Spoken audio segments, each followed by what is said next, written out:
Hello and welcome back, everyone. We are going to be continuing this Navarra run. And by Navarra run, I mean Granada run. We played Granada. We started at the top, now we're here. Oh. Navarra's just got some insane ideas. We're getting some ideas in terms of, like, if we're actually trying to a push run.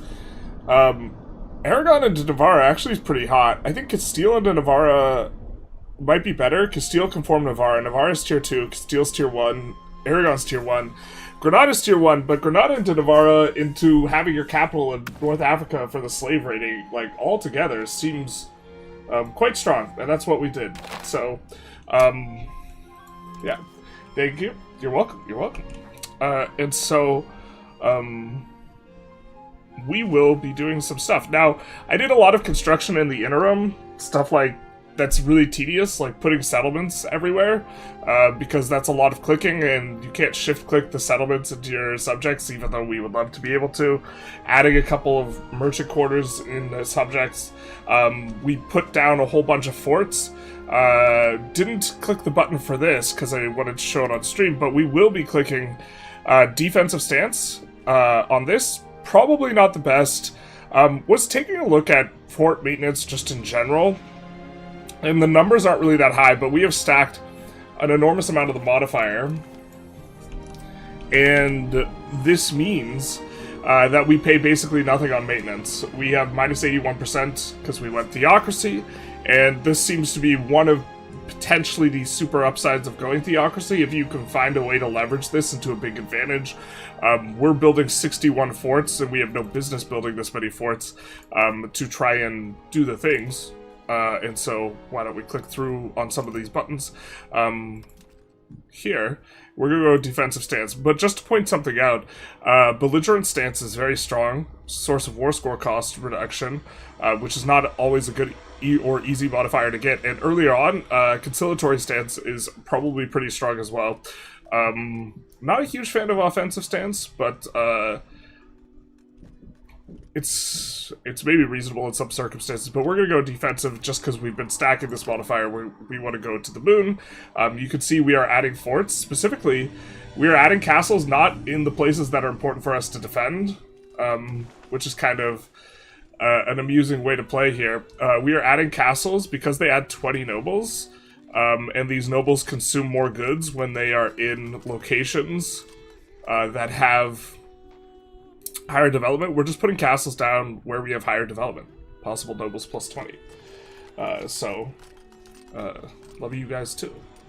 And so this is what we will be doing. I think that also we want more cultural capacity, at least right now, because we're over by a considerable amount. So we will pass that through. Let's just show it off right here. And so +1, it will be nice. And then I think there's one more we wanted to push through. I don't think it's generally worth pushing through. Someone made a post on Reddit, or someone reposted the post on Reddit to the Discord, where apparently getting max mercenary size and also just unlocking new unit types is the driver of what pulls more guys went off to be mercs in your land, or how do I... There's a modifier for left to be a mercenary, right? This slowly drains out the burgers generally, right? These boyos probably left to be mercenaries. Tried their luck as mercenaries. 18 of them. And apparently the way this scales up is if you do max merc size tech, or anything that unlocks a new unit type, you get more and more people leaving. So apparently you're not supposed to do this, which this is probably not a very good way to scale it, because now the adjustment will be probably researching 1.5 units per age or something like this. And you have to decide, okay, do I want cavalry or infantry, or maybe just alternating. But especially in the late game, not researching as many unit techs as you can get away with not researching. So, a bit unfortunate, because when you go for these mercs, right, you hire a mercenary leader, they are pulling based on how many troops it's like taking to saturate these unit types, and it takes more and more guys to saturate the higher tier unit types. Would we recommend you jump in now or wait? Well, it depends on how long you want to wait, or generally the people who wait, I feel like,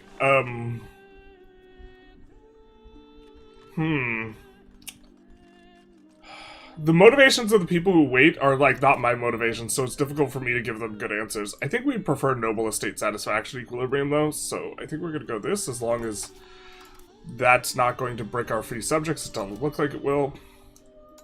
But I would say that right now is a stable portion where the game's not going to get perma-updated because we just hit the holidays and they're off for the holidays, and so if stability was the reason you were holding off, I would say now is a decent time to pick up the game. I think we're gonna build one camp follower here, and then we'll build 2 of them. We also, like, move these units in the interim. We're getting ready.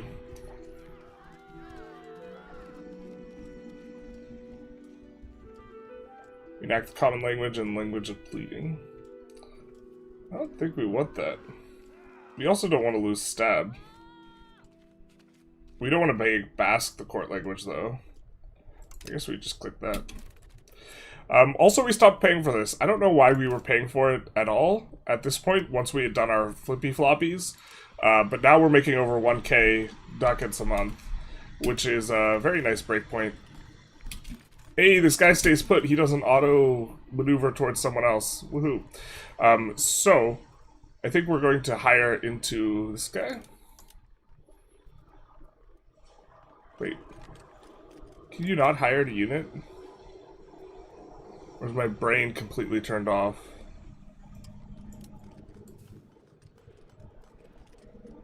I think my brain just got completely turned off. I want to hire to this unit, but I've completely forgotten where that is in the UI. That's so embarrassing. Wait, where is it in the UI? Oh, it's the build button. God damn it. It's a little early. We didn't get as much caffeine in our system as we normally do before we get started. Okay. So I think we're just doing 12 of each of the arquebus and the lancers, and then that looks at 9 falconets.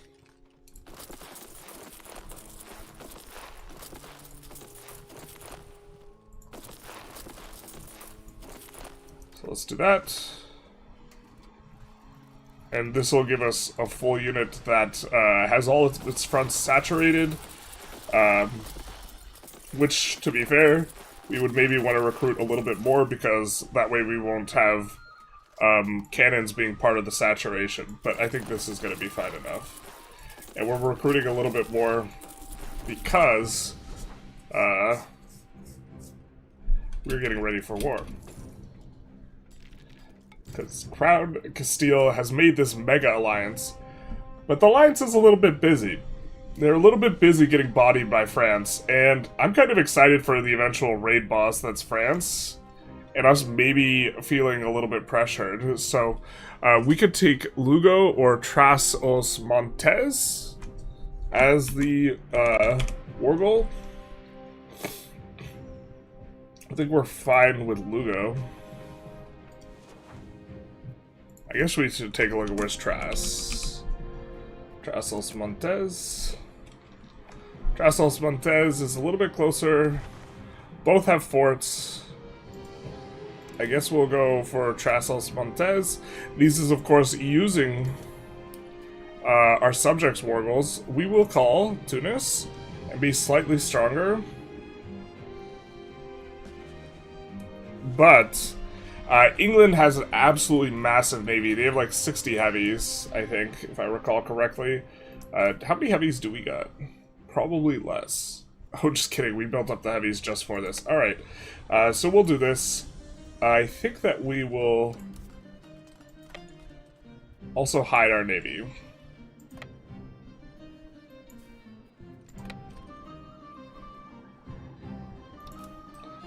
Let's do this. We also got some big annexations coming through here. We'll wait for our infantry or our guys to get in place. Oh, they are in place. Alright, perfect. We do want to get it started relatively early. Or quickly here. Because France will not be bodying them forever.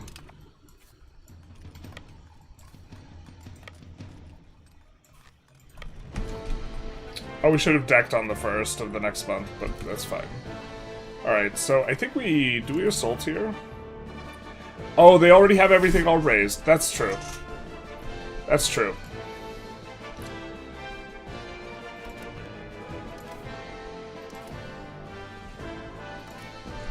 Alright. Everything's already raised because they are fighting in a different war, but also that's part of why they are vulnerable. A Basque state in southern Iberia could be called Tartessos. If I imagine that Basque is something that would be more likely to get localization than not, considering how many people on the dev team are from Spain.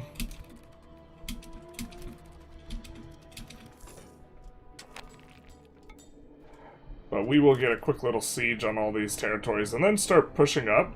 There's not too many forts to get through, unless you're looking at us, in which case there's a lot of forts to get through. And we have a lot more forts coming. We're gonna have like 60 forts. Like half of our territory is gonna be forted. Look at all this. We already have like a ton of forts. Just an absolute nightmare. I think that for multiplayer, going theocracy for the fort cost in multiplayer, and then stacking a whole bunch of, like, we could flip Jewish for another 1%, but getting, like, 2% hostile attrition and then having half your locations forted would just be, like, it feels like it would be a nightmare. Stability was your main concern? Okay. What do you think about France? Just did Norway into Denmark and Scandinavia and North Sea Empire? France in general? France in general is good. What's control look like when you're that spread? Not too bad, actually. Or, well, I mean, I guess it depends what you mean by... It depends what's good for you. Good to you. Our control is going to go down because our proximity is going to go down over the course of this war. We have, courtesy of the Viceroyalities, like, we could get 50 anywhere. Which is, kind of a silly building. Encourage migration to the capital or province near it in the HRE, so you can siphon pops. It's probably decent. Depends how much... The greater proportion you are of the market, the worse that's gonna get, right? Because just shuffling around guys in your territory versus...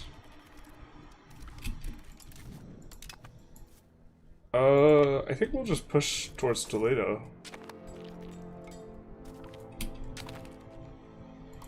Oh no. Ooh, no. I dare say, it does appear that we lost economic hegemony. I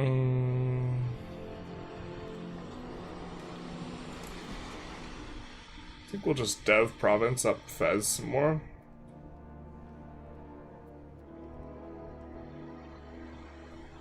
Kind of what I'm inclined to do here.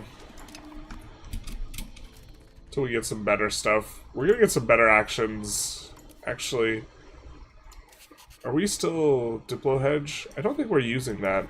And I think we kind of want to, so maybe let's get on that. Diplomatic endeavors. Wait, what? Diplo Core. Got it. Well, this will keep us on having... I got it in reverse. Normally you want to do the other one and then maybe relax on... Yeah. So this unit's still recruiting up.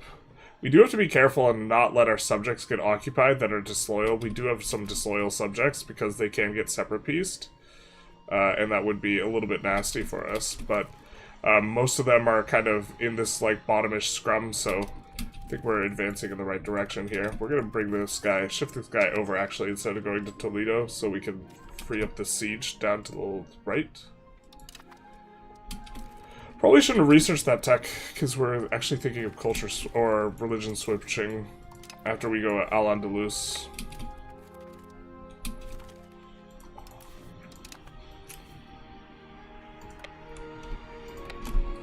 We'll do that. Just make sure to keep... not get overcomplicated with the keeping the tag safe. I think that,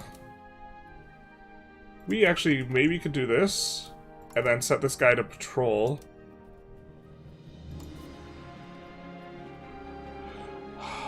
Actually, maybe we can hunt navies. And just hunt where we know we are potentially at risk.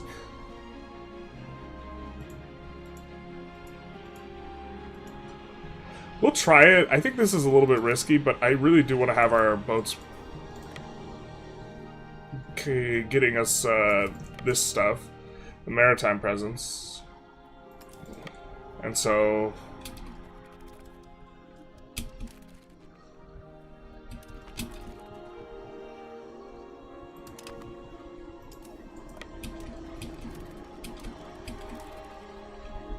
that will hopefully clear things up. Why is your manpower not drained from one location? I get the pop die from war notification all the time. Why is your manpower not drained from one location? It seems to get drained somewhat randomly. People were trying to pinpoint it in the Discord the other day. It doesn't even seem like it requires it to be pulled from soldiers. But we also did a bunch of, in the interim, a bunch of these explorations, so that's going to actually be... we were making 1k. How much are we spending on explorations? Probably several hundred. What? Oh yeah, these are about to pop up. That's what's going on. Why did our income go down so much? Oh, we stopped getting the increased tax size. Yeah.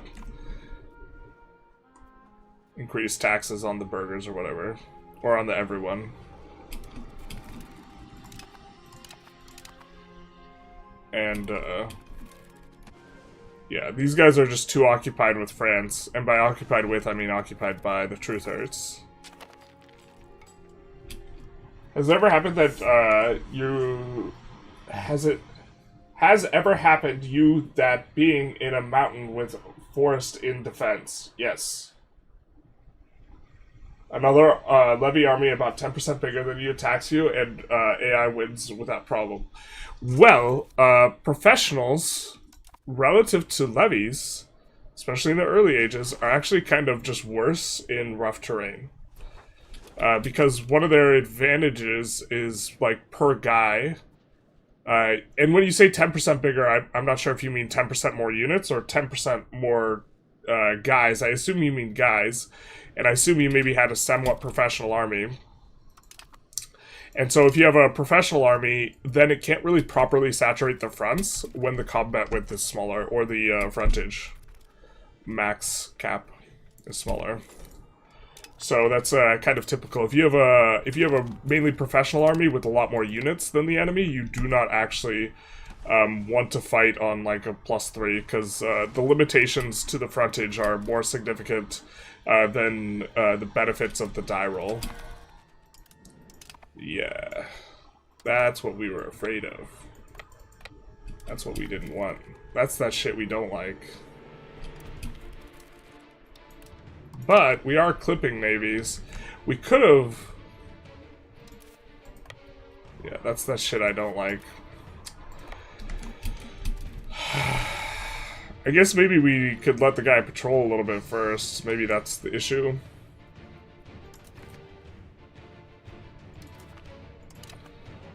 Oh, I thought we had already called him.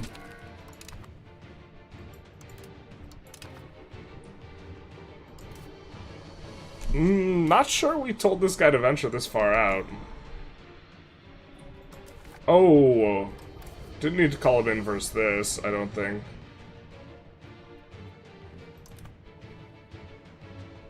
Kind of annoying.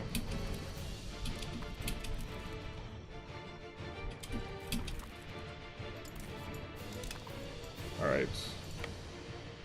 Send him to Toledo. I accidentally overbuilt this army. One of these armies is bigger than the others. I think we send this guy to the north, just around, to try and deal with some of the stuff up there. Or to deal with the Bourgeois thing. No professional at all on either side. Interesting. Yeah, he might have just had more modifiers than you, dog. Like discipline and stuff.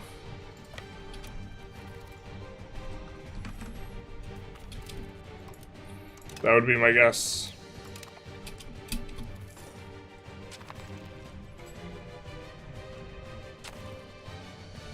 You didn't realize they brought back fentage for terrain types? Yeah, you can see, it correlates with, dice. I think every modifier that gives extra dice also reduces frontage. So if you look at the tactical map mode, red is going to have +3 dice, but it's also going to have, a bigger frontage, or a smaller frontage.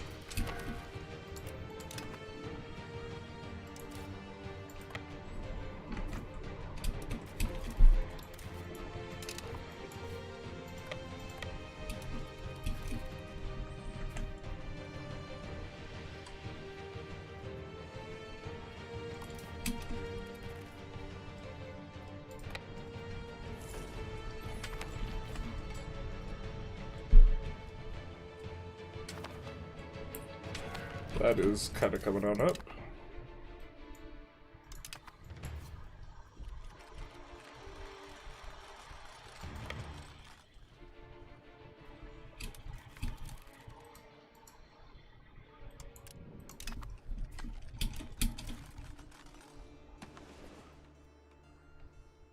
We're starting to clear out the navies, I feel like.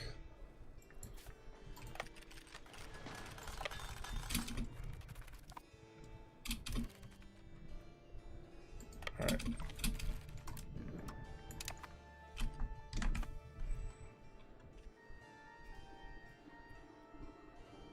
This is all well, it's one heavy. God, the one heavy makes it so I think the heavy would be 15 of our light ships. How should I make my colonial nation a Sweden game? I've colonized the entire coast of North America and I made a load of colonial nations, but they won't do their own colonizing. Is it better with a few big ones? No, it's better with a bunch of small ones. Generally speaking.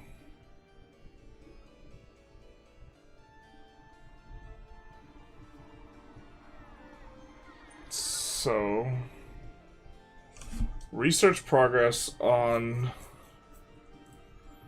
1% applied to, we have 1.2 base. Call it 50 months a year. So 60. So 0.6 times 5 years is, it's gonna be like 3 total research. And we progress towards inward, whereas this just gives us 5 research progress. I mean, I think we'll just take the research.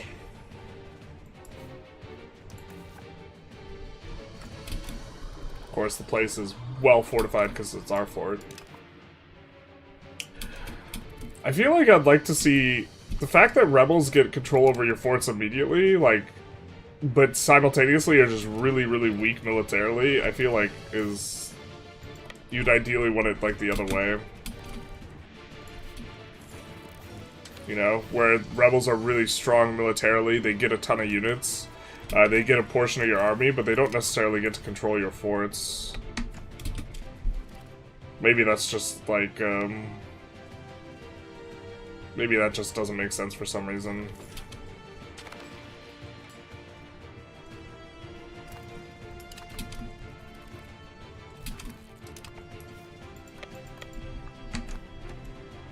This war is going swimmingly, other than we don't control the war goal.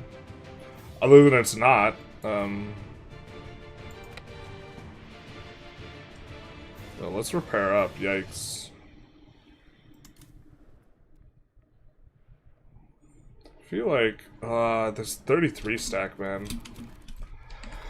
There has to be a better, like, we have a stronger navy, it's just difficult to, like, get the these guys to patrol properly. I guess we're not super hemorrhaging maritime yet. We kind of are.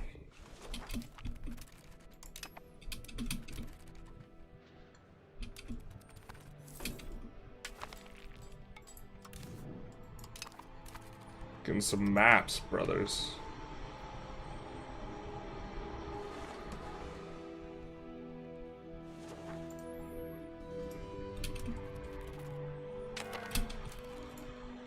I mean, we keep on clipping Castile, but it's like just a bunch of transports.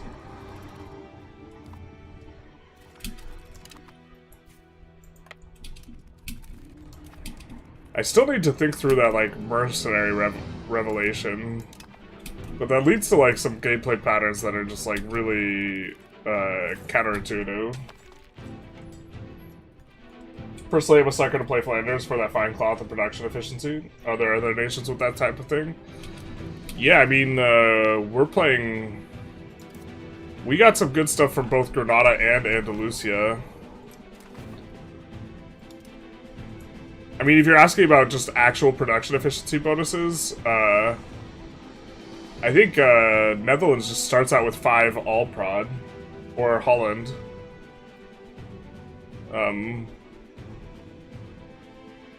Was it showing? It shows all of ours now. Yeah, so you can see all that we've picked up. Because we played as Granada and then Navarra. And so...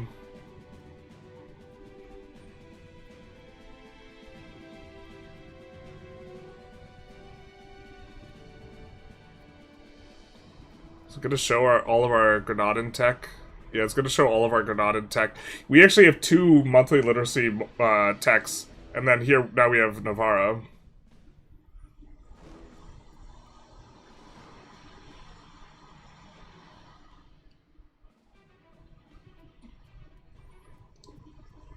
At least one of those we were playing as Navarra, okay.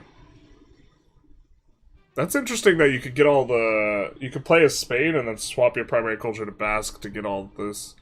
Even if you weren't playing as Navarra.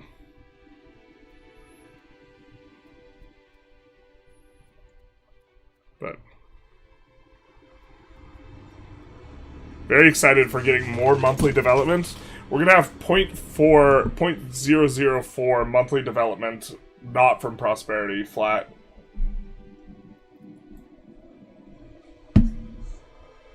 Not to mention we're actually, like, not the AI, so we're intelligent about prosperity.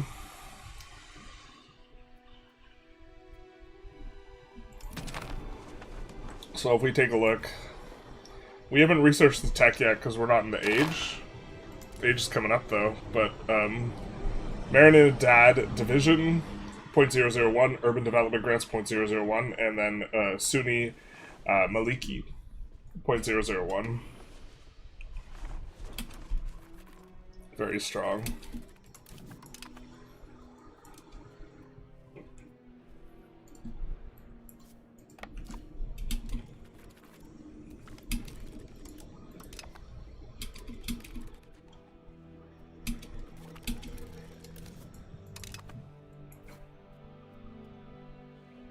I think this is the war goal, so let's actually just siege this. Now that we've worked our way north.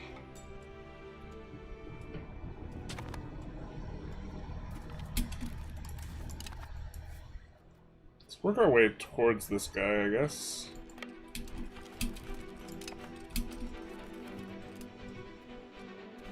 Not sure where his unit's headed.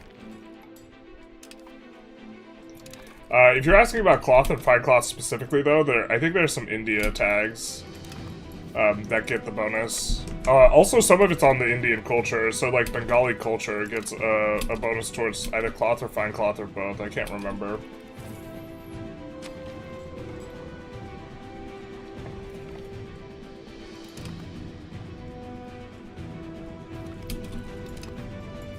Yeah, we're pulling in a lot of slaves here. Unfortunately, we were kind of poking around the game a little bit. Oh, no, wait. Just kidding. Never mind. I was gonna say the slaves seem to be pulling entirely from one location until it's empty, but just noticed evidence to the contrary, because in the interim we were looking here, and slaves were getting pulled from here as part of the slave trade, and nowhere else, and now we're seeing some getting pulled from here. So I guess it just rolls randomly or something, where it's going to pull the slaves from. Wow! Zero Moon, thank you for the 10 gifted. Much appreciated. Thank you, thank you. Thank you, friend. We'll get a lot of baboops. Much appreciated. Merry Christmas to you as well.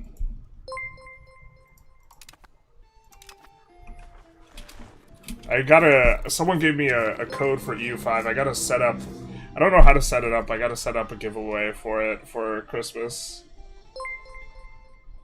Much appreciated, my guy. Are characters more likely to die when they command an army or navy? Yes, and it depends on their location. So, we are on... Our form of succession is Admiral election. So, the person we wanted to be our heir, what we have been doing, is we've been putting him in charge of this one boat here. Because by doing that,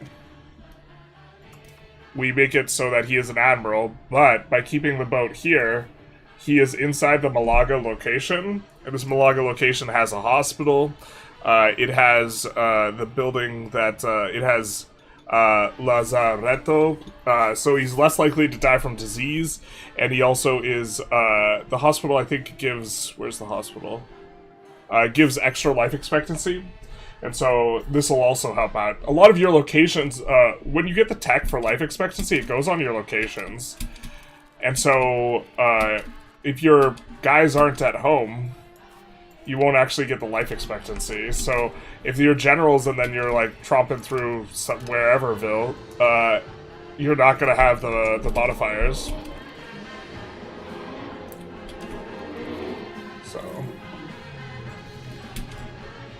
Bohemia's Millhedge.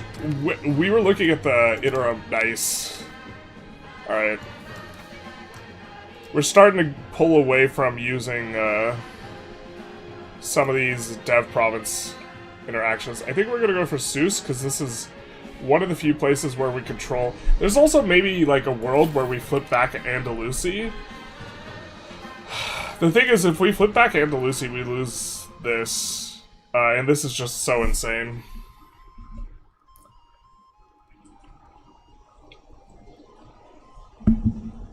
But Andalusi would allow us to have a little bit more pop growth, because our there's a food storage building that's Andalusi. So we're probably not flipping back Andalusi, but we might open up the console and fiddle around and see what's actually the case with things. But in a world, we will culture convert here. Also, these places will culture convert very quickly to become primarily Navarran, so that'll be nice. We've also been trying to set up our annexations in a way that's reasonable for assimilate area, and we're planning on assimilating all of these because they won't have very much cultural resistance as opposed to Castilian, and that's also why we're annexing all of these. So trying to be a little bit strategic about this. Annexing these guys, we will be assimilating them based on, you know, the area. And this will be where the assimilate area is going to go in Maghreb here, it's going to go in Suez, and it's going to go in these three, so we've kind of had that pretty well prepped, also here to a lesser extent, but for here, we've been flipping our subjects to be Basque. Doesn't look like they're using assimilate, the assimilate interaction, which we would prefer that they do, but, and we might have to flip them Basque repeatedly. But we do definitely, yeah, unfortunate. Might have to flip them a couple times. Just slave those people. Right here. Let's do that.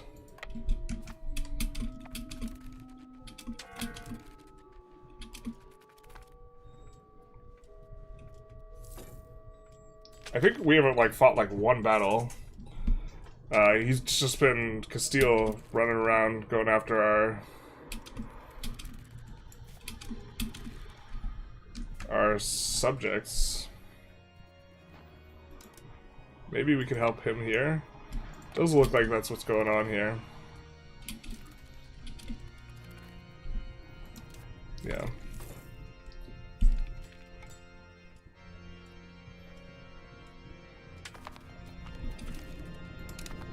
We also have a little bit of a choice here. We could go after...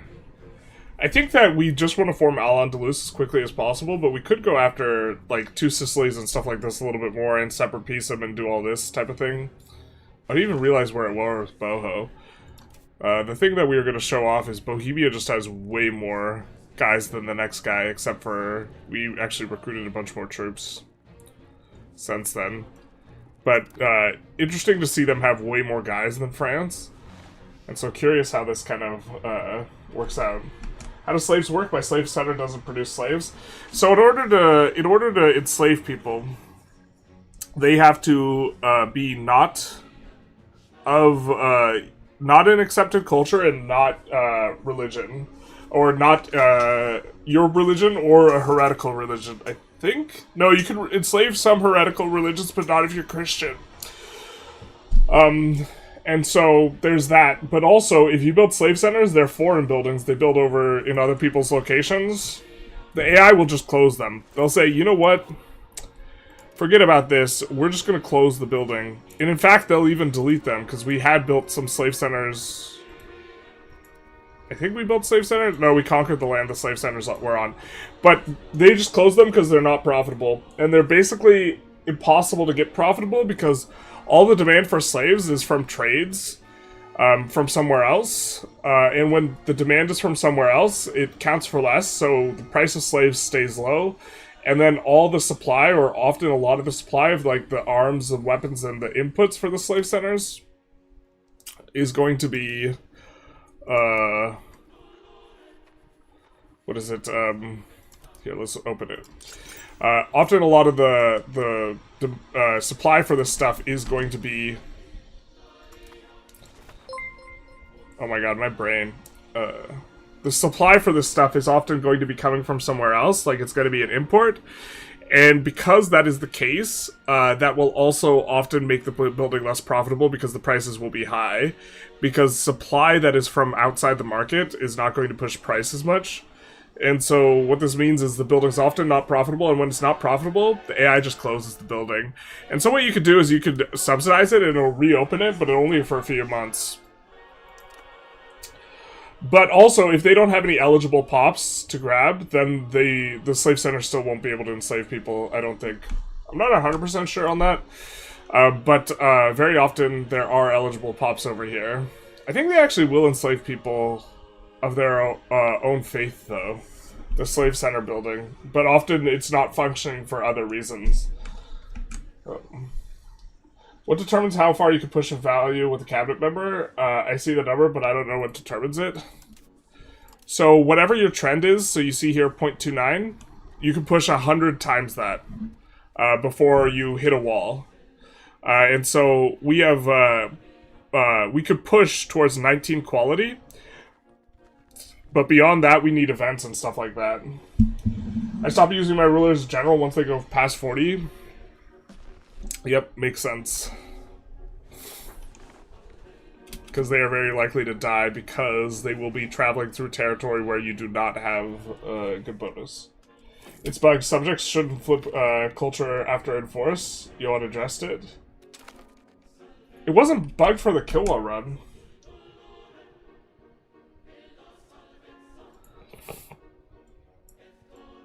We did fine in the Kilwa run. You're saying these guys flipped back to non-Basque?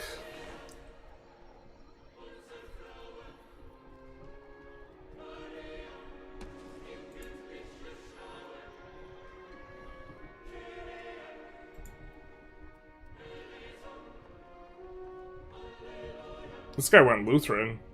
Hell yeah, brother. Oh, we need to hover this.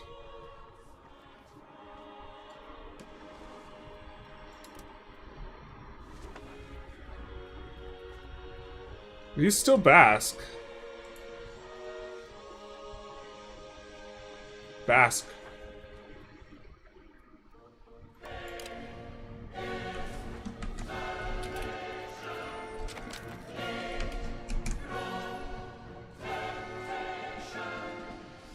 Chance to die is mostly determined by max age, which is 60 in a town and around 40 leading an army and navy. It's also, like, conducting an exploration, it's also a bit of a vibe. They died faster then, too. Solid game, the UI is ugly as shit. I don't really mind the UI. You can also check the country tab for, slaves.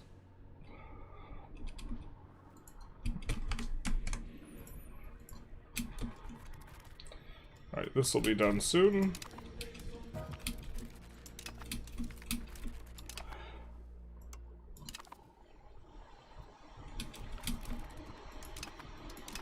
Castile won. Wait, Castile won a battle. Where? Oh no. Where was that? That wasn't a naval battle. Yeah, we have, Bohemia looks a little bit, or they were busy, just kidding, they're not fighting France no more. I think we have military access through France, so we could march all our asses over to Bohemia and slap them around a little bit. I don't think it's worth, but could.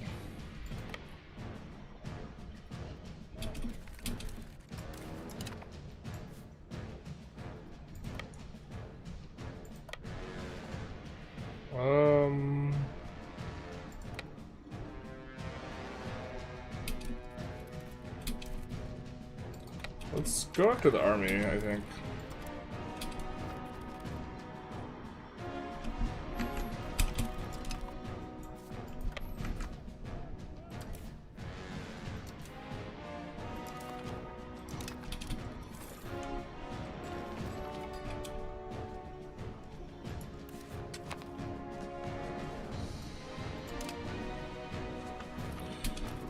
I wish there was a easier way to kind of do a lot of this maintenance task stuff. Well, why can't we build here? Not enough masonry. Courtesy of this. Yeah, I see what you mean. Okay. Time for beer done to show its quality.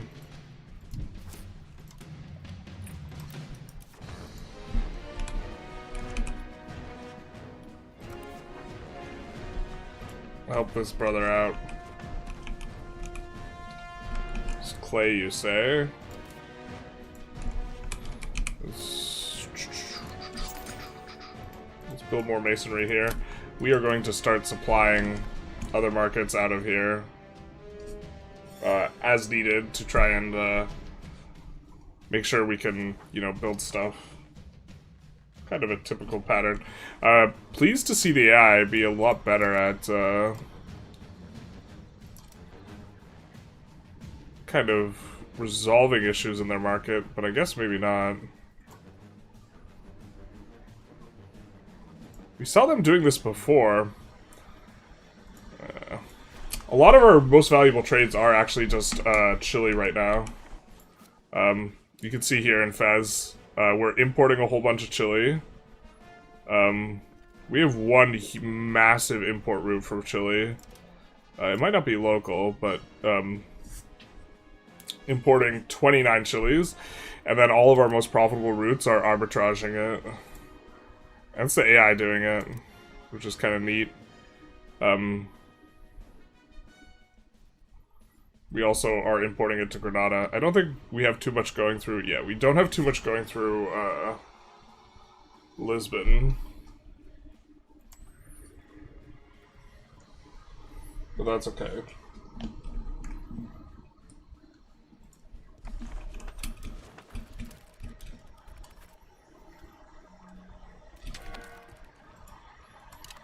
We also are having some difficulties with some of our maritime. Let's see if we can poke our head out here.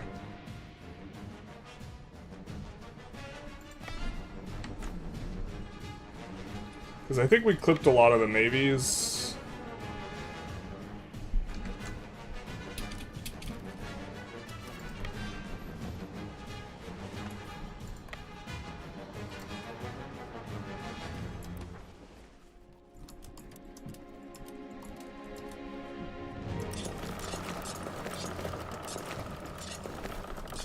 And it's dangerous because they're somewhat vulnerable in transition, but that's kind of is what it is. Yeah, the ticking is starting to happen. We probably should have gone for it before. Renowned Madrasa.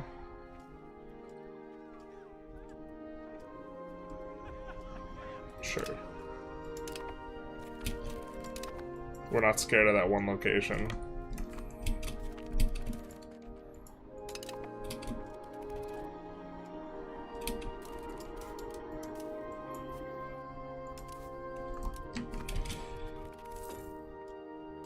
We're kind of watching because we know he has an army poking around here somewhere.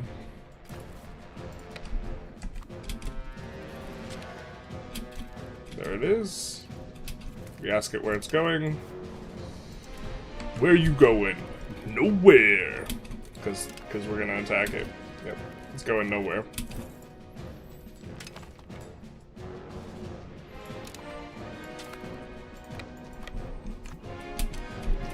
Wow, crazy how we could have a near full occupation. And like 11% war score. I mean, it's because there's so many big players in this war. I guess we could march our asses over to Boho.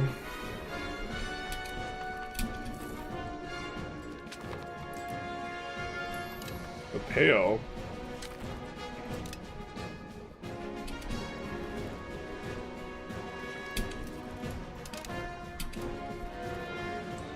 Woohoo! These guys complete next month no matter what. We're just kind of looking around to see if there's any things we want to de-urbanize. Not really. Isn't Andalusi culture better than Basque since it's part of 3 culture groups?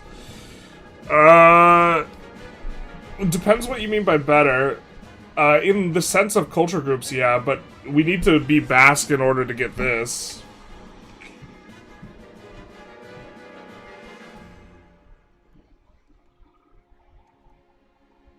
When is it worth it to flip a ruler's culture? Well, you stop getting that annoying event if you flip culture. Like, when you become a ruler, and I think flipping to get rid of that event is often kind of worth as long as the relation hit is not annoying to you for some reason. Which, like, diplomatically, sometimes relation hitting, like, bomb, like, a whole bunch of people is, like, actually pretty obnoxious, so you don't want to do it.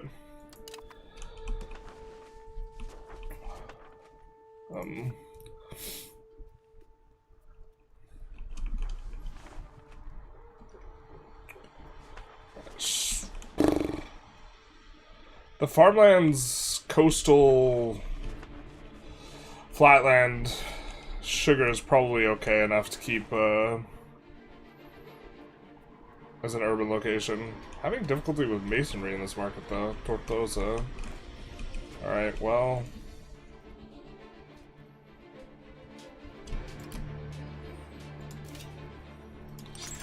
Doing this to hit economies of scale where we have production efficiency bonus because the clay.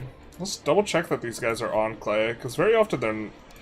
I wish there was a way to make it so that they always use the prod efficiency bonus, like, independent of how much money it makes. Like, we don't care about the money at all. We're subsidizing the masons. But... this is why masonry is expensive, I think, the 2 city upgrades. Yeah. It's starting to get pretty urbanized here, too. Still not sure whether or not we want to downgrade this to rural. We upgraded it primarily to get rid of all the tribesmen, which otherwise we would have had this massive pocket of tribesmen right here, but now the tribesmen are kind of becoming less and less of a thing.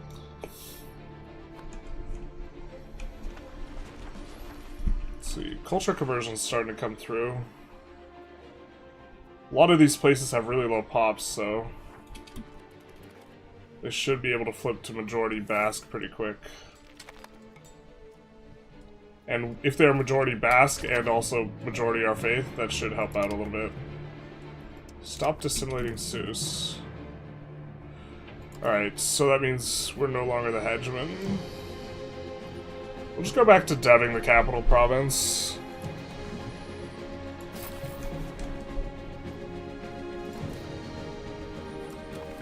Alright, so what age 3 advances do we want? Not mill advances, apparently. Square-rigged caravel is attractive.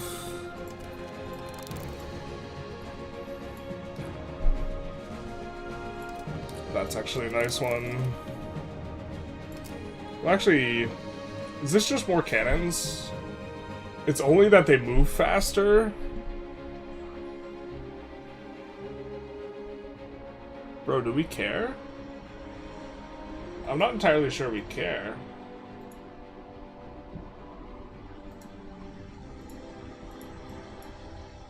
Chat, I think we don't care. Stanvik, thank you for the follow. Much appreciated.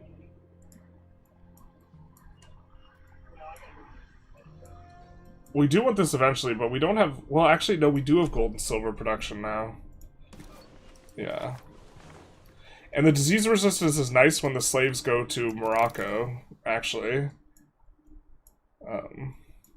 Because they have to deal with malaria there.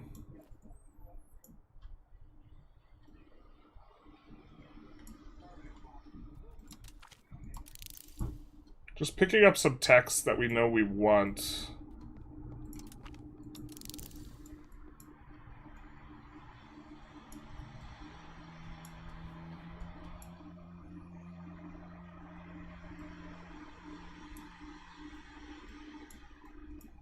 Correct section chance may be attractive. But we do want culture capacity. Actually, no, but we're planning on flipping off of Sunni. We might put that to a vote, though. People might feel differently. It's been like a week and a half since, in several sessions of the, since we took a look at that. Early Iberian Galley is also a vibe. I'm sure we could upgrade our characters to that.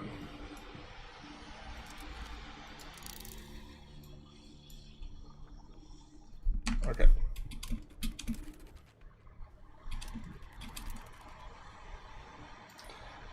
They might really want a peace deal, though. Yeah, they really want a peace deal. Considering how occupied they are, even though the war score. I think we'll just full occupy them, though, at this point. Locked production methods is something we desperately want. Yeah, because I want to have automated PMs. Because I don't want to tear my hair out all the time, but... yeah.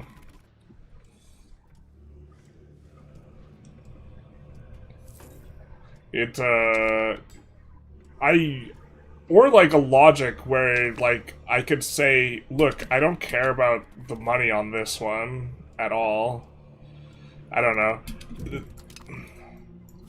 I'm, like, somewhat sympathetic to it being like, oh, we just do whatever makes the most money, because, like, if it was an industry that was run independently of the state, that's how they would do it. Oh, we're generating so much Diplo and we're not even using it. This is my bad.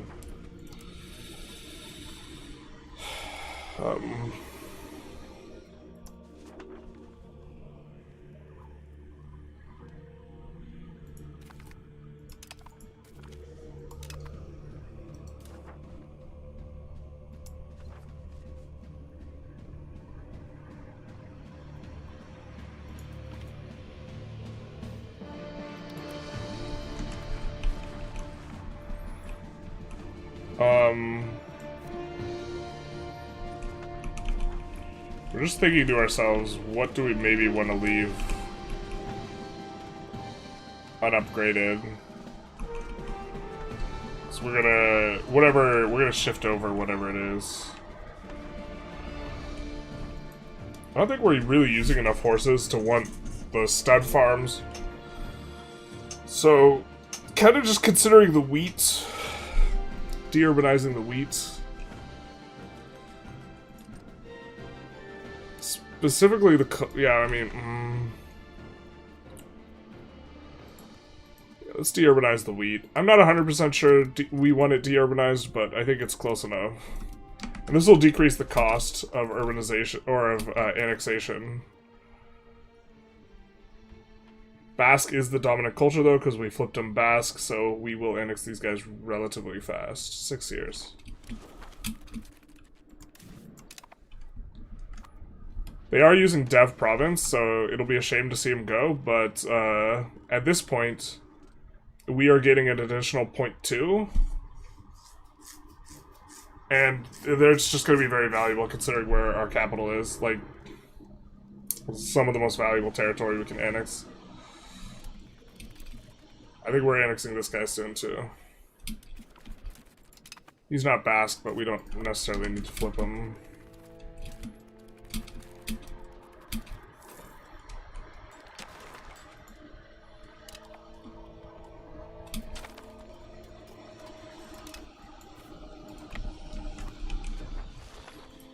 Alright.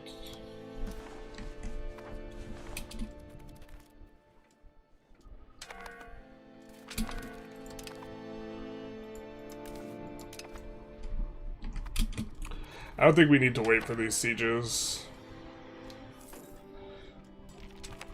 We're just gonna wait for these occupations. Because they're gonna grab us a bunch of slaves. And then we'll see what we can get here. Maybe there's a mod for it, though? Yeah. That's what locking is, though. You wouldn't lock precisely PM where you don't care about the money. Yeah, but I want to be able to say, for all Mason... I don't want to have to go in on every single Mason and lock it manually. I want to say, for all Masons, I don't care about the money. I only care about the output. Choose the PM automatically that has the best output.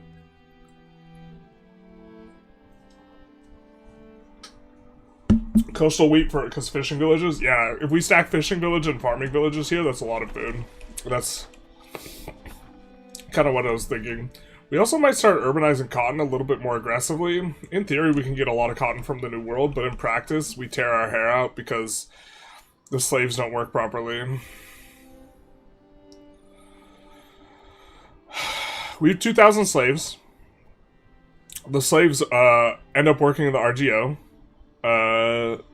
And then laborers that would have worked in the RGO just idles instead, and there's 3K available for employment. And this, honestly, is the thing that frustrates me, I think, more than anything else, because a lot of things that are, like, broken or silly, like, you can play around or you can work around, there's, like, not a workaround for this.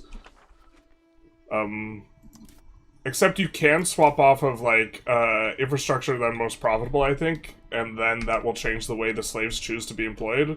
But really, it's just, like, a broken thing. Also, we have to keep an eye on their urbanization. It's going to be a little bit of a problem. Can we put down market villages here yet? I don't think so, because the stuff is still stalled out. Oh, we can? Cool. Just kidding, we can put down one.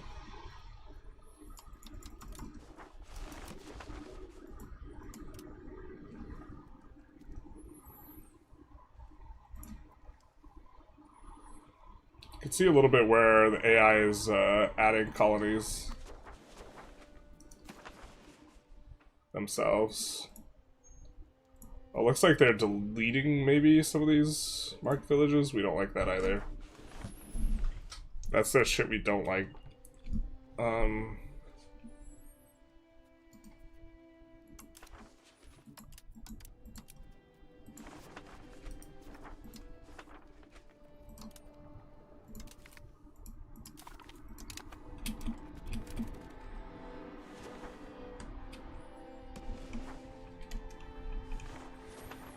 We also... Oh wait, we lost that interaction. Yeah. How far are we from cultural hedge, though?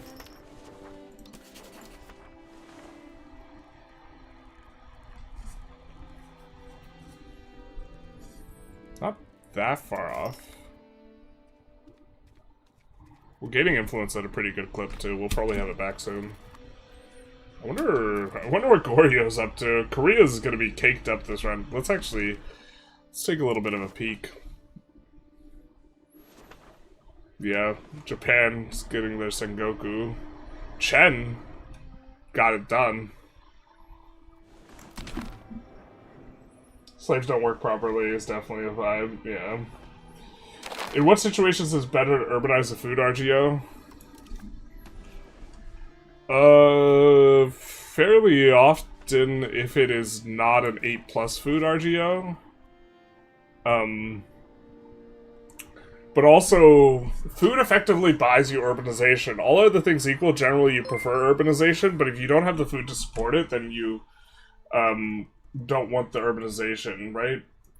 Pope Pepe the 69, thank you for the follow, big nice. Much appreciated. So the answer is kind of like it depends. I think that we have an enormous, we have an enormous food surplus because we're playing scared of running out of food, I think, to some extent. And so we probably could be a little bit more aggressive in the Fez market about urbanizing, but also we're getting pretty urbanized in a lot of these locations, and we're going to city every single one of these other ones. I don't know, but we've been pretty proactive about getting food there. Here we could delete these, or we could de-urbanize these two. That's like they're on the chopping block because they are around a lake, and this allows for irrigation. So very often, one of the considerations that make you not want to urbanize a food place is if it has access to irrigation, which is either being on a river or being adjacent to a lake. So the fruit here, we might leave as fruit rather than urbanizing it. We don't control it right now, it's K-Sour, but that would be a reason to do it. Even though it's not an 8 food thing. Let's enforce culture. I think we already enforced culture on these guys. It's less important we enforce culture on the non-Castilians. Like, the Castilians we really want to enforce culture on. We could enforce culture on this guy. Aragon we're about to finish annexing, so we wouldn't want to.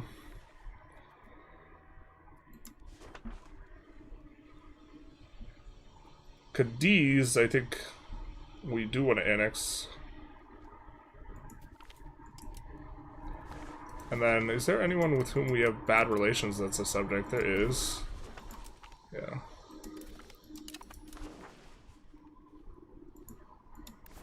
I forget we had Corsica.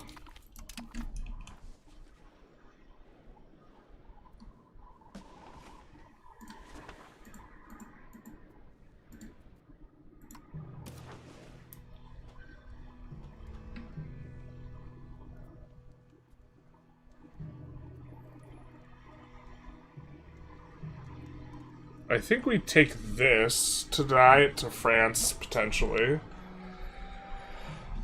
Or we don't take anything that's not occupied, so never mind. Or that has forts that we don't control. So maybe this is actually a reason to take this stuff. I don't think we wanted to take that anyways, though. We want to take this to give it to Aragon. Not because, like, we want a ton of more land, but this is completing the area, right? And so we won't want to use assimilate area. And Aragon has a core on it. So that works. Then what do we take? We definitely want this. Because we want to feed this location. It's not integrated. We want to feed it away. Kind of inclined to take the entire coastline off of them.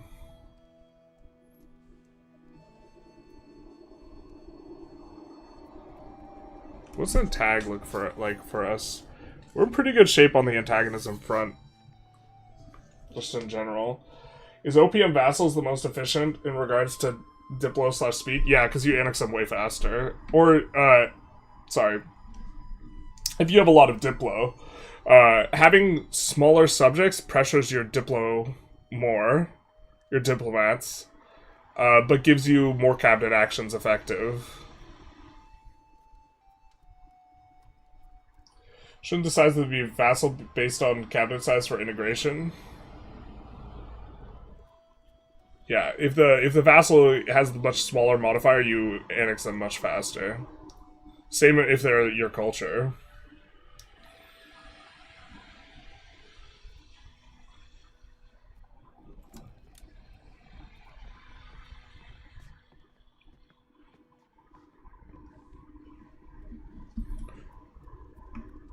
I think we take this and liberate Leon as well.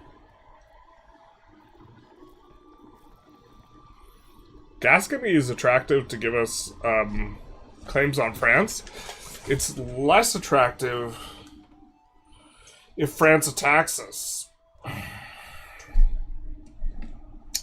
I suppose we already have some from their region, so that might be a risk anyways.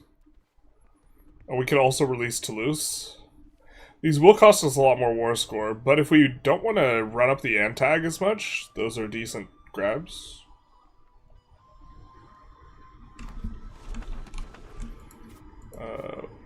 This guy's got claims on a bunch of stuff still.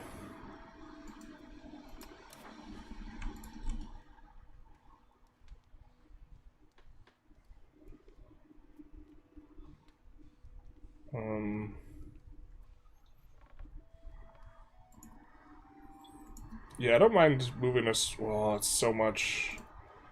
I think we take this to release as a subject because it's going to be easier to get to the coast for Gascony. And then we take money. Maybe we don't need this. So we could take more money. Where's their capital, actually? It's right here. So we're not taking anything near their capital, which is what we want to avoid. Do we have... let's take this. Trying to get the complete area here.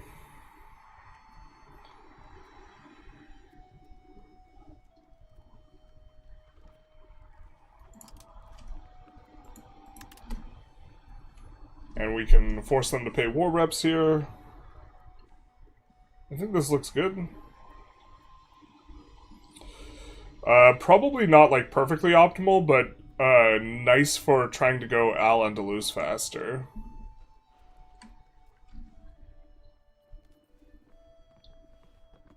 Just checking to see if we're not really getting too much antagonism. Maybe we skip the war reps, go for this.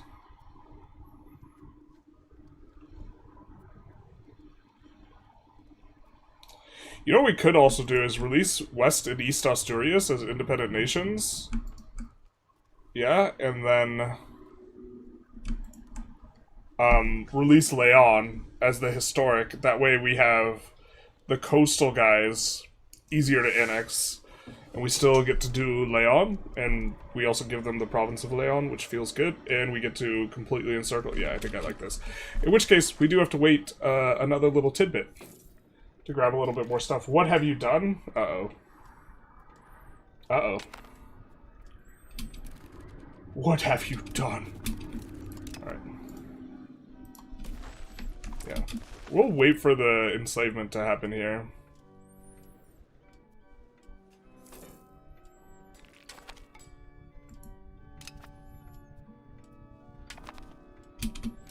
Alright. That gives us a lot more money anyways, as well here. And this makes some people upset. France getting up there in the Antag, though. I think they don't like this Gascony move, but sure.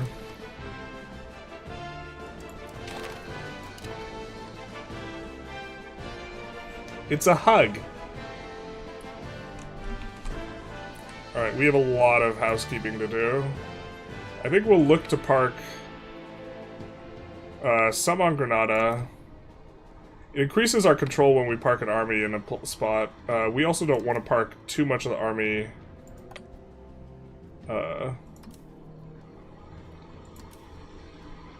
We don't want to park too much of the army in one spot because of food reasons.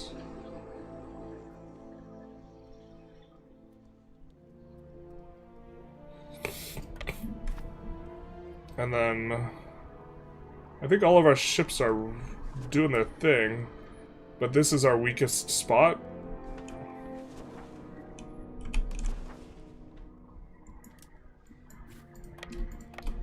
So where's our big ass fleet? This guy should be a control group. We'll send him here. And then Housekeeping time. Jesus, we're actually like running out of characters here. We could use Recruit Admiral. Actually, we probably should.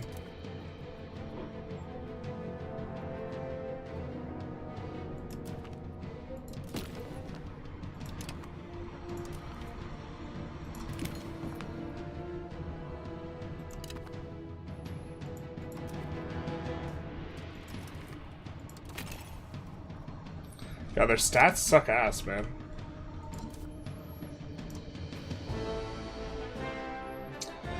I wish we could have... One of the issues is we can't have clergymen lead armies, so we can't really elect clergymen, unfortunately. At least not very easily. This guy is upset with us, so we will support loyalists. His annexation stops. Oh, it's also a relations thing. Just kidding. I think coalitions shouldn't end when you get a truce. But...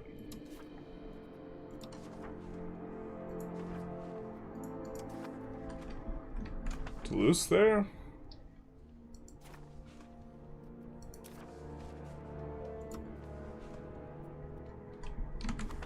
Make sure we click correctly. We will do the random, because 1, we're almost out of characters anyways, but 2, if you do a random, it's better. And then we'll give that away. Bourgeois, we did want to integrate, and hadn't been, because we only wanted to integrate that, so we'll do that now. I really wish you could tell your vassals to join your markets. Actually, you know what?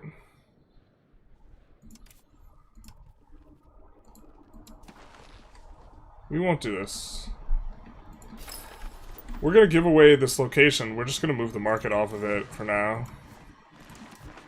Because it's gonna also take forever for us to ever core this. Because it's 191k pops.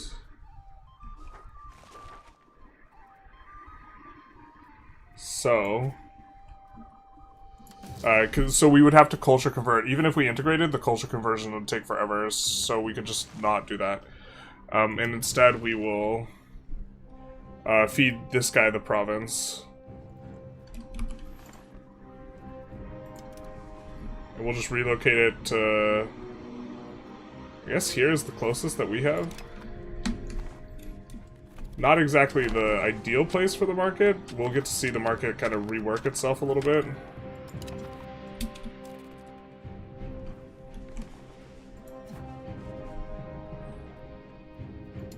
I think destroying...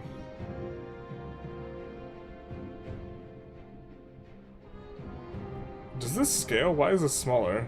Number of market centers.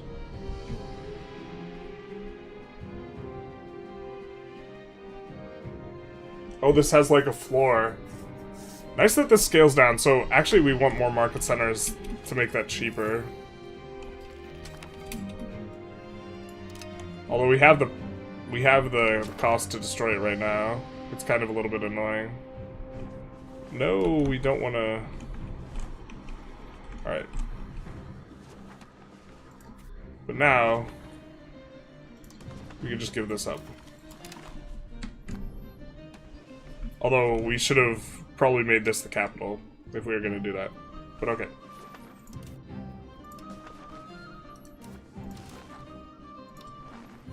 Let's do this, Vassal. Make a dude up, randomly choose.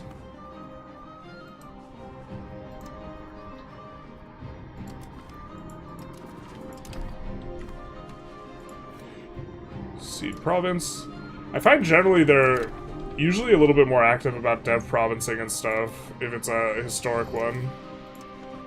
This guy will be Leon, so he will get claims. And then this one we will feed to Aragon. And then this one we will make a subject.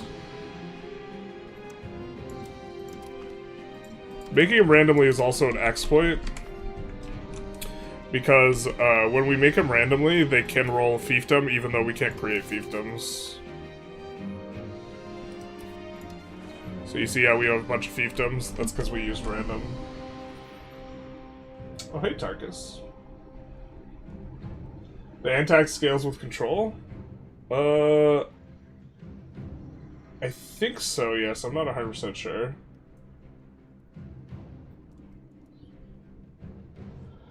Ibrapri from Hungary is Bosnia. Now how to survive longer than 3 to 4 years. Make friends. Clergy won't even lead armies in Christmas. I know, it's terrible. I have a second monitor, Generalist. You're officially second monitor content. Woohoo! We have transcended. It's it's one of the content creator nags. Your second monitor content.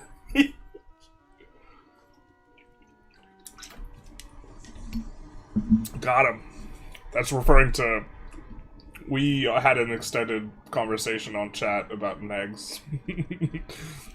My favorite one is like, although I don't think it's like actually a nag, but like the compliments that are like don't entirely feel like compliments type of thing. The I go to sleep watching your content is definitely one of them. It's definitely a compliment, but like, you know what I mean? Did you say Sunni? So far, we have to be Sunni to form Al-Andalus. So any weird religion flipping we do is going to be after Al-Andalus. Is it worth converting North African vassals as European?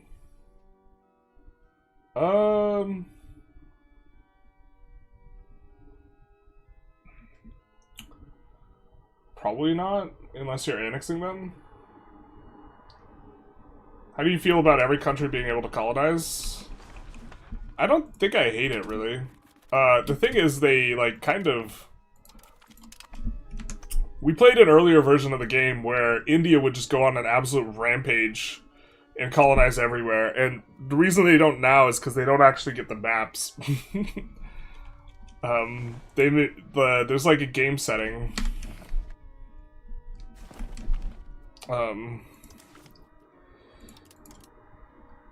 AI exploration, only Western countries. If you turn this off, India will be an absolute menace, and will explore and fight and do all the things. Playing the Superior Vic 3 while watching EU5? Hell yeah, brother. Morally superior, indeed.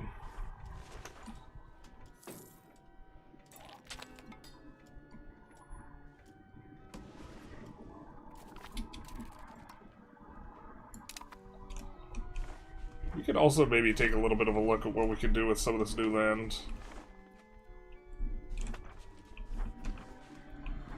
Alright, this is all urban. We'll have a bonus towards glass. And whatever salt he's using.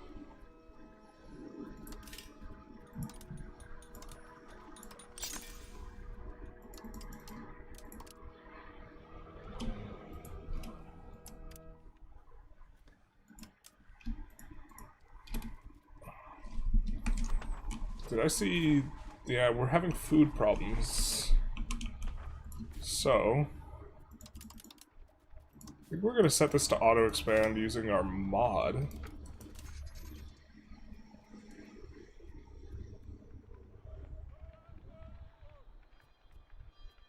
We could delete this.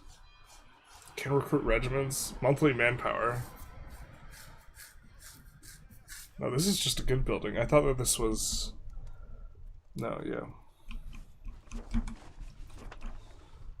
Beeswax also gives food.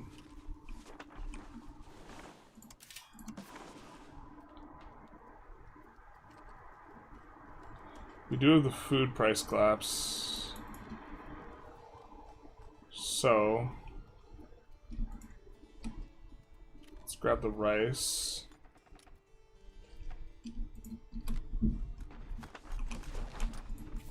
I think we are keen on keeping this.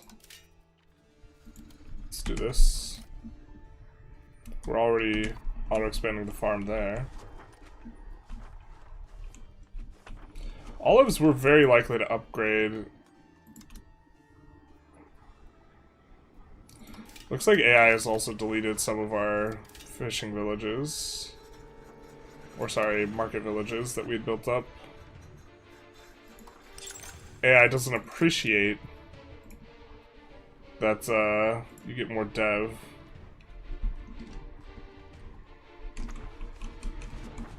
Fiber crops is probably worth urbanizing, to be honest. It's just, it doesn't have a lot of pops right now, so kind of content to let it grow a little bit, but that will be eventually urbanized. Now, what do we have? We have full price collapses, so I think we're okay keeping that sugar urban. I've been debating on this one, though. Downgrading the wheat for the food. There's a river that comes through here, but we don't have very good food locations on the river. The olives are on the river, but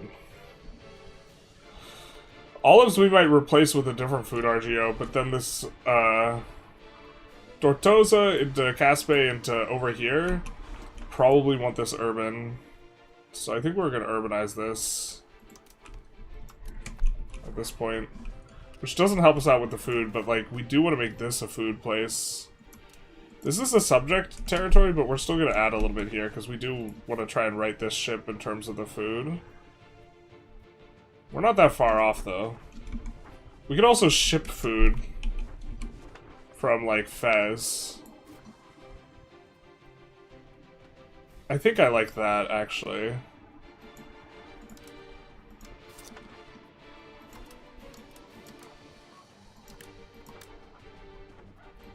Let's do this and then see if we have any rice.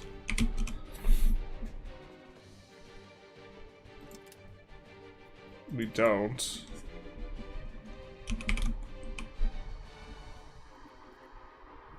How do we have this much demand for livestock? Jesus Christ. Alright.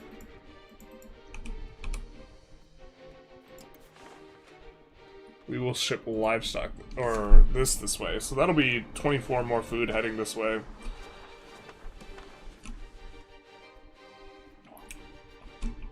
That's crazy that livestock is something we're throttled on here. We were thinking of downgrading this location for a while now. I guess let's do it then. For food slash the livestock. It also makes farming villages, like, just generally more attractive. Go market village, farming village, and then put the farming village on auto expand. Something like this.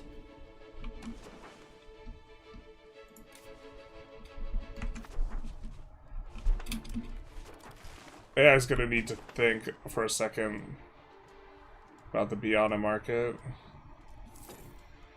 But surely they joined us over Bordeaux.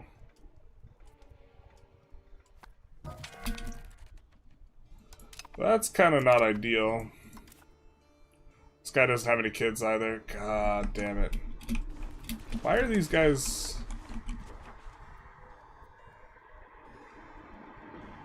Why does Bordeaux market have more...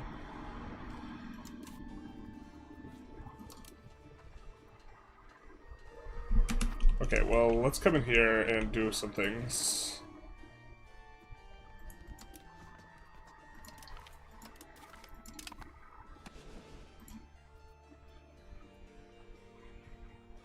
Offering these guys market access preference because, well, if we can. That way they are less likely to make their own market, and then I'm thinking we do need to come in here and make trade. Entry pots here. They must have an entry pot plus a trading hub.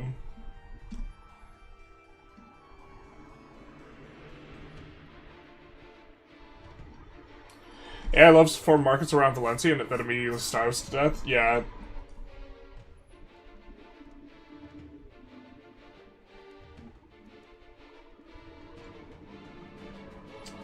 Playing Vic 3, and somehow I'm gonna get the first time get Temperance Movement. Temperance Movement used to fire the OGs, like, remember when Temperance Movement used to fire, like, a lot. The super OGs. Like, the first, like, few months after release, I think. How do you get your states wealthy enough to reinvest? Mine always bankrupt. You just make more money. But to answer the question regarding colonization, we are colonizing quite a bit.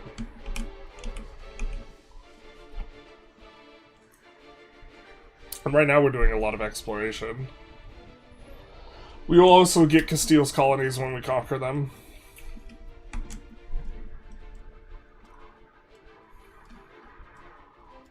AI loves to form markets around, yeah.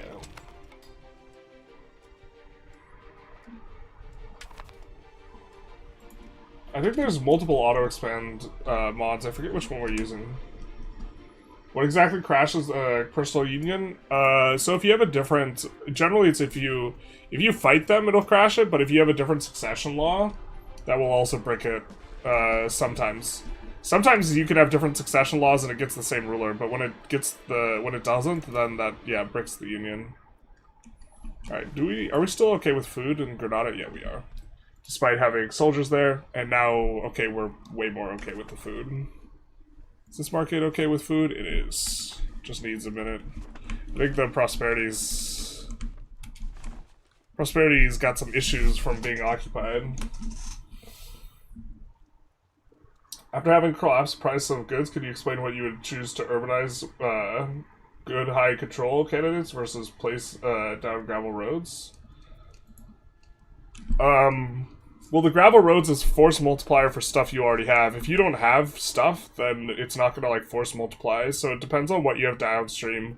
You just have to keep in mind with the gravel roads that it's improving the control of everything downstream. So when I'm in Suez and I make a road to here, which I'm not even sure I have, actually, and I make a road for here to here, that makes not just this location have more control, but every location downstream from it that is still gaining proximity, so it's a really big force multiplier. So often building roads to your cities will be useful. It's less useful if they have a river, because the river's going to act like a road anyways, and it's less useful if you're doing proximity via naval, which is kind of what we're doing, and so it becomes not as critical. I think this actually will be... I don't think this naval is going to be as effective as just land connecting here, but this could be mistaken. But when it is applying stuff to everything downstream, it's really important to link up basically all your urban areas that you have. But once every urban area is linked up, and your kind of good, expensive RGOs are linked up via road, then urbanizing becomes better because you're not going to be force multiplying enough stuff. Or if there's nothing in the towns and cities you have, then building stuff in those towns and cities is a priority over connecting it via road. Don't forget to destroy the Aragon market. Yeah, we could get it cheaper, though, if we wait. Maybe we're not supposed to wait, though.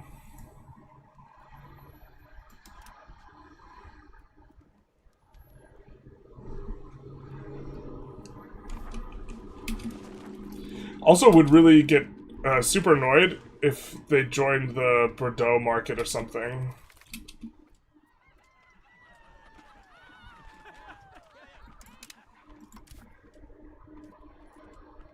We should have adapted to local culture. It sucks that we have a shit ruler now, though.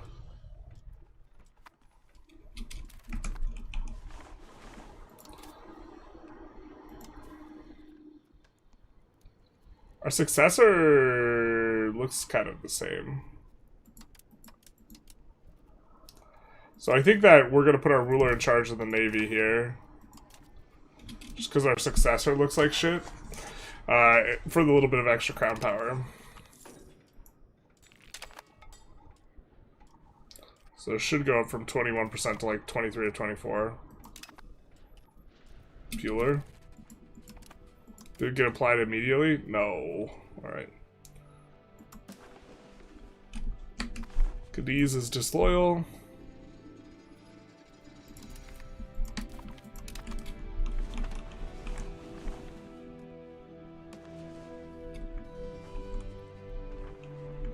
I think we're going to eventually use assimilate area on Andalusia, but I think the rest of Castile, we really want our subjects to culture convert for us, so...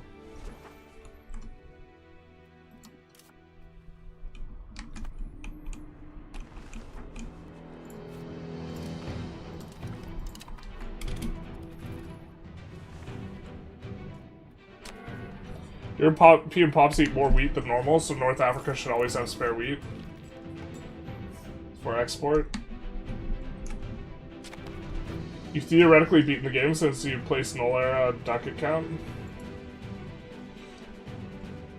This is a mod that changes the decimal places, and we have it for when we go over 1 million ducats. We already swapped Basque. The cost of destroying markets should scale with power projection. I think if the market is way smaller than the adjacent markets, it should be cheaper.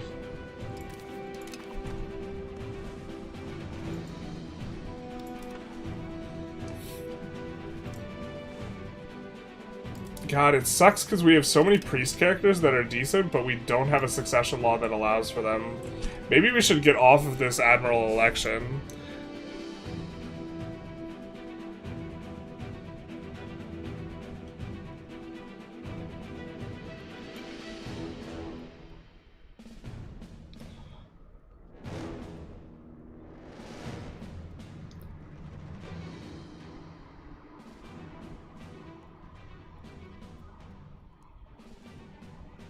Which is the most inclusive? This is very inclusive. Matrilineal non-exclusive, but dynasty of the previous ruler. The thing is, we categorically can't marry at all.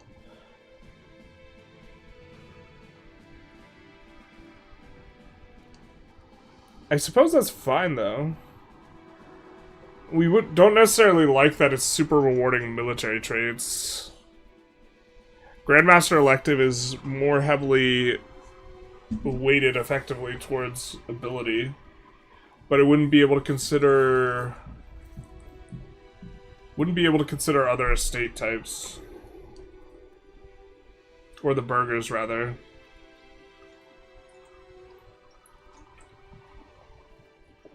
Currently, we can't consider clergy, though, and that's maybe an issue. It's really expensive to move off of it, but they have to be an admiral.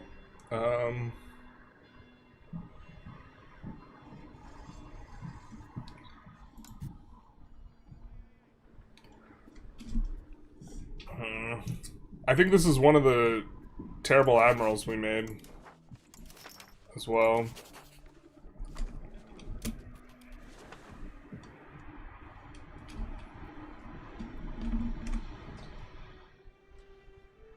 The whole thing with Queen Victoria losing Hanover is the PU succession law difference. Or you're asking a question about Vic 3 succession? I think that's just, like, hard-coded.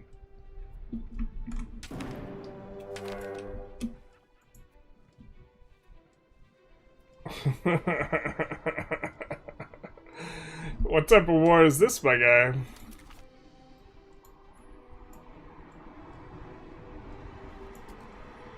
Nice, nice, nice. I think in order to preserve our prestige and eliminate the events, let's actually pay for cost of court.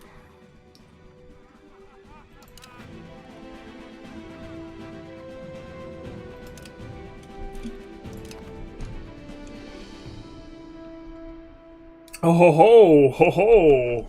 The raid boss. All right.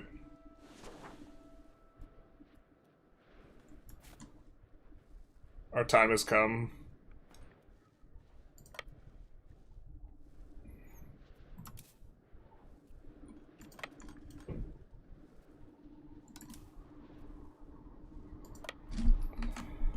The raid boss has arrived. Who's... How are they in the war, though? We have more standing army than France, but... Gores to take, Philistine. Oh, bro, this is another crusade nonsense. So there's no... God damn it! We can't defend the war goal because there is no war goal. This is just a bugged out crusade.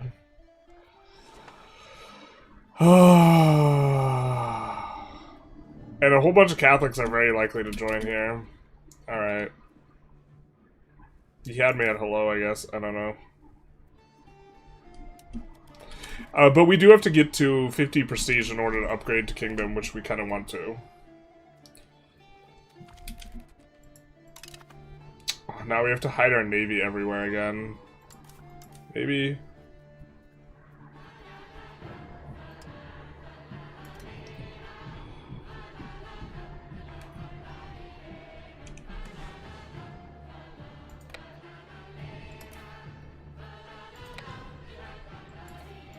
let's hide it again. Womp womp.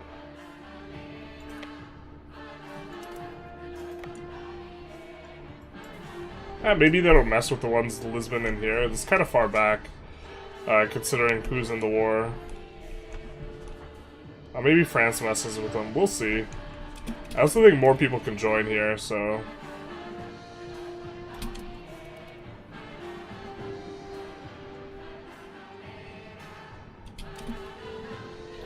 Nope, nope, nope. France is gonna hit the back line. So maybe this one's safe to keep in. We have a bigger fleet, but I kind of want to repair them a little bit.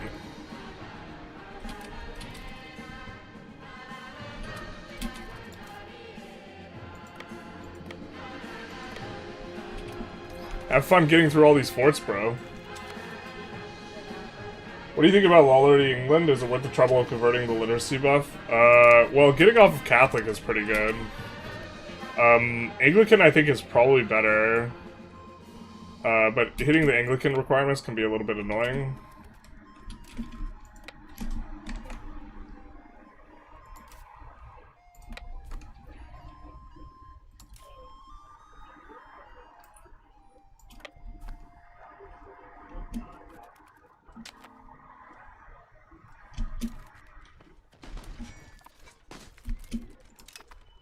Works for us.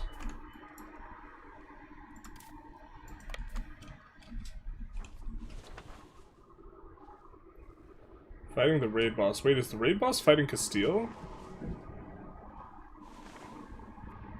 No. What's the effect of ruler not matching country culture? It's that just annoying ass event, mostly. I think there's a couple more things, but I just can't remember them. I think it's flawed, designed to pit it to country size versus multiplicative of the activity inside market, power projection. Admiral election theocracy is so funny. He's saying we keep it for the memes. The ends justify the memes. Pope getting wild at that. Yeah, this is the second time he's done it. We kind of... This long-term solution is subjugation of the Pope, because you can vassalize the Pope, and then he'll obviously stop declaring on you.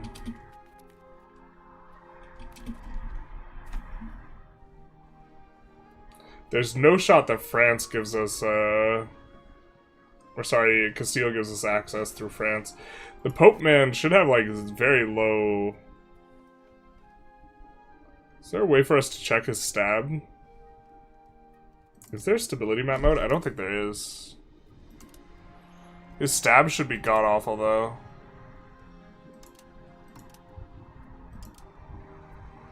Because he decked us when we had a truce. He really has 36 stab, though? What the hell? Castile having 46 stab is also a vibe, huh? I feel like we might have... I feel like maybe we... it seems like maybe we should have... It seems like you should be destabilized. I don't know how else to put this.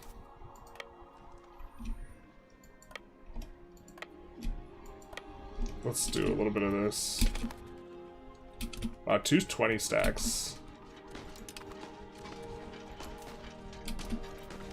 Are we in trouble?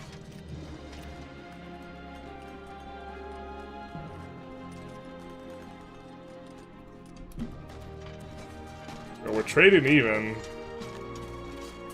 We have reinforcements, but so do they. But they have an entire flank. Oh, wait. Wow, wow, wow. Entire flank wrecked. Is your most recent econ still relevant to 1.0.10? My most recent econ guide was made on 1.0.10.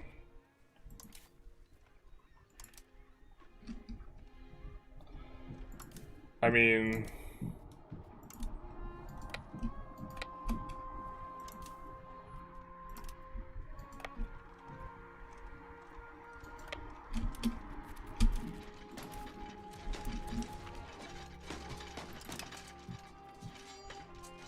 some big battle.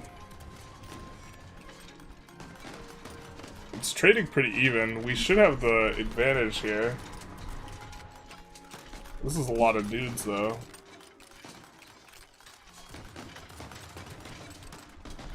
We have more dice. Yeah, we have quite a bit more dice. Oh, do we not have food to do this?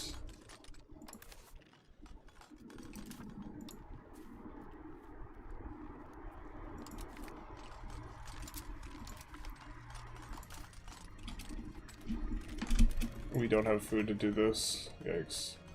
Oh, it's winter. Is that how that works? Cuts off the food? When you hit winter? Because I feel like we should have food access through there.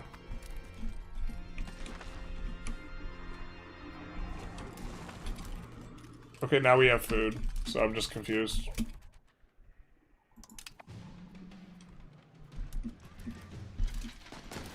The reinforcements come late, and they go into the wood chipper.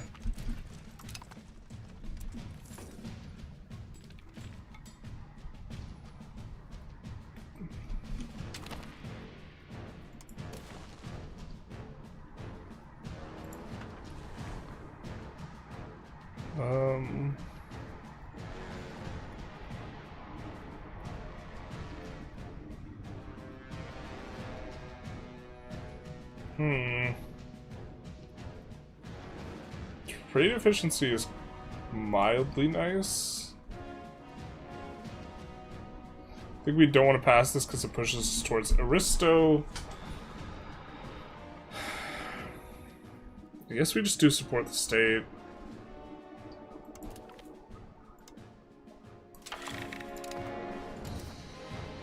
Outward is something we want.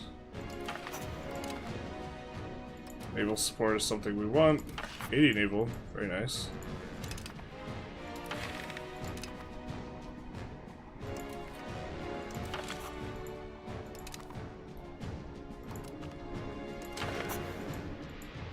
And that should be good.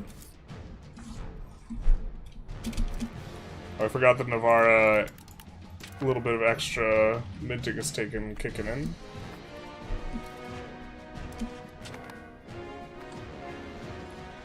Big money, no whammies. If we have, I was gonna say if we have a breach, we're gonna assault here, but we don't have a breach. They have some fat stacks, so this 5k is like kind of vulnerable.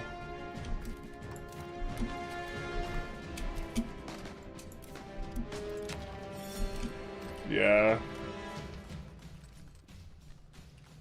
Oh, we can't retreat anywhere because the mountains. No. Yeah, this stack's dead, I think.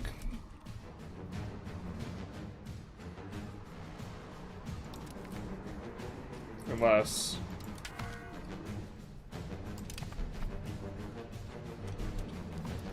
it works for us.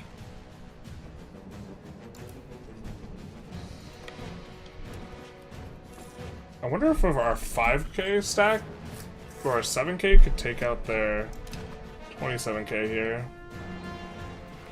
It's only 21 units.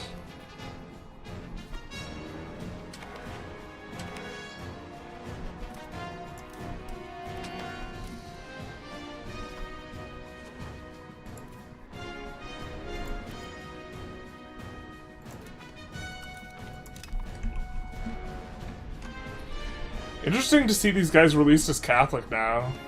We could maybe do Catholic. That was the original plan, but everyone was converting the wrong faith. Alright, let's come here and support.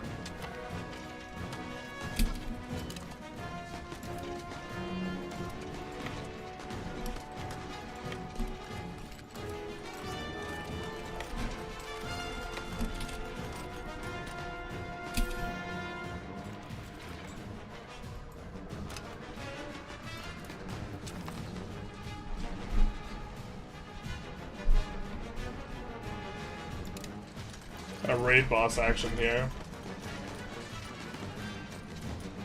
Billions must attrition. Classic take Palestine from Iberia World War. Yeah. I'm not happy about us not having a war goal we can just defend. So it's just pure war score. War score on war score. Box is so saturated on the right. We definitely want some more saturation in the center and left flanks. We have a lot of guys with combat speed. I don't know why they're not rolling in. I mean, we do have the halt. Full on the flank. Alright, fair. But this seems a little over full, no? Alright.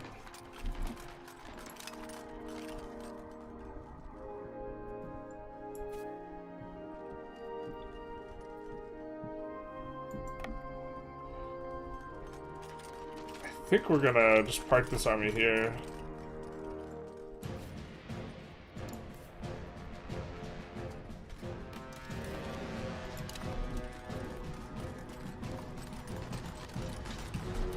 $100,000 diced up.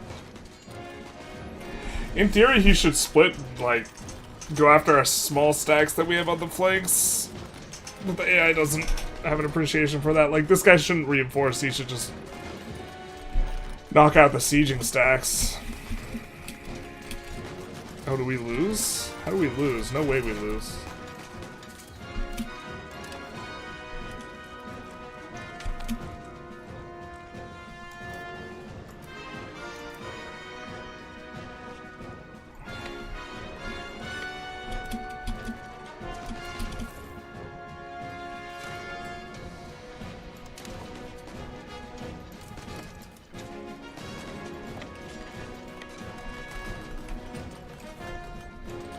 Let's reinforce this, and then come back to... Actually, let's come back to the middle here.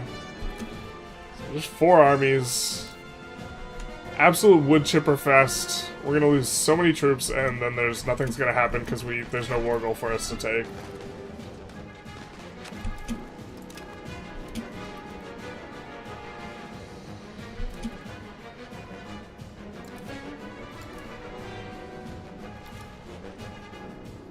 This is a full guy.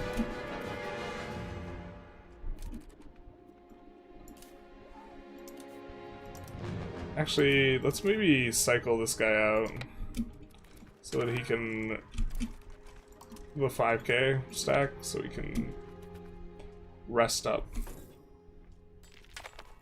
Replenish.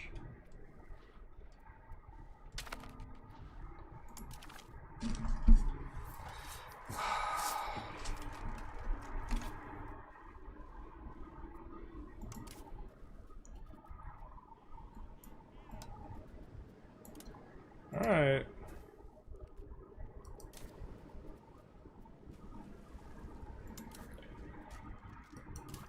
I'm gonna put a guy in charge here, I guess.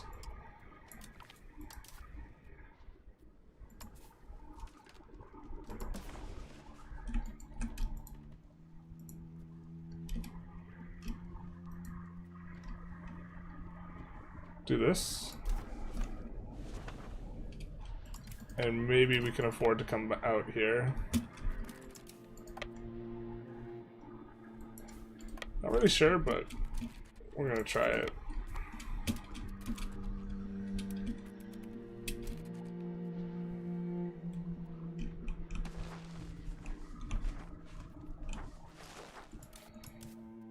Are these forts fully...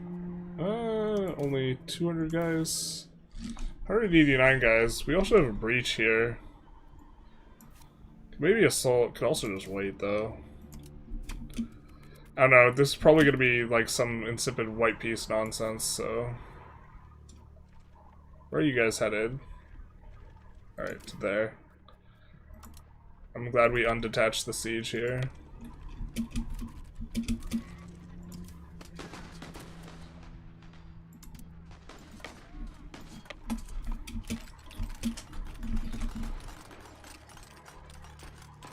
Positive stat is nice for promotion speed. It is nice for promotion speed, but it's like, it's only super important like early on in the game.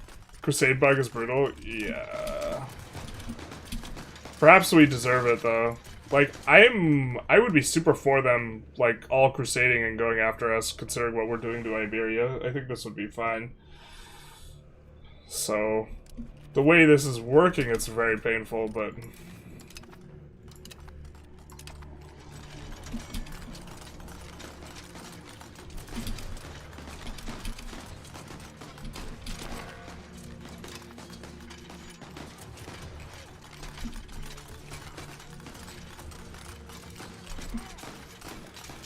I don't know if we win this. Well, actually, we have the dice, and we have a ton. Yeah, we do win this. God, this is crazy. I like the RP, but no ticking. Yeah. Well, I think in theory, like, I would be okay with, like, we have truces with some of the people who should be joining against us. Like, they should declare a crusade on us. It should feature Castile. It should be able to override truces, and like all of Christendom should go after us, considering kind of what's going on here, maybe.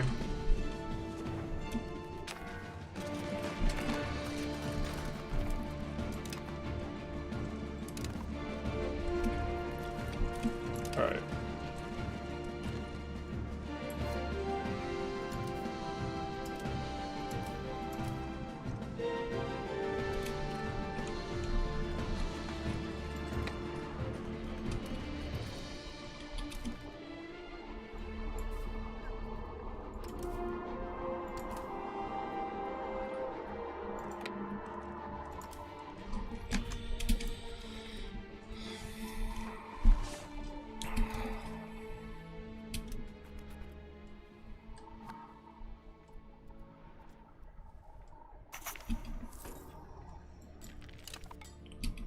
So, effectively get a little bit of stab and some traits. Do we at least have a good trait here? Eh, it's okay. It's okay.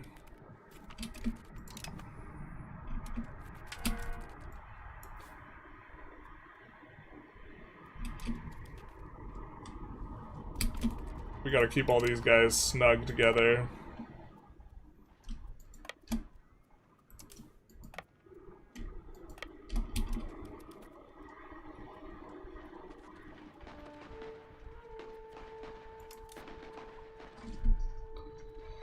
Yeah, this also just kind of feels painful from the perspective of the micro. Oh, we might not be able to actually hold this.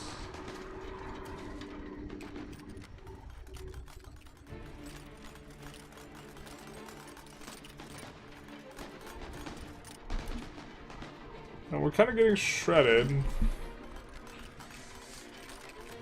And this is a -3. Wait, this is -3 for us? No, this is even, Stevens. Why do you have so much more frontage, bro? Ah, because you have the absolute fucking Chad Lord himself.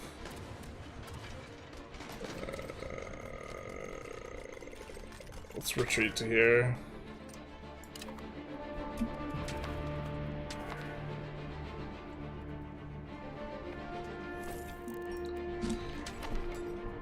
We get a little bit of reinforcements.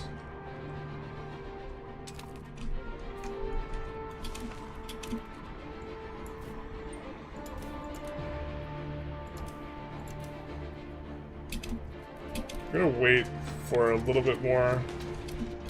I'm gonna single file them in here, because we want to wait for a little bit more morale on some of these.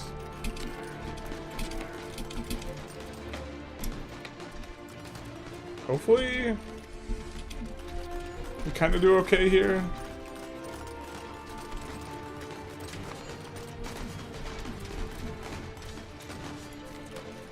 Looks like maybe not. We don't have a Chad Lord like they do. We're trading super even here.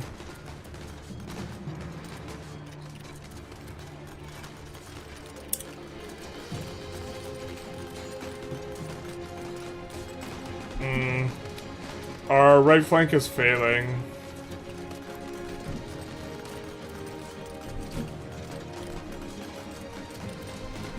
Alright. They picked it back up. Still looks kind of bad.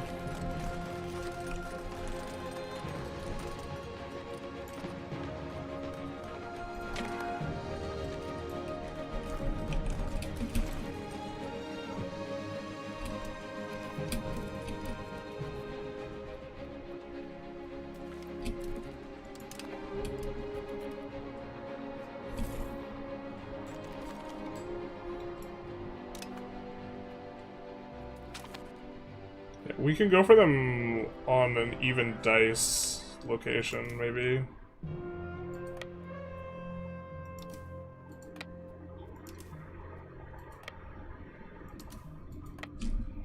Let's try and do this.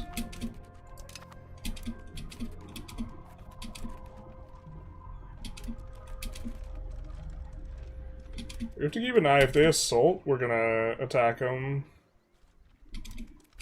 Otherwise, we're gonna wait for the next month for reinforcements. Okay, there's the assault.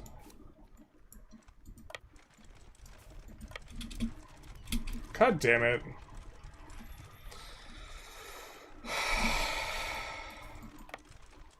No, we're already committed.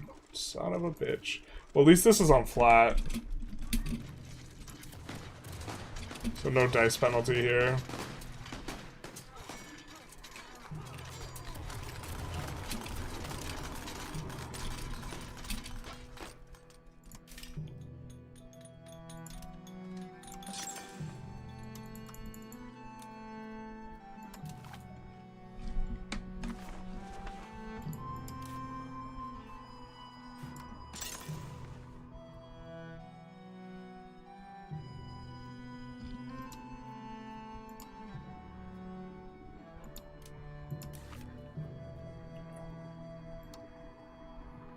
So every place that has at least 79 control. We're gonna need some more men.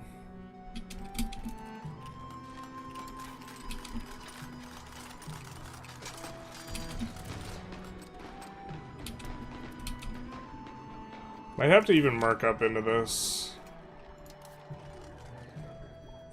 Annoying, because if we were gonna mark up, it's better to mark up sooner rather than later. Can we find a Chad Lord?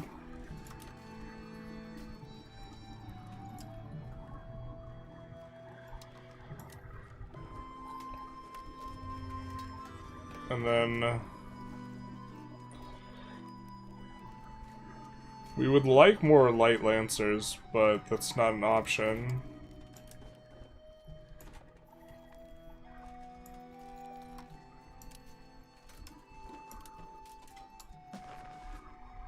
Yeah.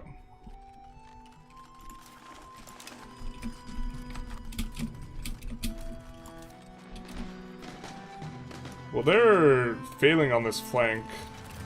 I think we actually break their flank before they break us. God damn it.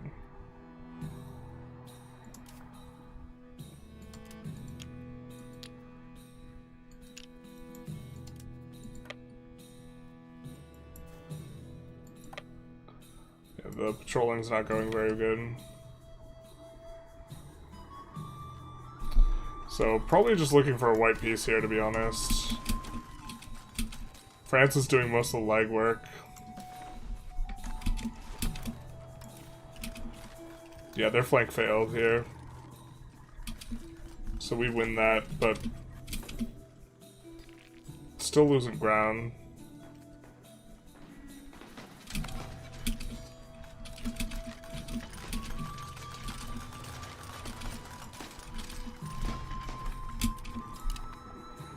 Here's to hoping they didn't, they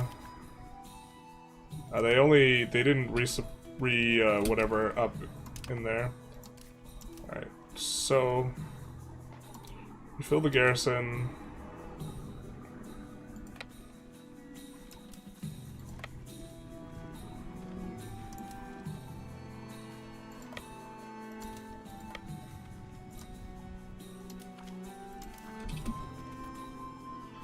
Okay, we have like no competence in characters. That is one of the weaknesses of what we're doing. You're fighting on a -3, yeah. Where the losses look so far, it's a little bit better for us, but not too good. My burgers are bankrupting themselves buying fine cloths. I crash the price, but they keep buying it permanently broke. What am I doing wrong? No, you're doing it right, bestie. You like it when they buy a shitload of fine cloth. This is okay.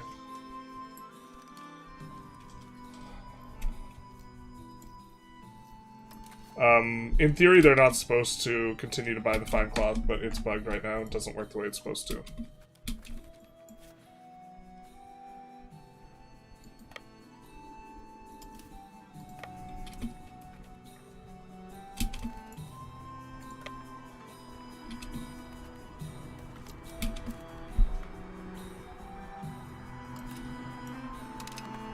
Well, that works out for us, but let's repair these boats.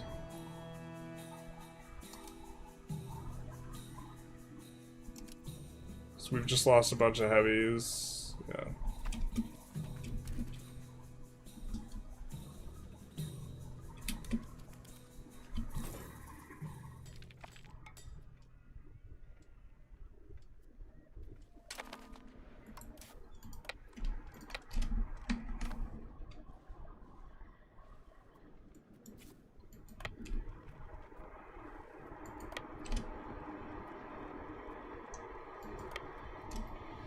Come here, here, here, here, here, here. Let's give a control group to the Chad Lord. Hopefully it just pulls the best general. Alright, so our shit general's in here right now. Chad Lord does not take over. Womp womp.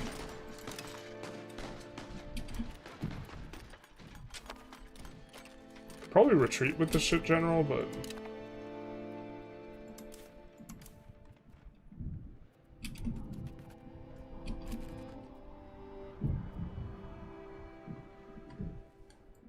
oh boy. Let's see where they're going. They're advancing. They're getting stack wiped. Cool. Oh, we might get stack wiped here.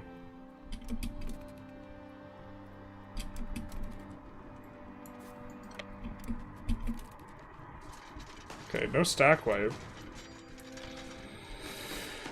But our good general won't be in charge here. We'll be on a +2. Hopefully we don't single file this. Like, hopefully he doesn't collapse instantly.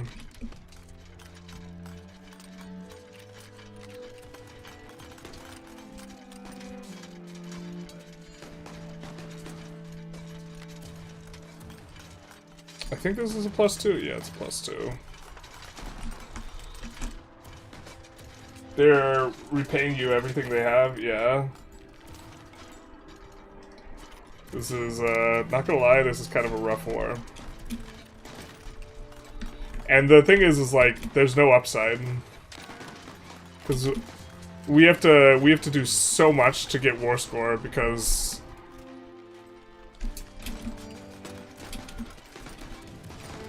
there's no war goal.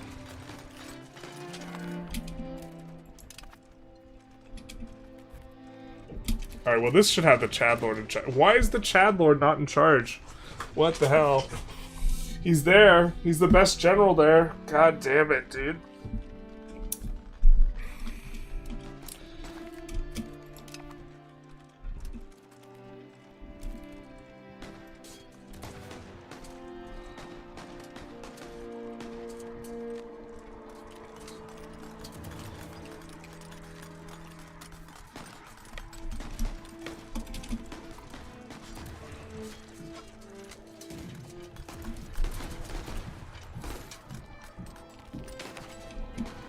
So we have a pretty significant penalty here, right? Oh my god, I don't want to make this decision right now. Alright, we have roads, conversion speed, tolerance, true faith, prestige. Tax efficiency is always good. I'm pretty sure this one sucks though, right? Because there's like more tax efficiency in the middle. Yeah. Yeah, I think this is the one where we're just like, Diplo is just far and away better.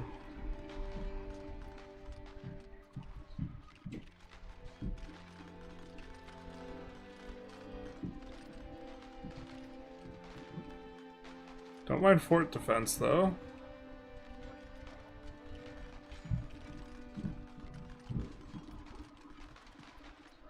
Hostile attrition is like a fucking meme for us. I think we're gonna Diplo focus, though. It's just so much better. Alright. Alright, so we are clearing them out. Or are we? Looks like this flank's gonna fall for them.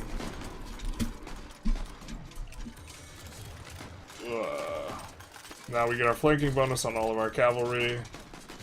And they collapse.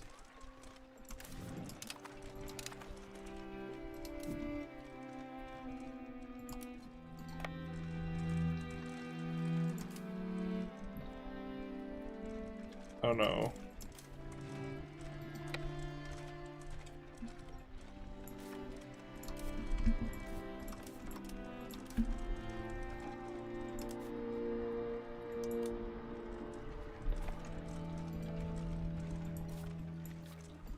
Everyone come back here. So we're gonna think this through a little bit. Alright, so if the guy who... If the Merc guy is the leader, I think that's helpful for us. So the ones that don't need very much reinforcement, we will keep up there.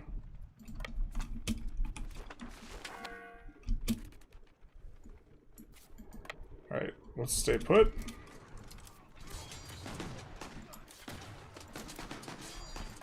Let's have this guy do a little bit of a move. What's... Okay, the dice is even here.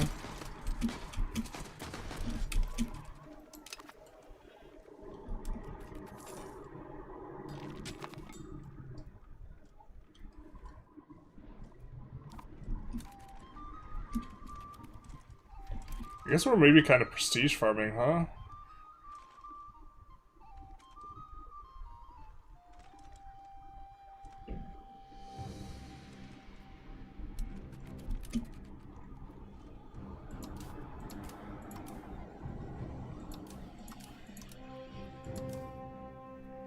Alright, we'll do this. We'll wait a couple ticks.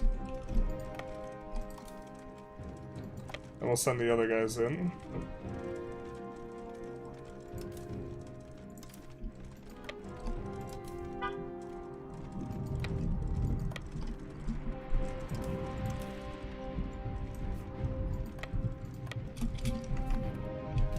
So our Chad Lord Supreme should be in charge of the fight, and he is.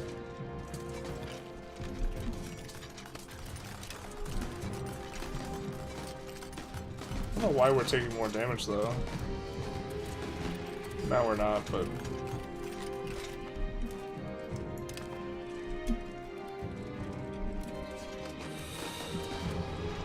Oh, this is what hell is. War is hell. Why'd we ever agree to this war?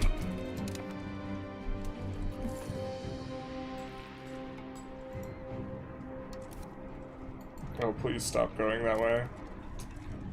Damn it.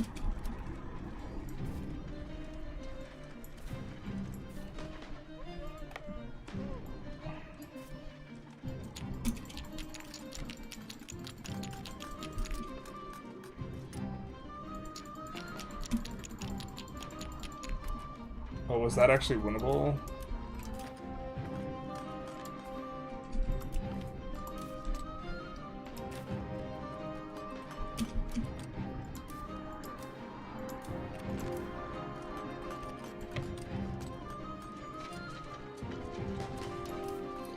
It's an even dice one.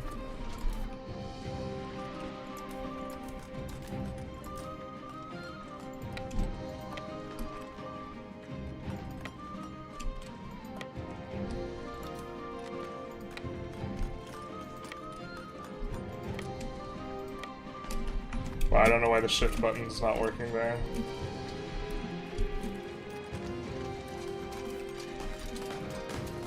We have more saturation than he does. His center is failing. Our right flank is failing. We got reinforcements coming. Don't know if he does.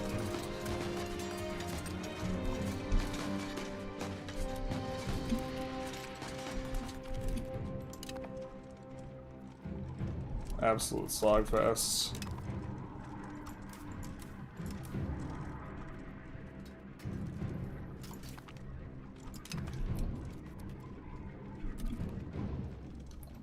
Alright, so let's do this. 5k is the strongest stack we have. I think we just want them to stand together while the others try and reinforce. Oh! There's a lot of red numbers for only like 8k people to die. Why not cultural capacity +2 now that you have infinite cash? Culture capacity +2 where?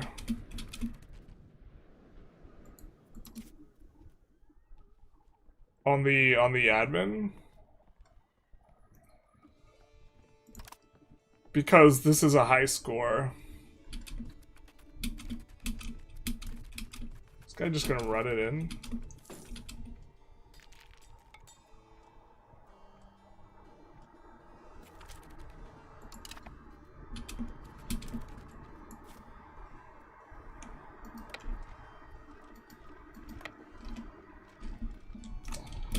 I mean, okay.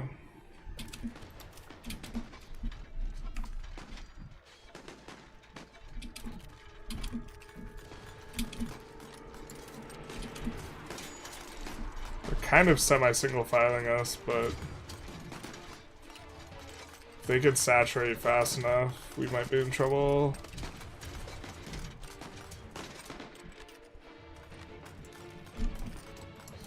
We have a breach here.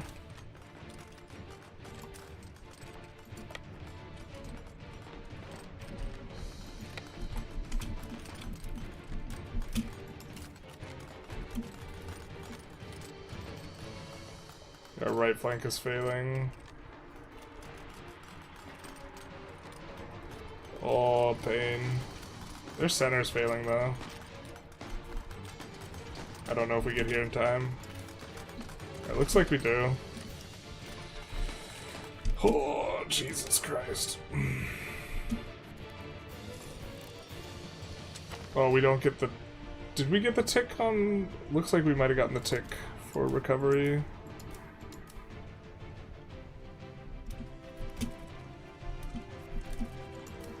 Cool.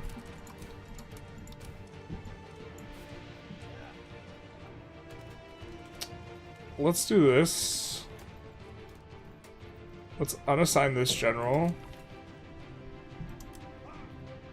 Let's merge these guys. We just want the leader of the mercs to be leading this now.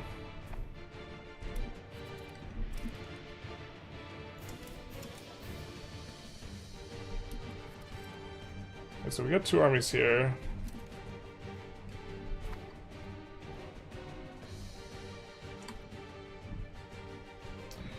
They attrition a ton. Maybe we should just let them try and siege us, because they attrition a ton when they do it. We're nowhere close to finishing this war. Oh, and we're out of manpower. Jesus. Oh, it sucks because we don't have a war goal to defend. We could defend the specific war goal easy.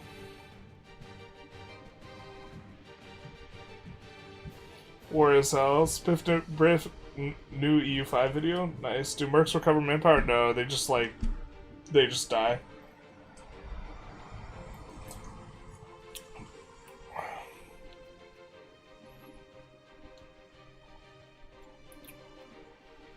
I mean, we are chewing through their army too, though.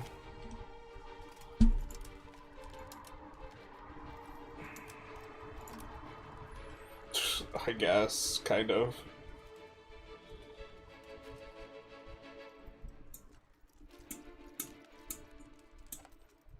Yeah, they have like no regulars left.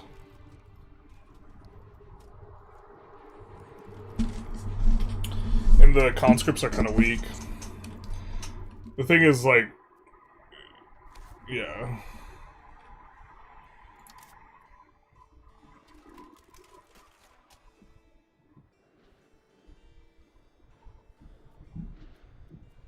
We also haven't levied up yet. We could levy up. I don't think we have levy tech, though. I think that's actually just, like, sending our guys to die.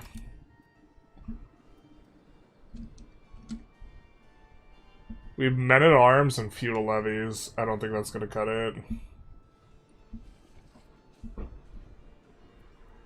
Age 2 and Age 1. I think that's just, like, buzzsawing our own bros.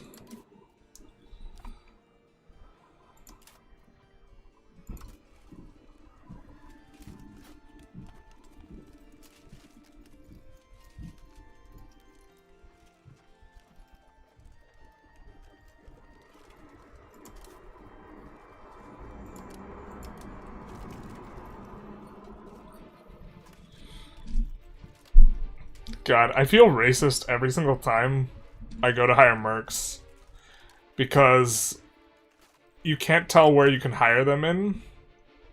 Just based on looking at them, because the UI is no good. And instead you just have to look at their face and be like, does this guy look European? Because we want to hire someone who's close to here. If yes...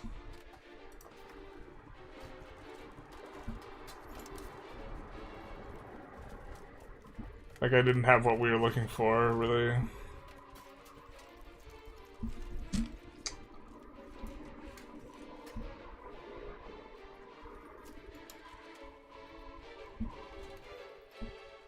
But there's no, like, I want to hire mercs out of this location specifically UI.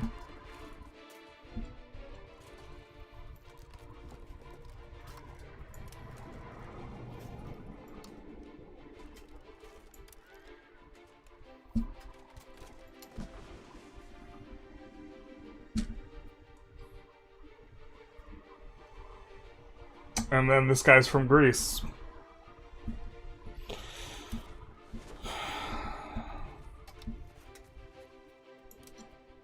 Like, I think the reason people don't use mercs has less to do with their power level and more to do with the fact that the UI is, like, not very good. Guy doesn't have a lot of troops we could use.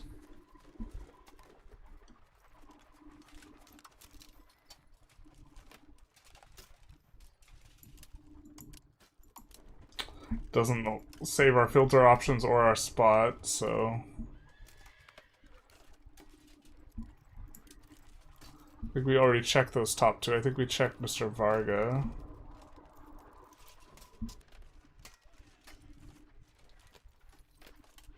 This guy's got a Hungarian dynasty, but we don't know where he's from. Geographically.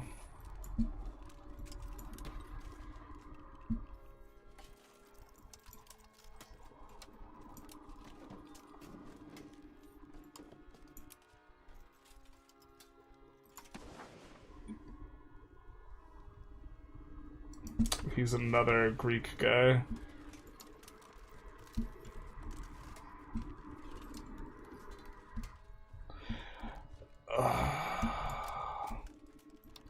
The thing is, I think we, like, depleted them in the region. Whatever. We're gonna try and fight with what we have.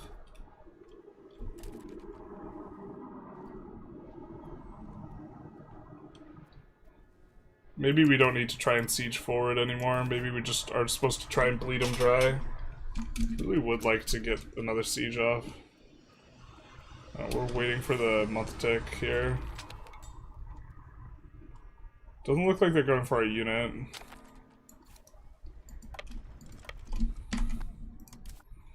Let's go for this if we can.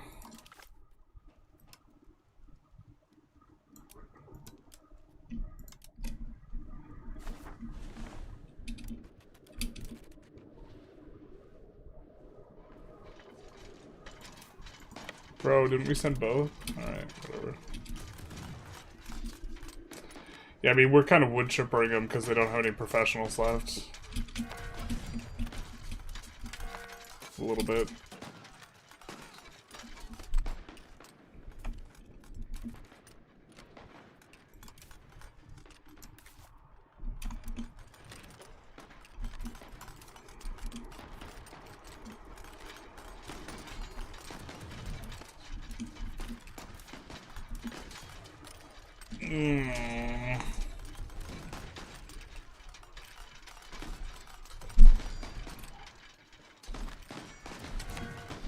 Jesus Christ.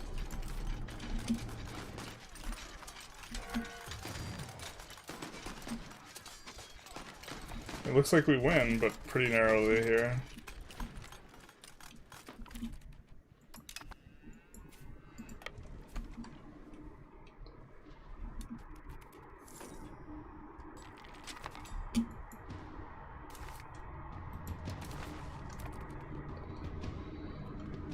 They hate the idea of white priests.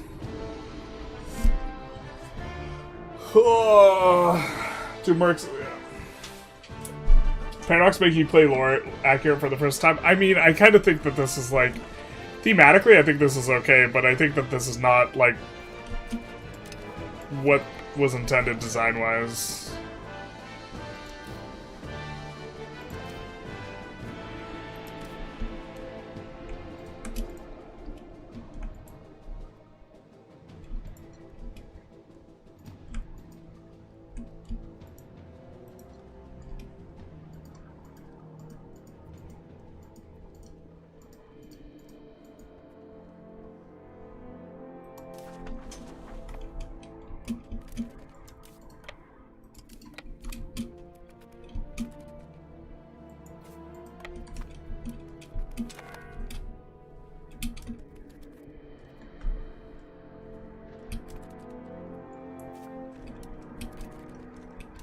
I really don't want to miss this month. Actually, missing the month tick is whatever.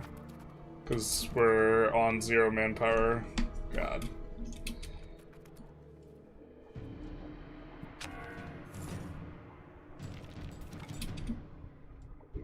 War is hell. We get global trade in Tortosa, that's nice.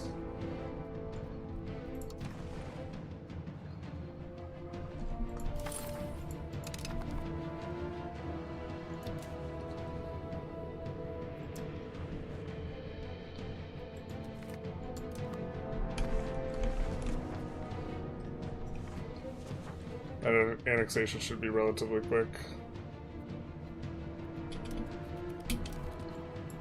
I guess maybe we come over here to clean out the riffraff that way.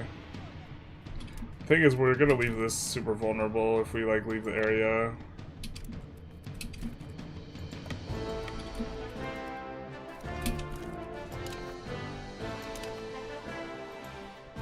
Okay.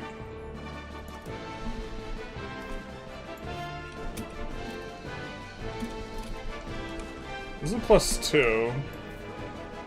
So they actually should get wrecked here. I think they also don't have the food anymore. With us taking this.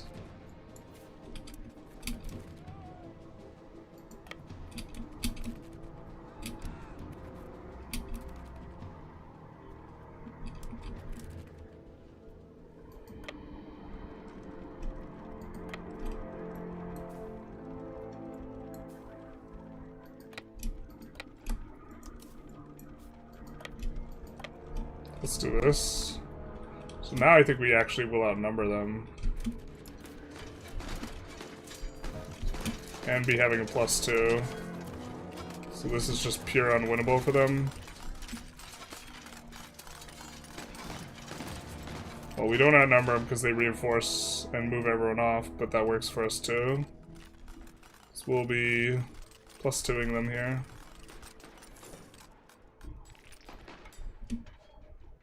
By not very good, you mean absolutely atrocious? Yeah, kinda.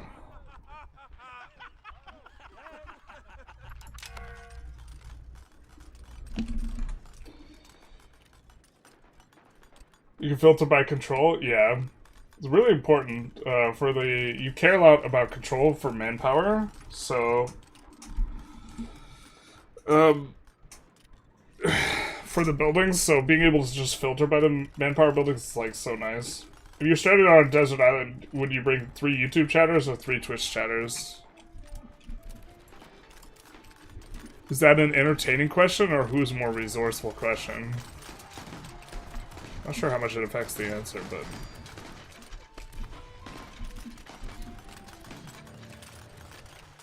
God, war is hell. Are we actually losing this? No, we are losing this. In the center? The center's not looking good for us.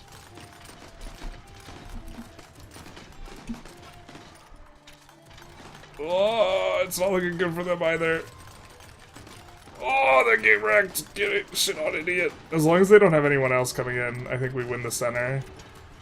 And then, yeah, the other flanks start caving. God, that's so crazy.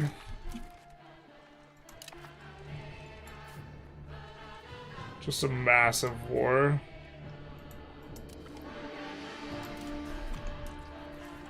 War is hell confirmed.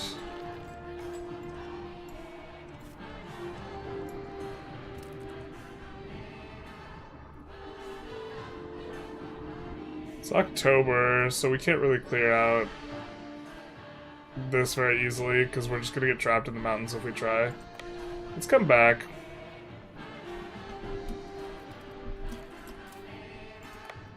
So we're hiding behind the fort line.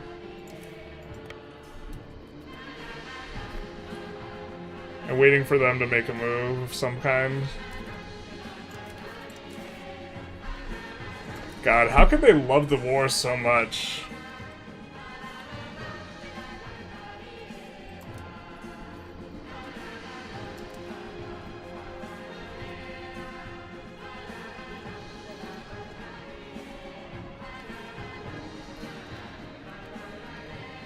Their military strength, their CB, ongoing sieges, Rome's not occupied, military balance. Well, if we conscript up, that actually makes them dislike the military balance a whole lot.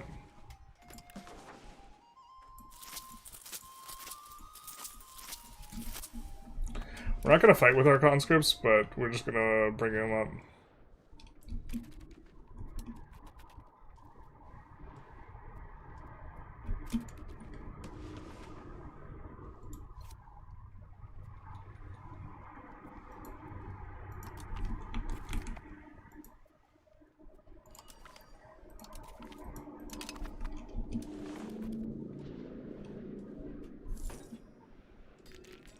Now we have refilled the garrison, so they're very unlikely to assault for it.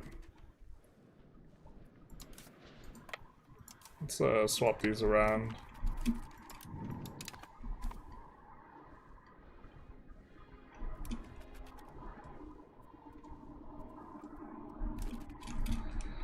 Now we can choose a place. In theory, we want to fight wherever the dice is worst for them.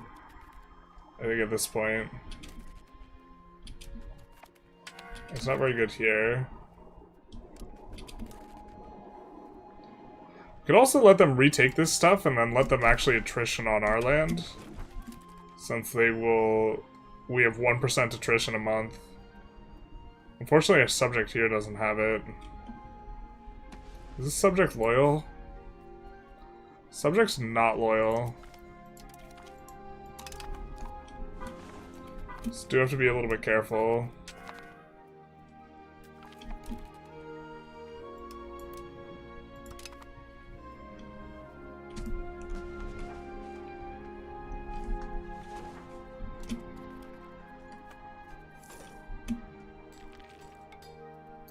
I wish we got the attrition on forts we'd taken off of them. Or that we had, like, more surface area to push into and not just this one single narrow corridor.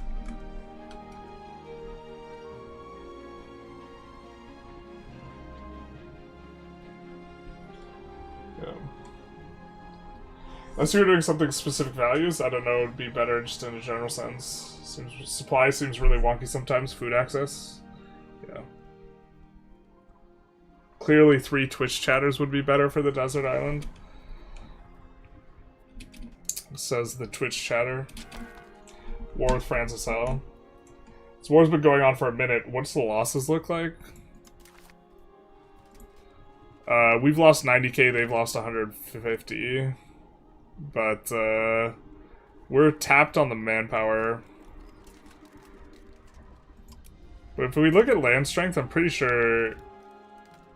Yeah, they, like, have no regulars anymore either. And by mobilizing these conscripts, we are hoping that they dislike the balance of what's going on more, but it seems like they kind of just don't give a shit, so... considering this eats up RGOs and this type of stuff, we're gonna actually disband.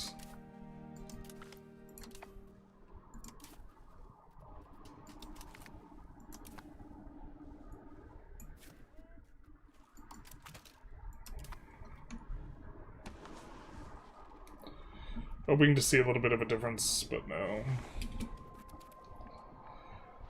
Feels like we've just wood chippered the shit out of them, and it doesn't matter. Okay, the +2, we'll take that. We'll take those. Or we could just let them attrition. They'll take 1% attrition a month. Yeah, just let this guy attrition. He's nowhere near being able to take it. Eat 1% deaths, my bro.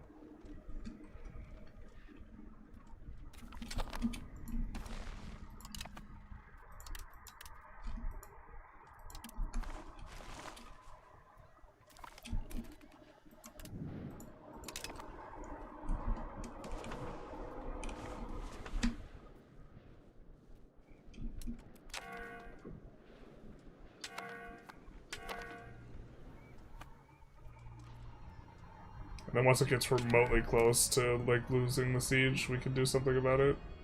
This place has been taken, so actually we need to do something about that.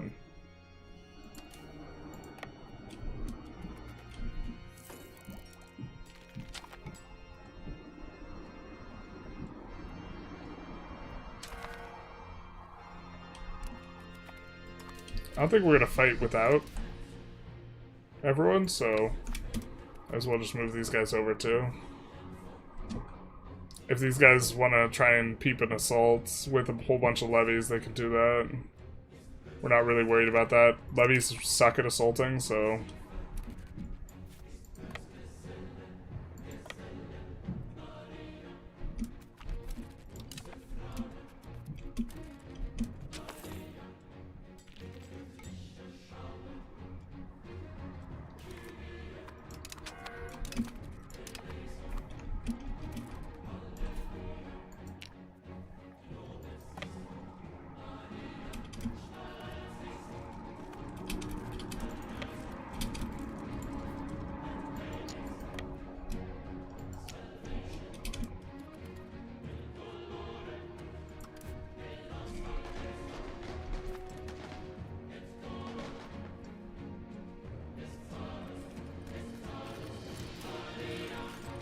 I feel like we should be doing better here, but...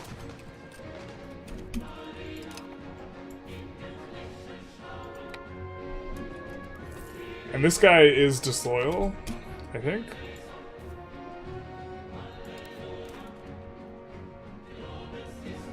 Oh, but he's about to become loyal.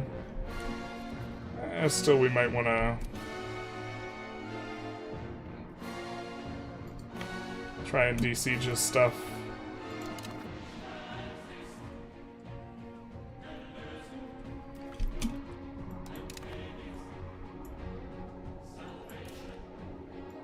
Not sure how that happened. But it's still...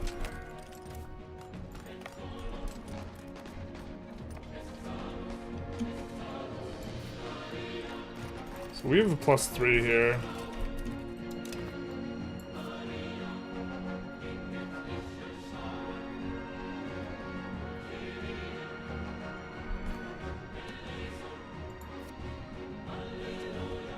I think next month we get enough loyalty.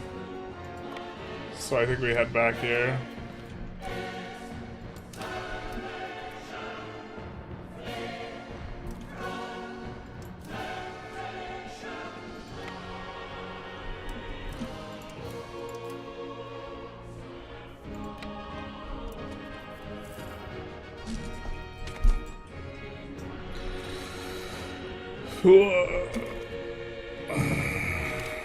I think we still have Confessionalism. Has that spawned yet?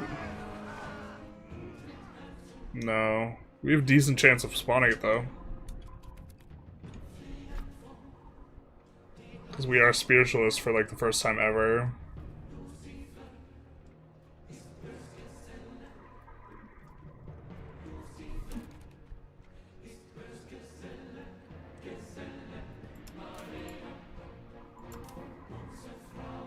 So I think the plan is to take him on the +2. And then they'll dogpile reinforce with everything and just eat shit. But we were gonna wait for May.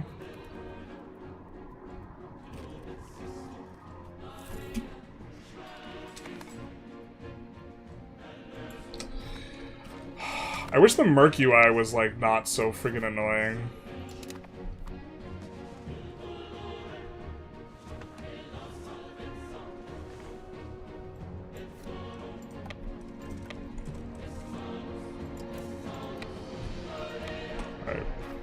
We'll take this. And they all dogpile in.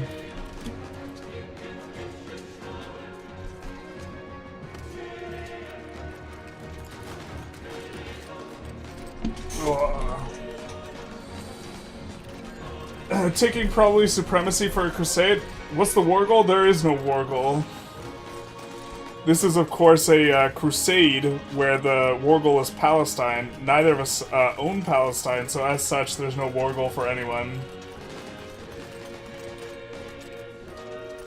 So, pretty frustrating.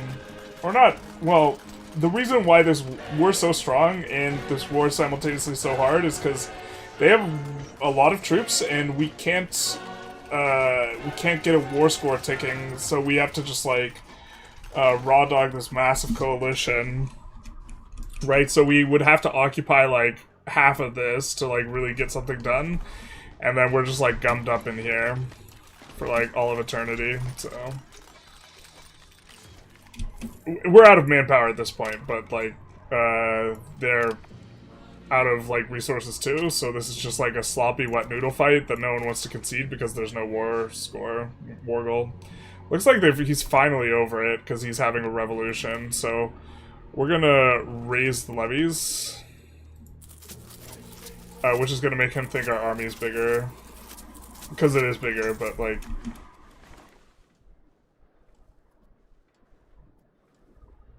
And that should be enough to get a white piece. Maybe? Probably a little short. Nope, just kidding.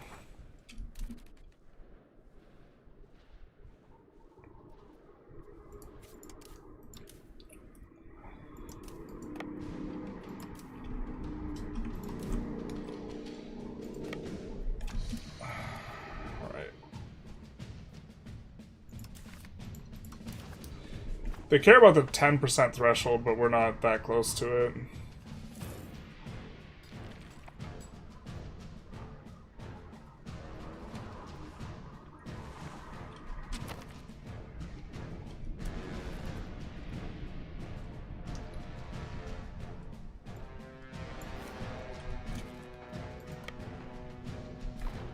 That's not good for our ally. This is good for us, though. Just because it's 3 dice penalty either way.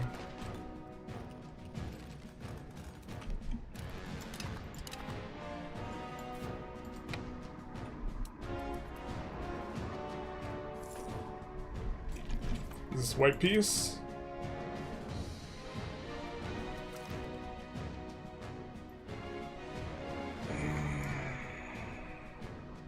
What's this?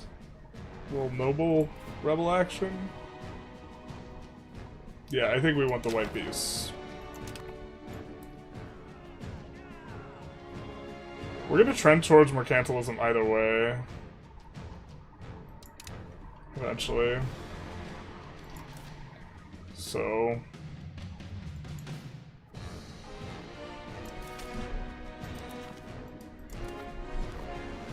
that's the war for us.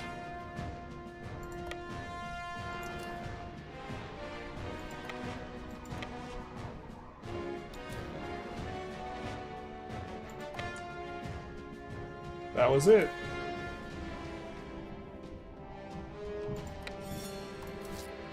Oh, and now this is gonna decay. No, no, no. which case maybe we shouldn't pay for this.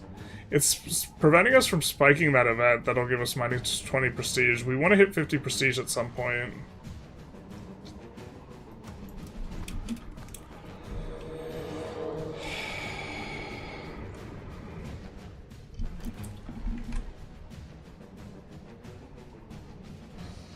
Why do you go in with a bunch of small armies at different times?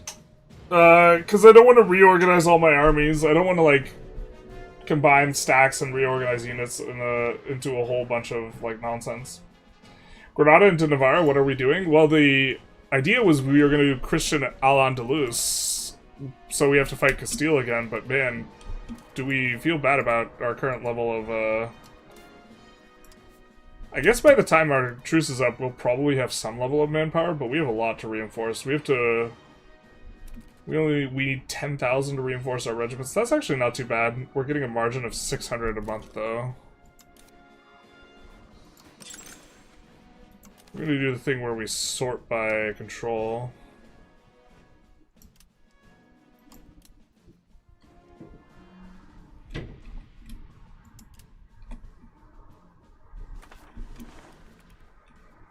Get some more armories going.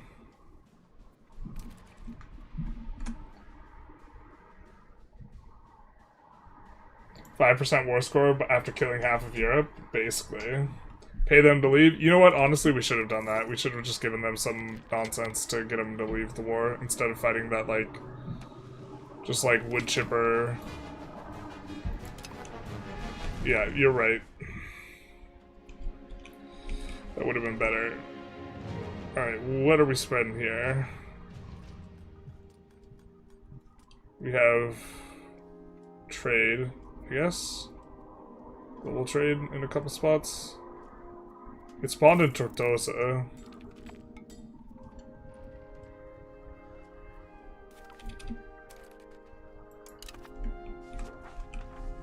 Alright, let's make sure that we have market villages everywhere in the territory we took off of Castile at the beginning of the sesh. We do not. That's a farming village.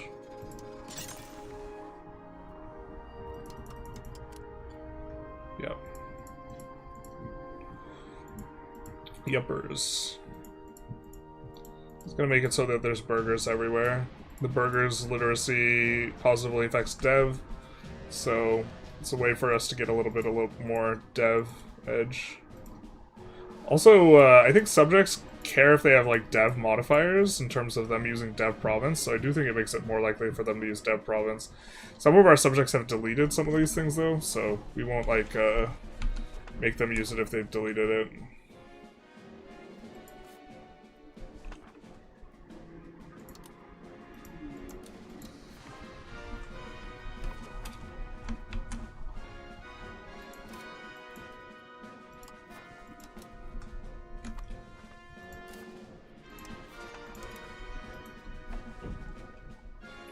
Already getting a road down.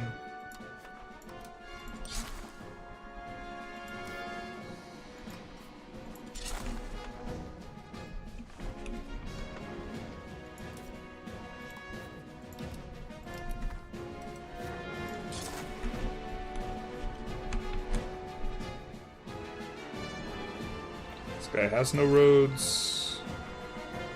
We can give him good roads if we wanted.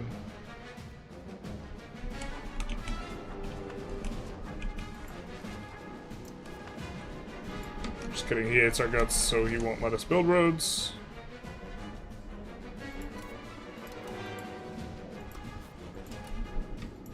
I'm doing this so that they can dev. Unless we know that there's a road we want eventually for our own proximity reasons, but...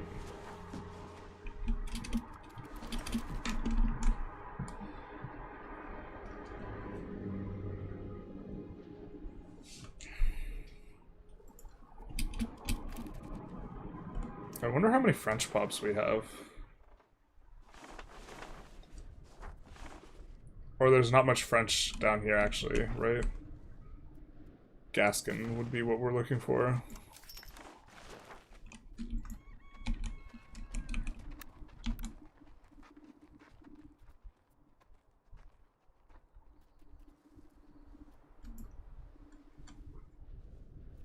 We took some slaves.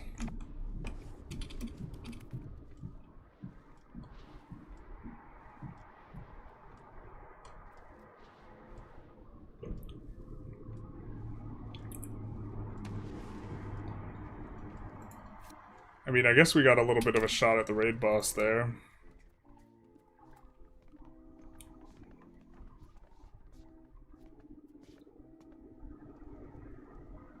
Ratio of great power score.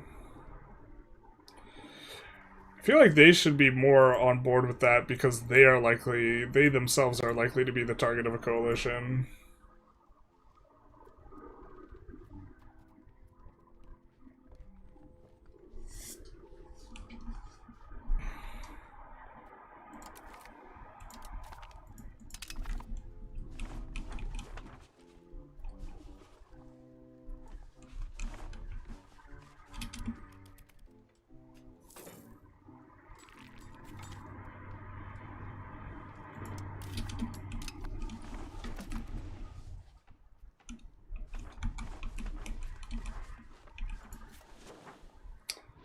Do we want a market capital to be created here? It's not the best place for a market capital, but is it catastrophically bad? It moves us along.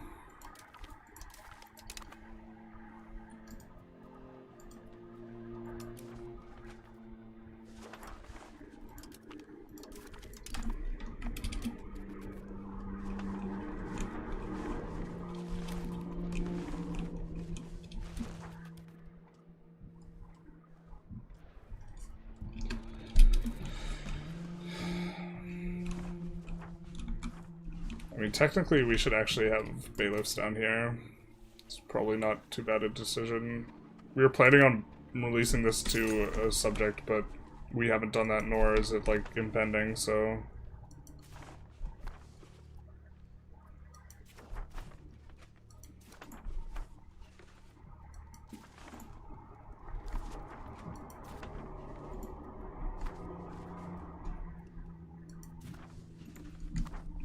do like that. Don't really have rivers for proximity, but there'll be a little spotting of control down there. Oh, we're annexing 4 people at once. That's probably incorrect. Cadiz will be pretty soon, though.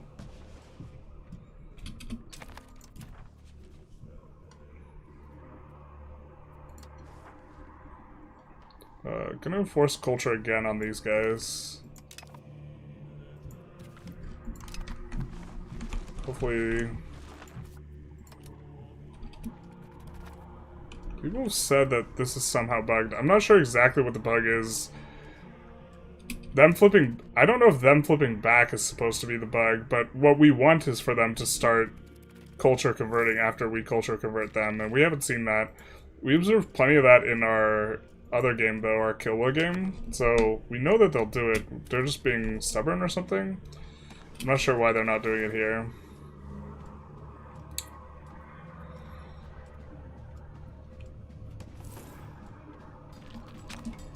How many markets have you kept in Iberia? 4 that we want. There's 1 that we're going to delete eventually or move it. Is it possible to be Bohemian and remain Catholic? I don't know if it force moves it. If you don't want to inflate the price, build on high control areas in relation to the men. Yeah. What heuristics do you decide to where to build burger buildings? Do you prioritize your capital or build a city with better production efficiency? So you care about how much tax base you get per input. A lot. And this manifests in 2 ways. 1, because you get less control. Production efficiency matters. Control matters. Because control directly throttles how much tax base you get, right? We get 11.9 tax base here because we have 100 control. That's 100% of the tax base. But we might not have the best production efficiency for some buildings here. And so, okay, we might have a place that has 85% control, so they'll only get 85% contribution to the tax base. However, if they have let's actually find a place that has better... 75% is a good enough ratio. So, we have 75% control here, so we'll get 34% contribution to tax base. Or sorry, we'll get 75%. We'll get 3/4. I said 34 instead of 3/4. What this means is that for this place to be more efficient at getting tax base per output, if we are talking about like the exact same building, let's say it's a lumber mill, although we don't really build this for profit, we would need to have 33% more profit per input. So we would need a production efficiency that would produce that, which you can't like just math it out by relation to the control because it's about margins. But we would want, like, let's say at least 8 to 10% more production efficiency for building here to be better than building in the capital. So building in high control areas is really a lot better and is like one of the strongest heuristics. But if you have enough production efficiency, it can kind of overcome this. And so generally speaking, it's like you build kind of close to the capital, but you also build where you have prod efficiency. But you're going to eventually, in places like close to the capital or whatever, eventually you're going to get throttled by building levels, right? And if you're building level throttled, then you are going to end up building in other places. Also just deleting buildings in order to make it work. I think it canceled all of our auto expands. Just because it hit building cap. Womp womp.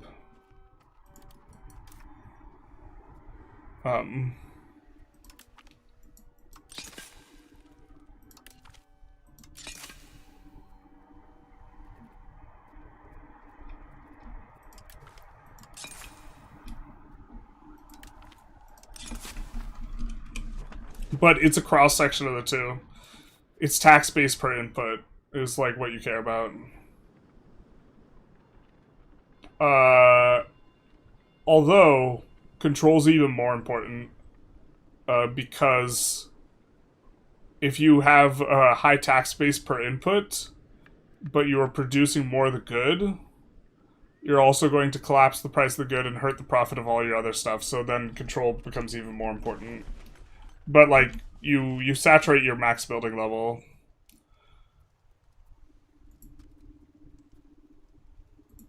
But we should be building more here.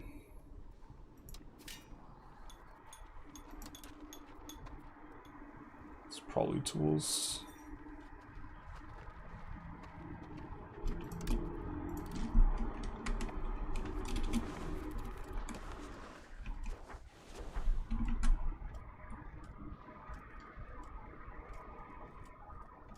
What affects the price of new market?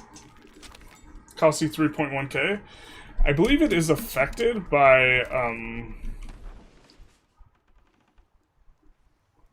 I believe it's affected by lack of market access. So lack of market access makes it cheaper, but then other than that, it scales with, like if you hover here, I think it, oh, it doesn't tell you. Womp womp. It gets cheaper when the market access is lower, but it also scales with the size of your economic base, I think. So before you make a market, what you could do is you could just lower all your taxes to 0, cancel all your minting, wait 1 tick, and then following the tick, you create the market, and then you bring everything back up.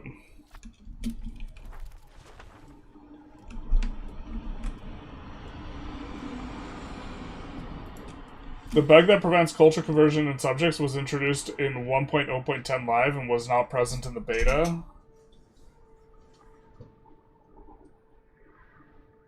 So it's new? Oh, that's obnoxious. Okay, well then I guess we need to stop culture flipping these guys. Except culture flipping them still makes them annex faster, so it's maybe not super terrible. Also, it denies cultural tradition to Moroccan.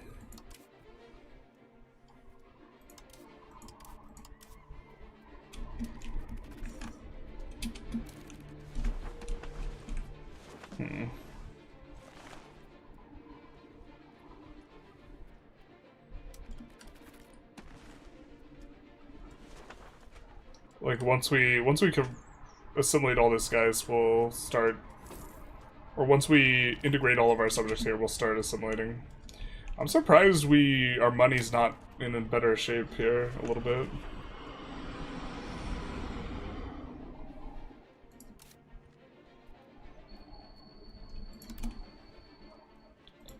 Yeah, this is a location we urbanized.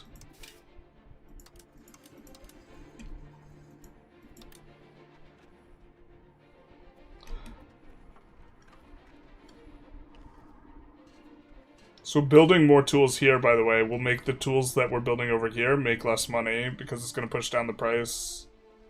Except it won't, because this is actually two different markets, but if you pretend that it is one market, it would. This is actually the Granada market.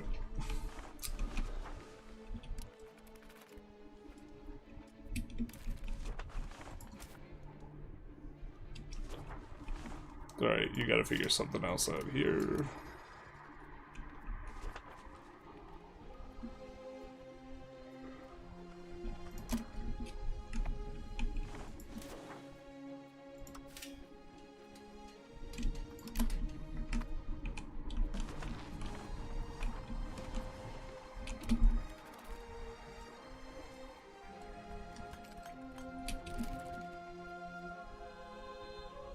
They weren't using the cabinet for you in the beta too? I mean, they used it when we were playing Kilwa. I'm certain of it. I think I have a video where I'm showing that, like, it's like they're getting the conversion, but now they don't use the cabinet action. It's kind of whatever. Oh, I mean, like, they're gonna use the cabinet action elsewhere, so it's not like the end of the world, but...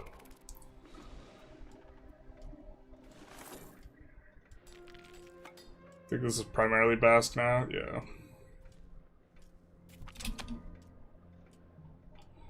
That is going to be nice for our assimilation speed. Spiritualist hurting us here. That's unfortunate because we were really going to rely on that for culture conversion just generally. It doesn't matter because we're going to get all the cores because all of this is cored. Wait. Brother, you're not cored? Like, we flipped you off of... Did we flip you off of Andalusi and you needed to be Castilian? I think that's what happened. Oh, that sucks, dude. Because now we're just gonna get integrated provinces. Yuck. Alright. So that means... I guess it's going to be a priority for us to integrate the Andalusia area so that we can use assimilate area on the entire area, so... Especially, we were holding off, hoping we could get our subjects to culture convert, but if they're just not going to do it, get them to culture convert the Castilian. Alright. Well, we can't start another assimilation now.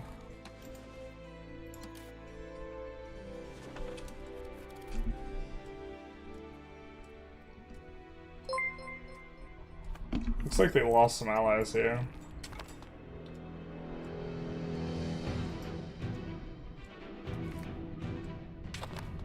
Hailed, ducks. Thank you for the follow. Think playing Florence would be worth it to culture swap to Sicilian or Neapolitan to form two Sicilies before forming Italy? Probably. Florence is, like, also one of the stronger starts. I think they get the overall best, like, advances early on. Would you close or delete new buildings and new cities you conquer with no control? In theory, it's probably correct. I'm just not that anal about it. But yeah, another thing is I have to take a look at the effects of in-market versus out-of-market, because, so if we overproduce books in Granada to be able to ship to Tortosa, there's, like, a lot of things going on, right? The Granada market is getting more buy orders, but the buy orders are not going to push up the price, so they're not going to increase the tax base very much. And the Tortosa market, we're not building anything because we're satisfying the demand via, like, exports. And is that economically better is unclear to me, because you're going to be getting value mostly from the trades there, right? Because you're not really increasing the tax base of Granada that much. And so it's a question of, are you extracting more value from tax or from trade? I think generally you extract more value from tax. So taxes will be better generally. But that's like a math question I don't know the answer to.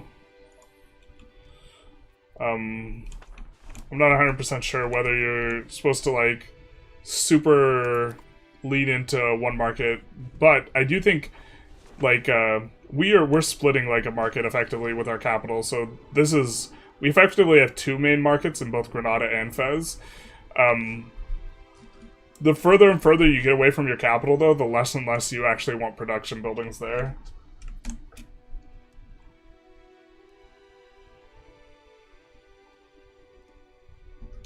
Potentially look for armories, docks, bailiffs, and training fields in conquered areas for deletion. Yeah, those in particular will be nasty. This is correct.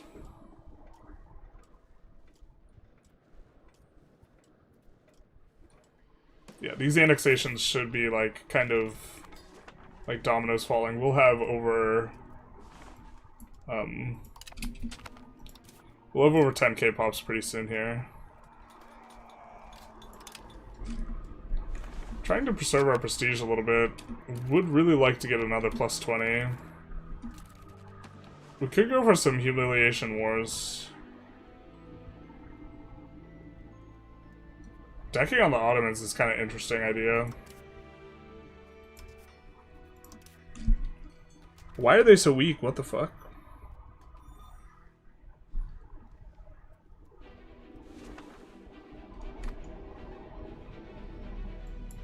Speaking of, let's send this guy back.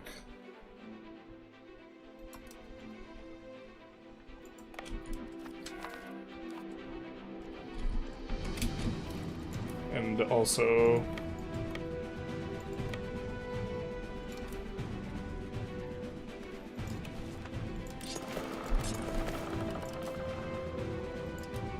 recruit up to these things.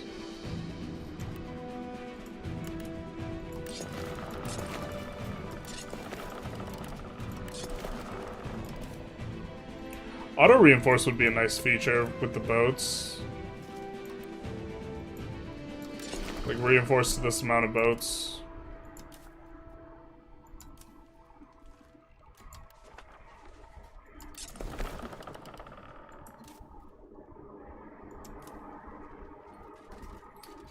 I think the Iberian caravels won't upgrade, is why we're doing it like this as well.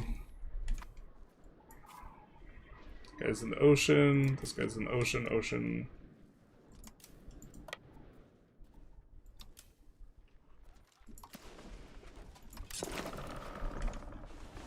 And then I think that one's gonna be our worst. So after this guy peels off a little bit of repair. It looks like he's got a lot of repairing to do. Alright, fair.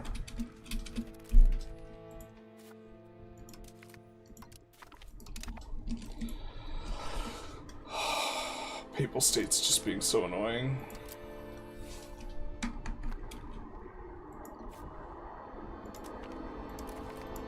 Hungary is freaking caked up, though. I kind of like these just massive powers.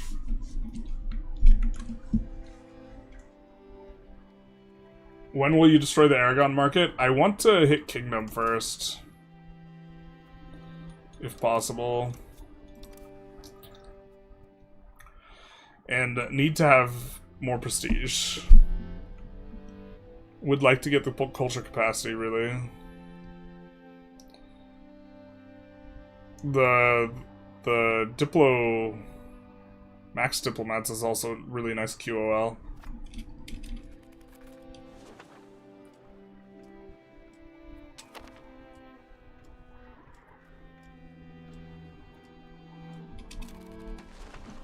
Is there anything that we want to delete urbanization-wise? Saragossa is like an interesting one. But I don't think we want the lead here. We're kind of fine with the urbanization. Oh, Cadiz, we actually don't want a lot of this. I think. I think we don't want the horses specifically urbanized. Oh, we can't delete it because it's got separation. Womp womp. I think we're kind of okay. Wait, what's the...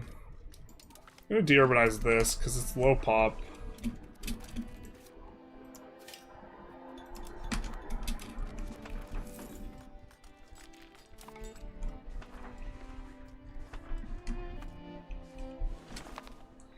Could also assimilate the...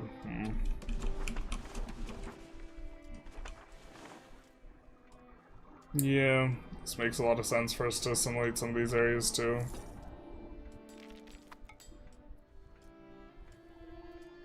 Subjects aren't doing the best job of it.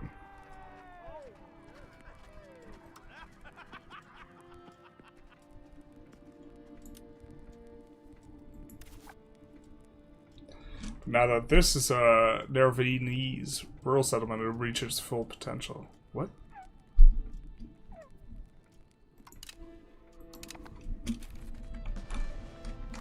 Alright, so we get a bunch of cores here. Hot damn.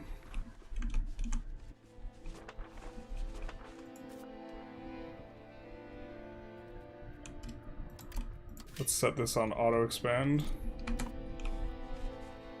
And then this wheat, we want to make it a food place. Ah, this kind of sucks. We have an urbanization, or we have a place with iron in it, and we don't want to urbanize anything in there. That kind of feels bad. Well, I think this is just too good to breadbasket to like not set it up for that, I think. So maybe the wool. If the wool is flatland, yeah, the wool's flatland grassland. I think we go with the urbanizing the wool. Kind of feels bad. Oh, there's like no pops there right now. Yeah, we'll just leave it. We'll just max those out, which will pull in some slaves. Do the same to the wool here.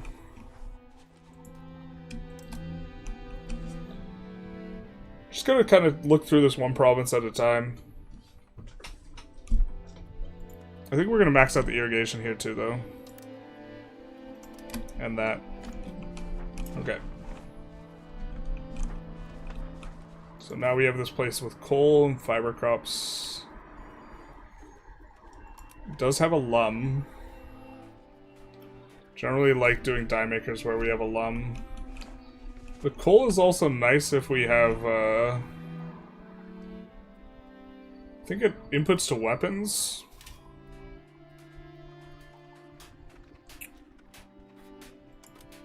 Not the higher tier weapons, but this is fine. Or not as well on the higher tier weapons, which start demanding other stuff. Alright. Next we have this province. Kind of got like no pops. Leave it alone. Here we want more pops, and here we want more pops. Because pound lock canals.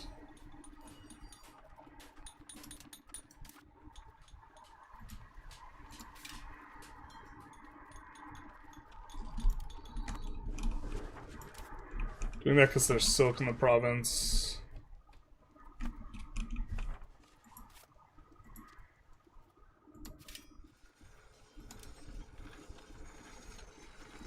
Well, it's not all that profitable.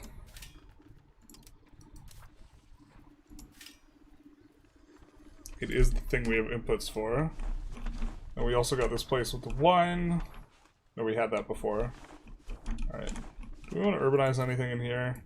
I think we just don't have a lot of pops, yeah. In a lot of this. Alright, so let's double check some infrastructure type of stuff.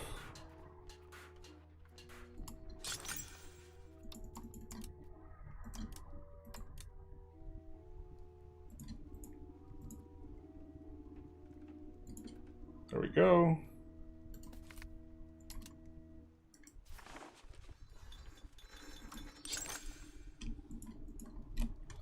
Some of that. And then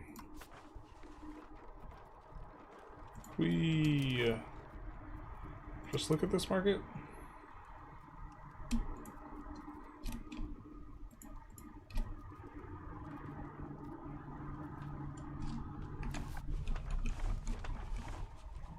Now we directly control this market.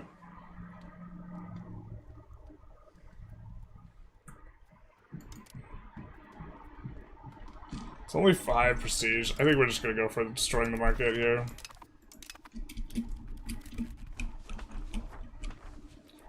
By virtue of us owning it, it made it cheaper for us to destroy the market. We have a couple subjects. Oh no, wait.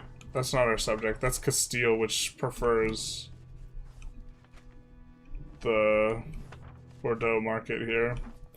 We hope that he doesn't make another market over here.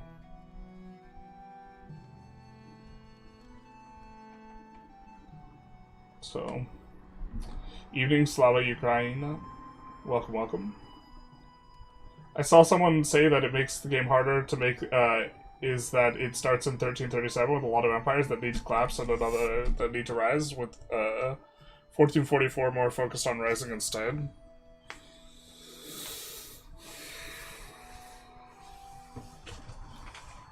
I mean, what's a lot of empires that need to collapse? The Mamluks, Delhi, and Yuan? I think Delhi and Yuan collapse just fine. Love your content, fellow Carthage aficionado. Welcome, welcome. Is subject revolt war awareness in this patch intended? They just don't annex even with like 50% war score?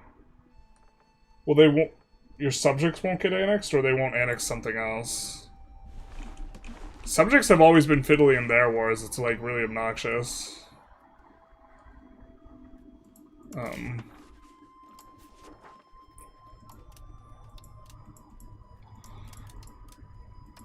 We'll look to just expand out the RGOs, because this will bring in slaves. Not like a whole ton, but get some more baseline stuff to grow the pops more. And then I guess we'll also come in and build a bunch of granaries.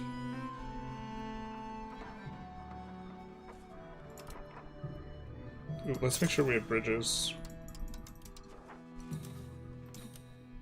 Yeah, we already pre-built them.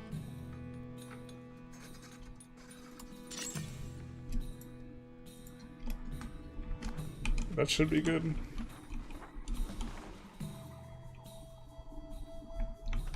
We're just like actually getting proximity here.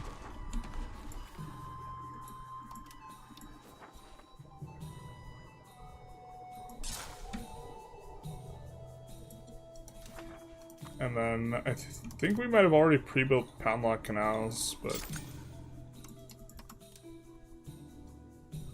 yep. Add a couple more. Proximity's looking decent. Gold's nice, it alleviates lumber pressure from the charcoal kiln. Yes. Oh, speaking of, we haven't taken a look at bog iron smelter stuff in a while. I guess we just don't have that much of it. Not too many wetlands. Actually, no wetlands. You just heard 1836 hours of victory. Very nice. Time to make another review. I played the tutorial. Subject nerf when they are too strong. Subjects are really strong. Golden Horde needs to collapse. I feel like it does a decent amount. I mean, like, it's collapsing here. There isn't anything that needs to happen. Yeah, this is also, like, another thing. Like, I think it's plausible the Mamluks, like, became the dominant power in the region. I don't have a huge problem with the Mamluks eating the Ottomans and being strong sometimes, and the Ottomans, like, getting, like, their historical thing. There are a lot of RNG in the beginning when historic characters died. Black Death. Timur got plot armor. Yeah, but this is why the Jalurids, like, fell. Like, historically speaking, is because, like, all the heirs died to the Black Plague. And they, like, might have reasonably been a power in the region had it not happened like that, right? So, like, the reverse is also true. I don't know. people seem to feel like really strongly that the Ottomans should be like big boys.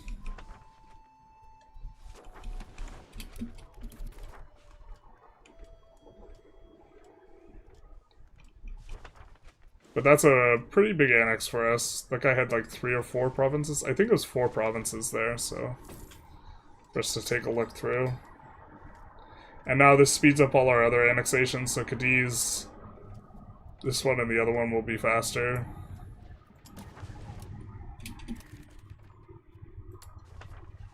Our cash is going to be also in the chopping block here.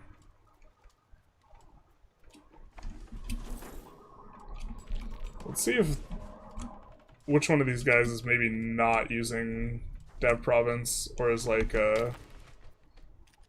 Dev Province, Dev Province, Dev Province, womp womp.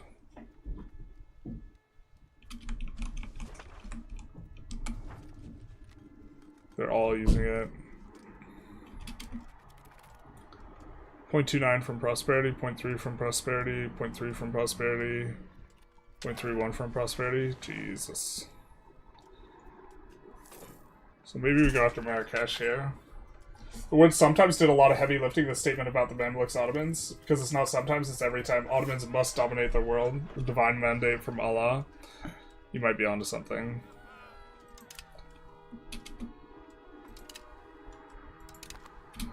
But you might not be.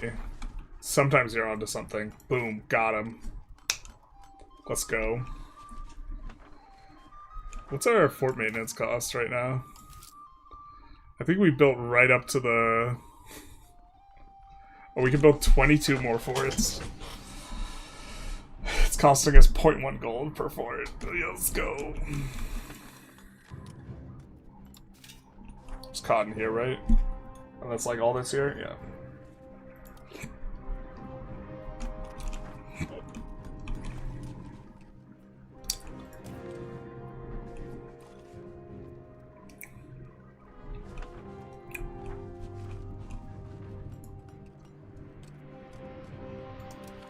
Let's do this. And this. And annex these guys. Oh wait, we couldn't annex these guys, could we? They weren't loyal. Them's hoes wasn't loyal. I mean, Sevilla's gonna be the one we kind of like want the most. We could also annex these guys. They're using Dev Province too, though. Everyone's using Dev Province. Like, the question is like, if they're not using Dev Province or their prosperity is ass, we can annex them. Or both. Like, this guy in theory actually makes a lot of sense. But if we want to core all this, we need to get population there. So that means we have to, or we have to use assimilate.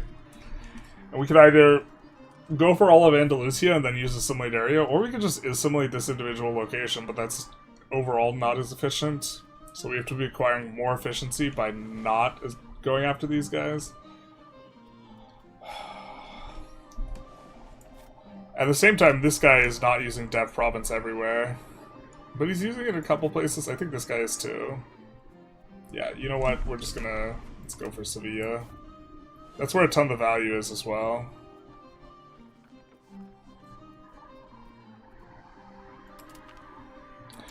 Oh, this guy's not, Can we do cultures not location? This guy's not Basque anymore, so we won't actually even assimilate him that quick.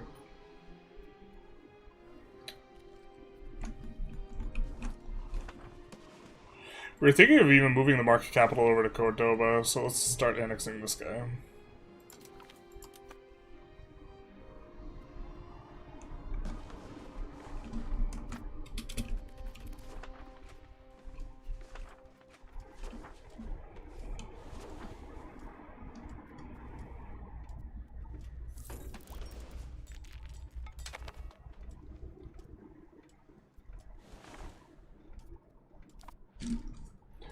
Yeah, this guy flipped back Morocco. 1 year on the annexation, though. That's going to be a nice power spike for us. It's got a lot of locations. Every time, sometimes, yeah.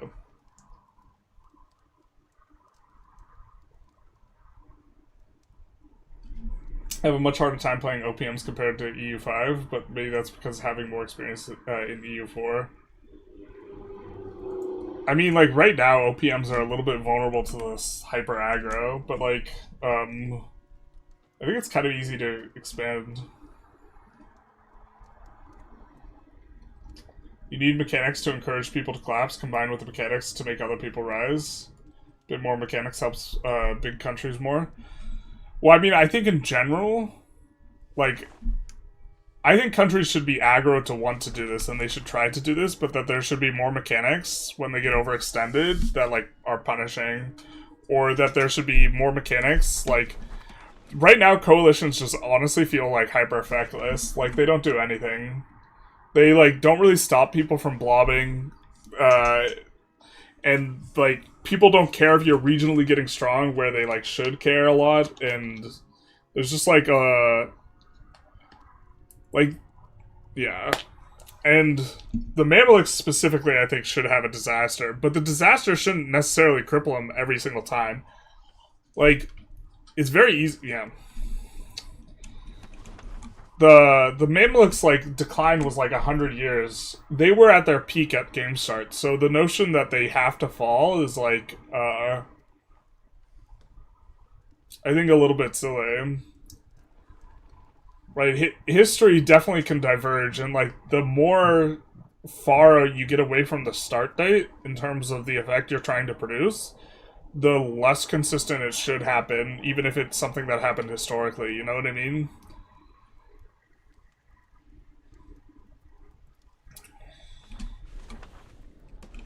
I'm still debating whether or not we're supposed to try and flip this guy.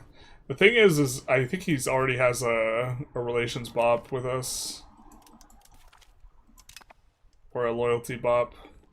Yeah, because we flipped him once already. Or does flipping just give minus 100, or does it give minus 50?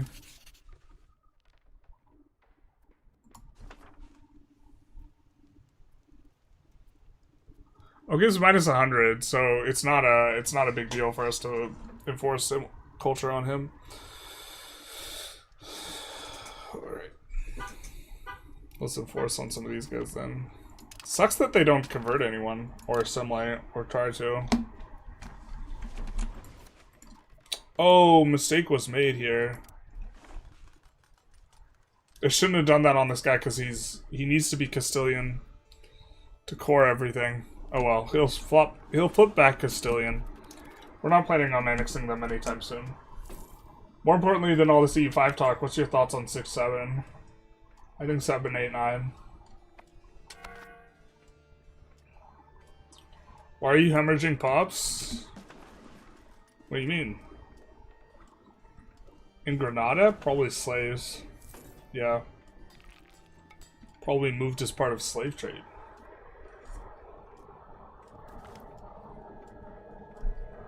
Why is Navarra such a good country to form? They have really good,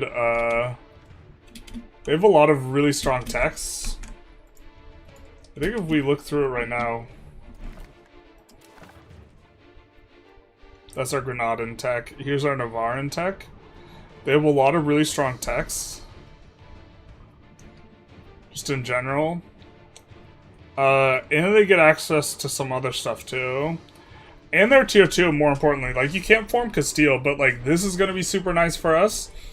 And they also allow the law of the Mercantilism division. Which is a pretty big deal, but, like, a lot of these texts are just very, very solid. But, like, we're also gaining dev from one of the law categories. So we're getting 12.5% proximity cost reduction just because we flipped Navarra. Because we're also getting this, which gives us both dev and prox cost. So, like, we're gonna, like, look at us compared to Italy. Like, normally, you're not, like, as developed as Italy.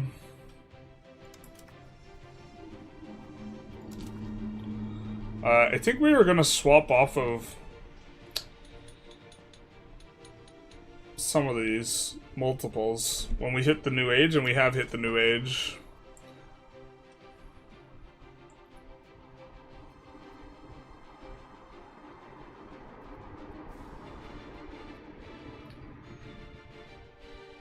Loyalty of subjects is kind of attractive.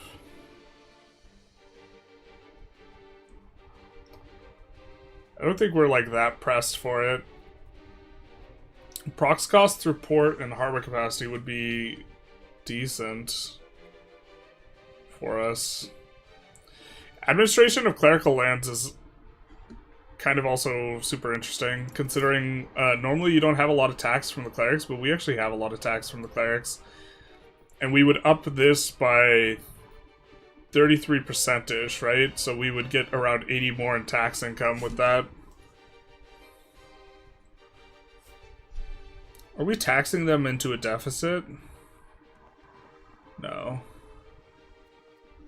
These guys neither. Currently, like, running a surplus doesn't matter. Or, running a surplus doesn't increase consumption even though it's supposed to.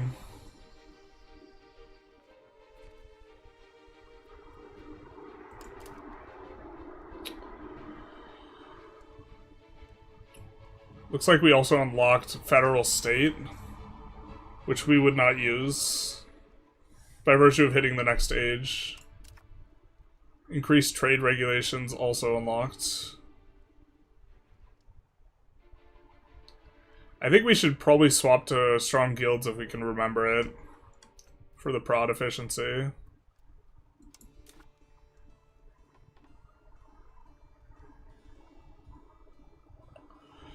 Could also curtail the burgers. Yeah, now that we've actually hit 100 Pluto, I think we want to curtail the burgers.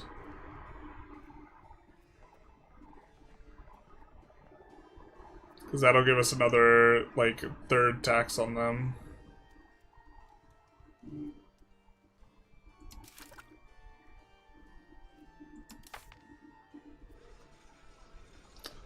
That was kind of nice in that one war, though. A little bit.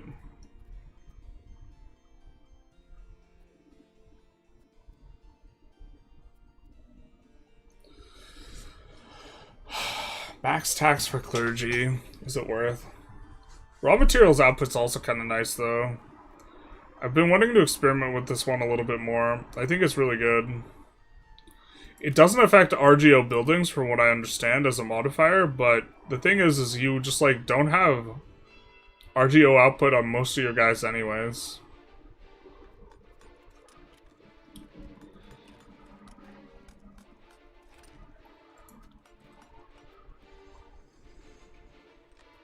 Like, some things you get RGO output, but not a lot. Like, we have RGO output on lumber. So it's not very useful per lumber, right? Or proportionally. But, like, saffron, that's more. And also, all of our new subjects, which will include colonies, will also release with it. I think we'll swap over.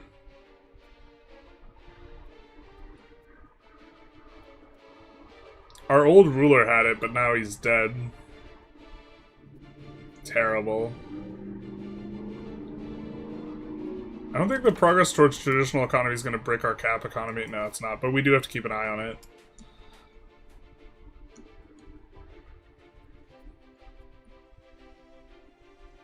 I'm shocked that this doesn't require you to be, like, have traditional economy already at, like, 50.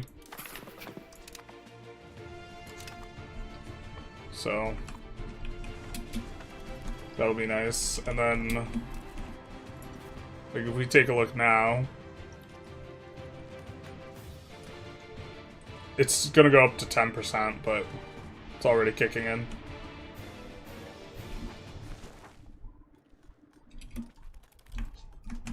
Why is Cordoba better than Sevilla for market capital? So my thought was we'd already built up Granada so much. We already built up Granada so much. Cordoba is closer. Like, Granada can get to 100 market access if the capital's in Cordoba, because 1, 2, 3 locations away. But it's much further than Sevilla. 1, 2, 3, 4, 5, 6. And this is where we'd already built up. And Cordoba's kind of equidistant from, like, a lot of this stuff, instead of, like, pushing through Sevilla. Cordoba also gives more breathing room to Lisbon. Or Lisboa. One of the difficulties is that, this guy's market access is, like, gonna be super ass, so, like, we really want to get this market so that it can kind of fix things. But also Cordoba, one problem with Sevilla is Sevilla generally feels a little squeezed from the north. And if we put it in Cordoba, we'd feel less squeezed. We would have to pay more for our trades, though, because we have to travel through here to get to Sevilla. But we kind of have... most of our New World trades are actually going to go through Fez anyways. And Fez, we were thinking of moving down to Bat to get a little bit more space. But, like, this makes it so that the Sevilla market and the Fez market don't quite step on each other's toes as much. And in the past, what we've done in order to give Sevilla more space as a market is move Fez's market down to Marrakesh.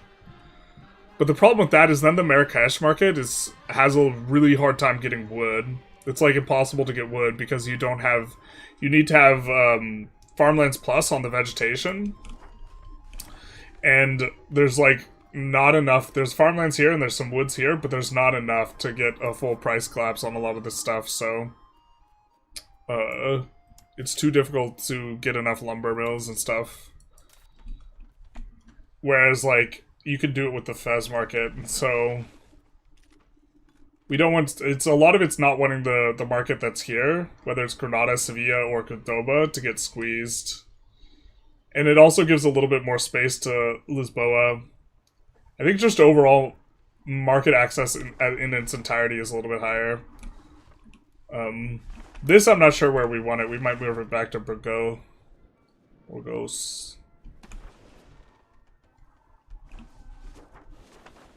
But that was some of the thinking. I could actually move this down to Bot right now, though. I think it's much better once this guy gets annexed, but we're right on top of that as a thing that's happening. But I think that our plans of... I don't think we want to make another market. I think we want this market to actually be huge. So... was thinking of making another market down here or moving down to Marrakesh, but I think we're just going to tolerate the low market access here in the south. This should free up some of these locations out from being in the Fez market, I think.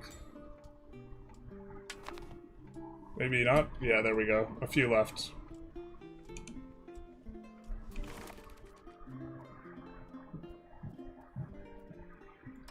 Happy to push towards Mercantilism. Wait, did we spike them building a new market? Just by that movement?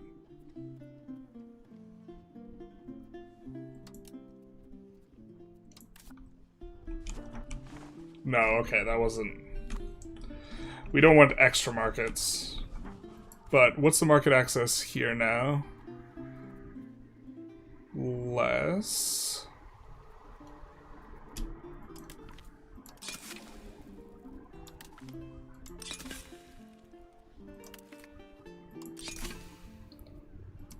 Another thing is, like, the market court has kind of changed things a little bit. Because we have,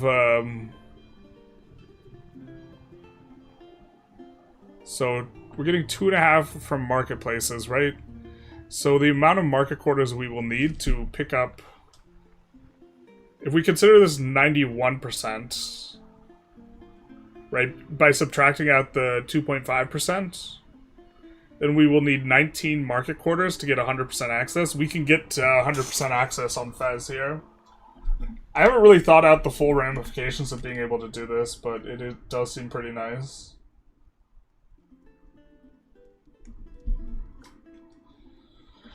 I think the aggro needs to be focused on their rivals instead of just whatever's an easy war. Yeah, and keeping someone else down.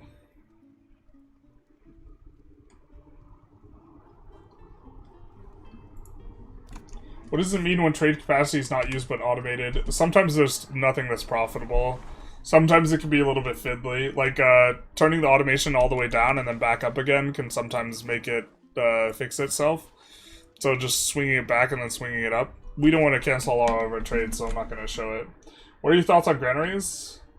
Maybe the population bonus isn't really worth. Population growth bonus is kind of fine. I mean, we're building a bunch of granaries here. It's not insane. I don't know how strong people want it to be, you know? Because it's not like you get a lot out of a 50 ducat economic building either. So, like, the building costs 50 ducats.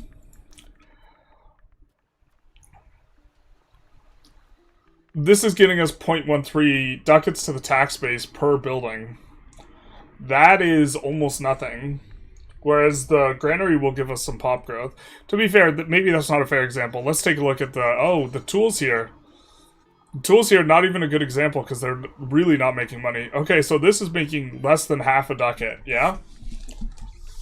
And then we are only going to extract around a third of this to our actual income because of the tax base. And then we have maybe 20% in slider expenses. So we're going to add this 0.44 to the tax base, yeah? We're going to extract roughly a third of it as tax income. So let's call that 0.17. And then 20%, let's call it 10%, let's be generous. 10% is going to be added as expenses because we increase the size of the tax base. So then we're going to lose 0.044. So we will generate, by building one of these cloth things, income per month of around like 0.13. It'll take quite a while for that building to pay for itself, but okay, it eventually pays for itself. It also adds to like production efficiency of other buildings that are already there, previous levels, this type of thing. But we're comparing a granary to that. Like, because this is what we built for money, and then we built granaries. Someone said that they did the math of the granary. Each granary adds around 15 pop worth of growth a year.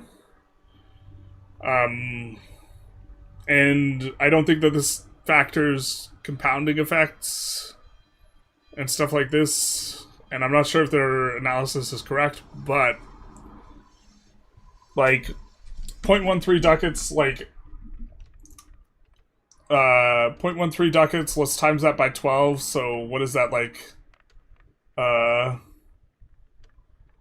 let's call that 1.5 ducats a year. Would you pay 1.5 ducats for, like, 15 pops? Yeah, I think so.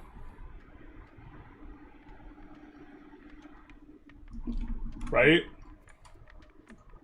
So, opportunity cost-wise, it seems fine. Your last video was peak. Great information. Thank you. Do you need any more money? Yes. This is your high score.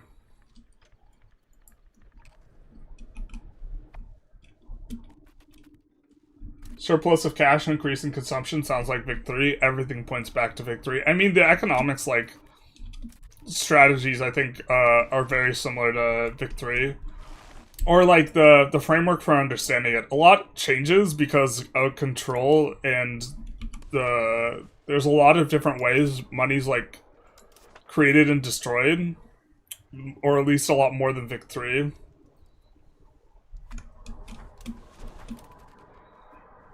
How many heavies do we have? We lost quite a few heavies in the last war. Let's maybe build some back up.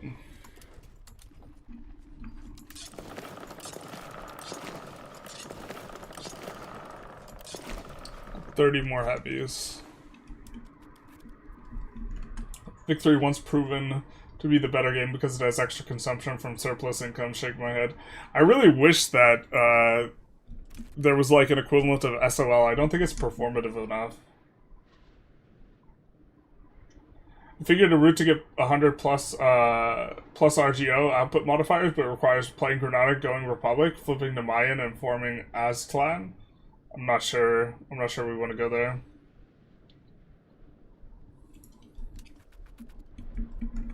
I don't know if doubling your RGO outputs would be that good. Not sure. It would be good, but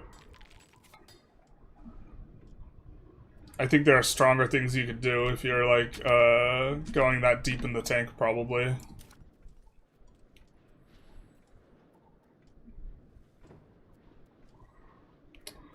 Adventure.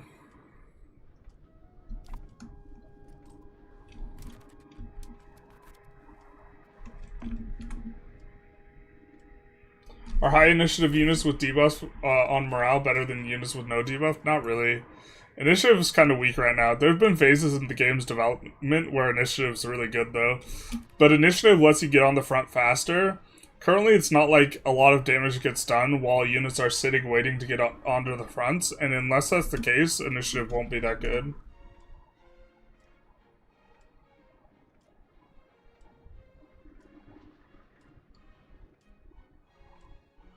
Granada gets 20% RGO as an advanced, Republic, Aslan, North American gives 5. Are you remembering the Gov reform that we just slot in? The small fish, thank you for the follow, big nice.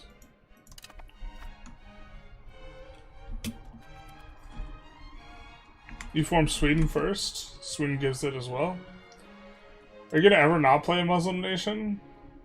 Or slaves too good to pass up? I mean, Catholic's really bad, but we're planning on flipping off of Muslim.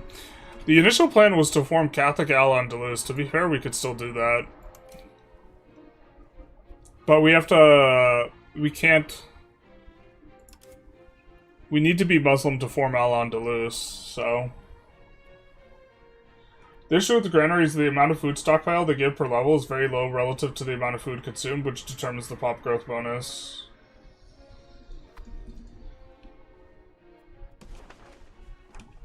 Yes, but as you get more pops that consume more food, you're applying the pop growth bonus to a higher amount of guys.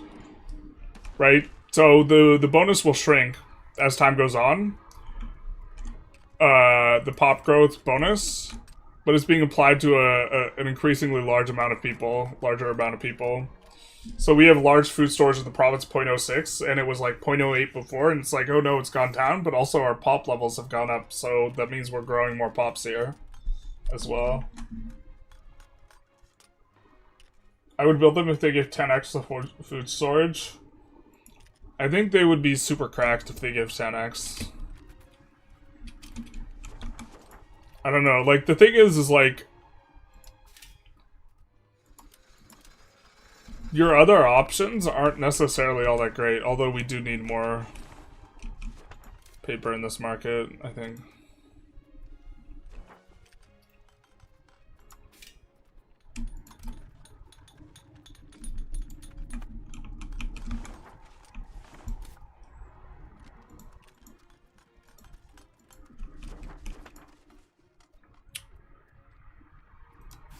Let's put the farming village on auto expand. Does this place have sheep? No. Sheep would be better. Fiber crops does use cows, though. So we could go fiber crops there. Kind of shit inputs here.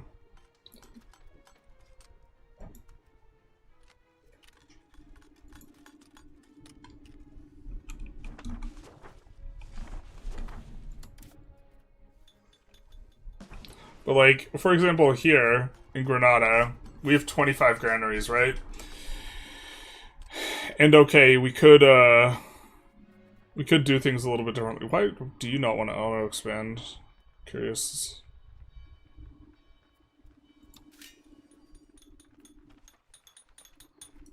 No supporting building levels left. Yeah, so we can get rid of some of these. But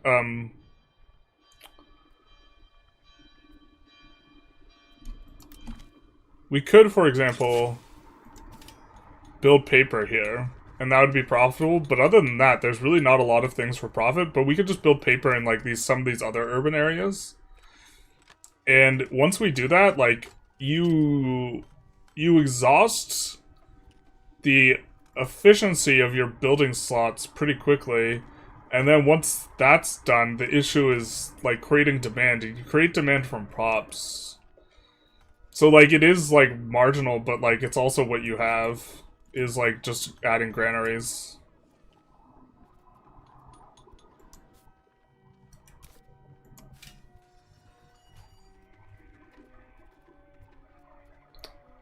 Where's our...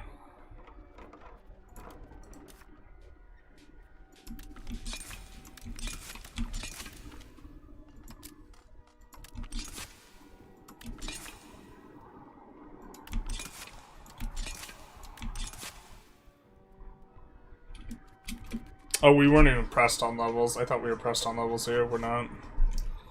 Well, let's do that. Let's take a look here. Did we build a slave center here? We did. Like, we're getting 0.07. How much ducats is a human life worth? Exactly. The reason why there's no compounded growth effects is the growth per bonus per 12 months of food is available storage as pop increases. I have to double check the math. I think you might be right though. That it gets smaller is definitely going to be the case, but I have to like double check the actual math.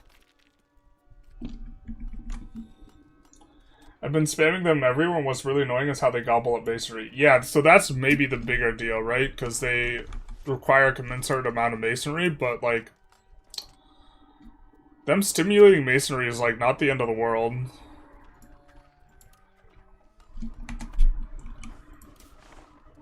Because it's adding buy orders to your economy. It does make it so you have to add masonry, though.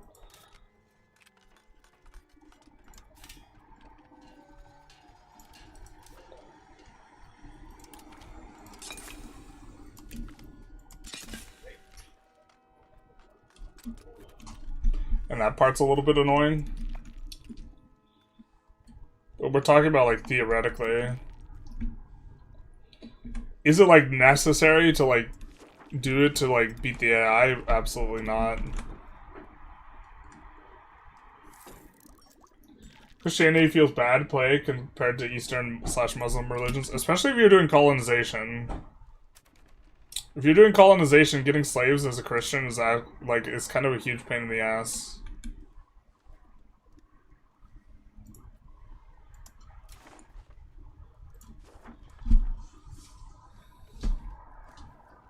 I think we'll never not click this, huh?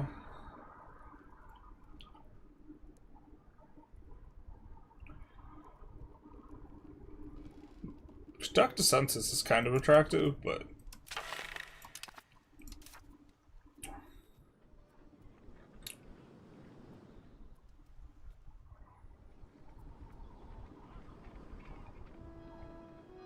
Wow, we have almost enough progress towards innovative where we can throw stuff. But this does kill some of our research. If we just finished a tech, maybe we click this. It kills a month's worth of research.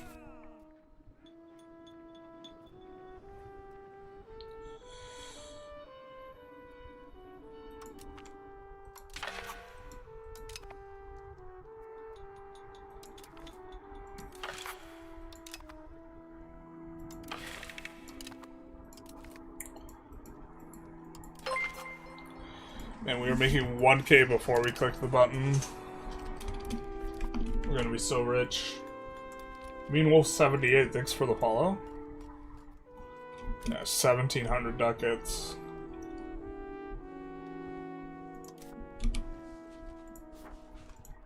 What's going on with weapons?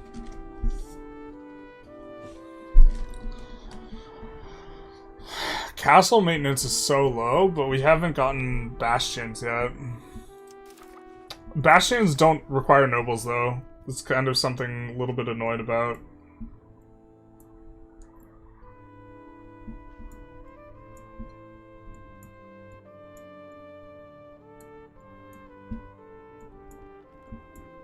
Oh, could use Navy morale. Let's add that.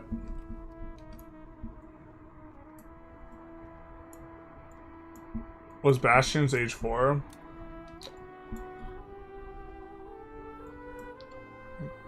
The scaling on like demand for most of these, almost every building is like exponential. Like it's ×2 every age to the next age.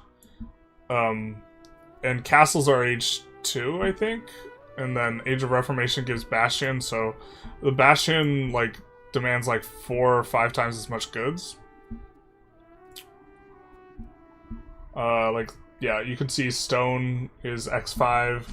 Muskets is X10, weaponry is X5, tools demand is X4, tar goes away, and I actually think that might be one of the better things is tar pressures your wood and that goes away. And then a lot more demand, but no potential nobles like the castle has.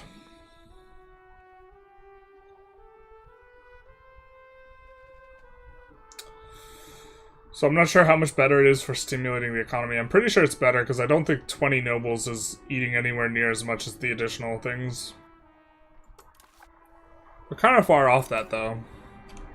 So we have a bunch more levels and the maintenance on these is close to free.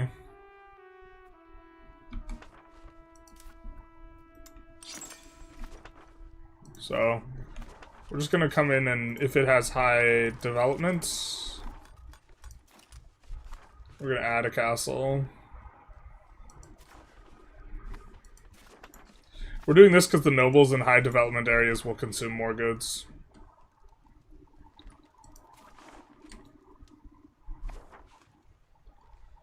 And we have 90% discount on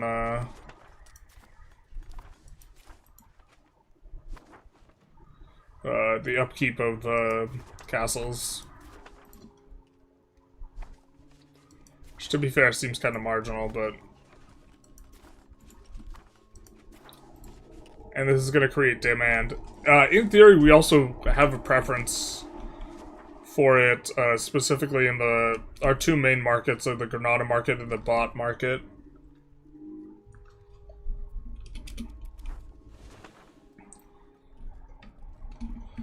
Because the demand there is more valuable. Zimbabwe is 25% RGO for capital, both for the 100% RGO guy. But would you put that, but also would put that in a gold province? I'm not sure, because you already have a bunch of, like, extra output from gold. Spice might maybe be the best. Which mod are you using for auto-expand? I can't remember. I think if we exited out to the main menu, we could check, but I think that people in general aren't so curious. If multiple people are curious, we can go out and check, but that involves us, like, not playing for a little hot second.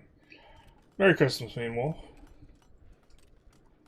I haven't built a Bastion yet. Yeah, I mean, in general, I think it's not, not something you necessarily want to research and do. But for us, it's just the fact that we have minus 92% fort maintenance right now.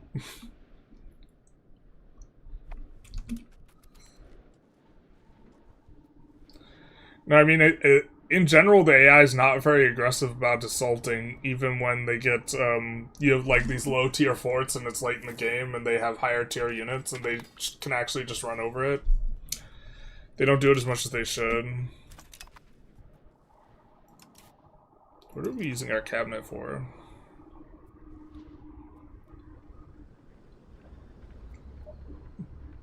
That's pretty okay. We're now starting to get low on this.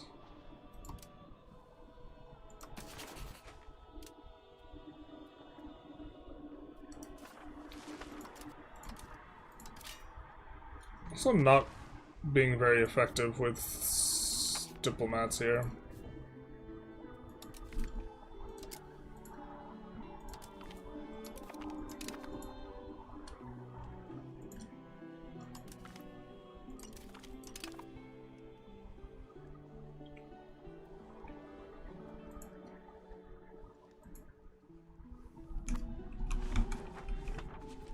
Okay.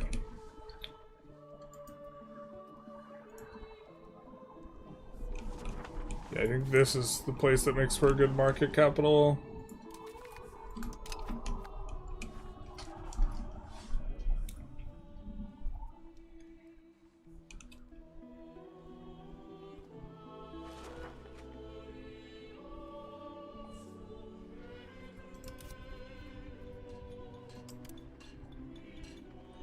Roads go a really long way, but for helping the dev.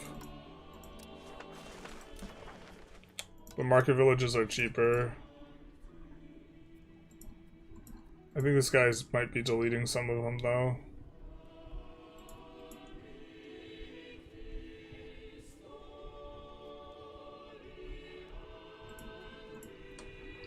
It's colonizing a little bit, a hot bit.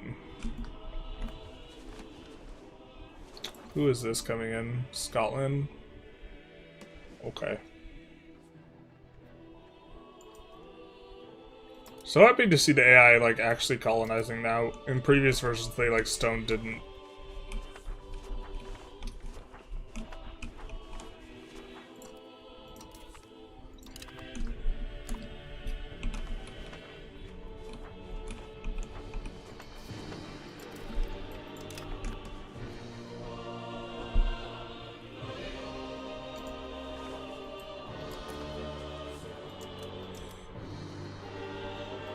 I think this market's set up well enough that it can do stuff.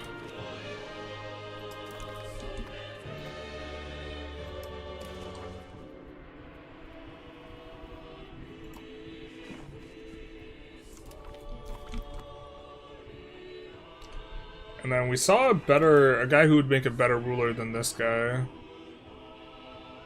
Oh, this guy's our ruler. Just kidding. Well, I mean, he would make a better ruler than this guy. I could have sworn we saw a general that would make a better ruler.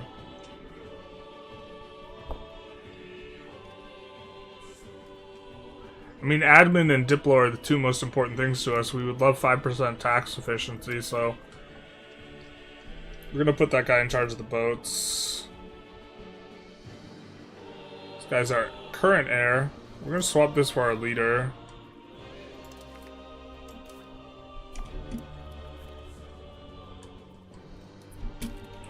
Let's see how things are going here.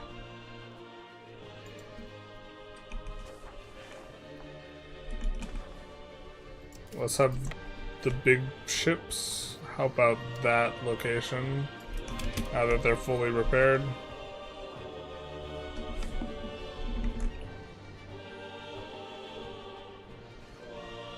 You probably just check the Steam list of subscribed items instead of exiting. Oh, you know what? You're so right.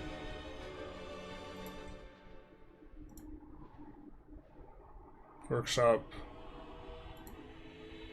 Subscribed items. And there's only like 3.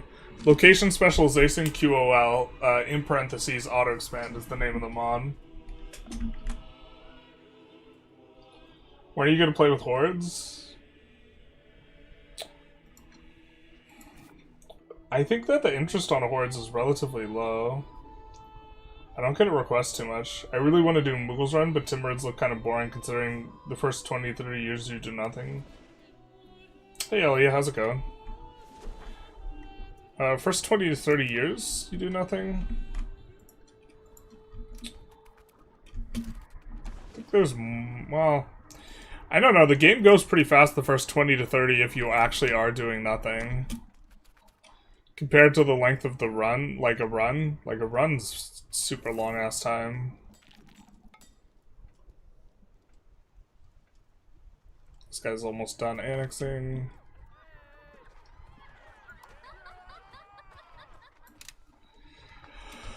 Oh, I think we're gonna start paying for this again because we don't want to get the negative events.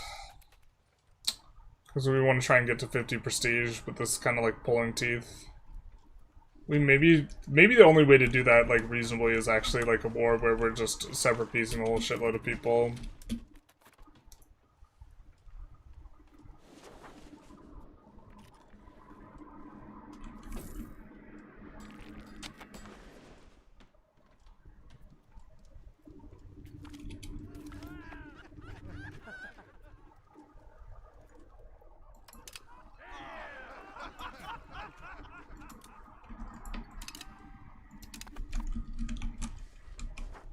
Perfect. Now...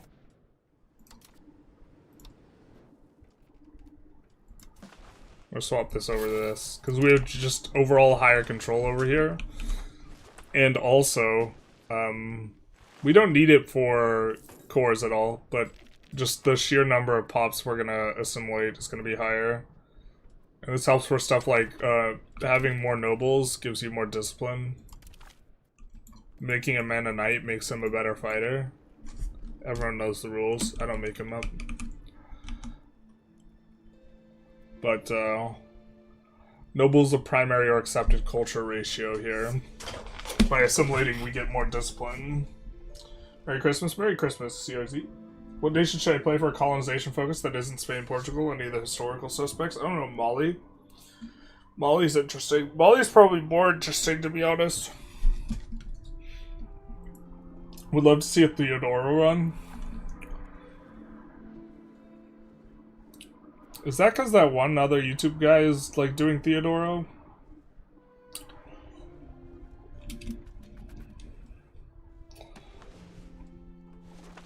If I was going to do a super challenging start, I don't know if I would want to do Theodoro specifically. Like, what's the angle for Theodoro?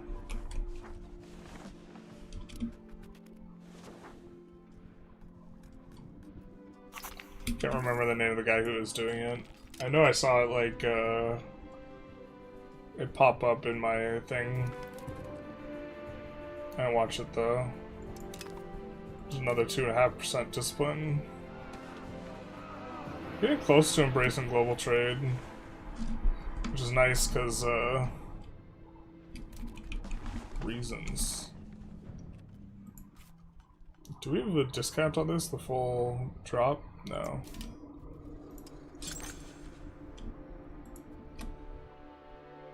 Yeah, I think we've reached the point where we're starting to shift click the lumber mills. Do see the burgers jumping on the roads. I don't know how much burgers care about market access from the perspective of roads. I think they only care about control. I often see a lot of really high income potential market access places.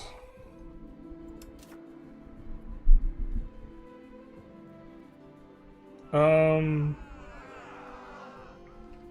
we have any annexations finishing soon? Not really. I think we just shouldn't stress it too much. Let's do this and put some stuff in the queue. Whether or not we're supposed to wait until the research finishes or not, type of thing. Alright.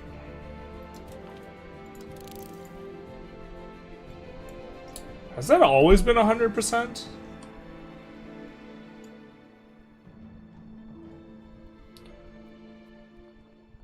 Viceroyalty building really strong. I mean, I think we're going tools and iron.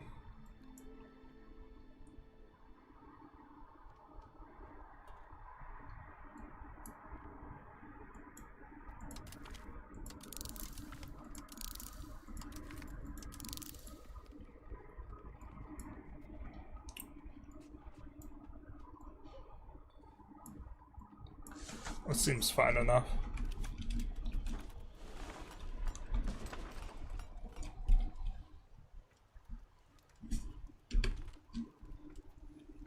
We're also thinking about, we don't have a lot of stab right now.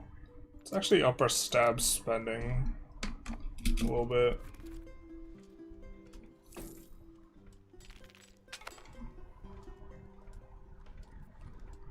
And then when some of this wood stuff comes through, we'll upgrade all of these to cities. Still not pulling the trigger on this because I'm not sure if we want this as a city. At a certain point though, the pop growth it gives you is like substantive enough. Mali gets colonial bonuses as well. Yeah, and you get to do the adjacent colonization and right next to the New World. So like you get to have your cake and eat it too, type of colonization it feels like, just generally.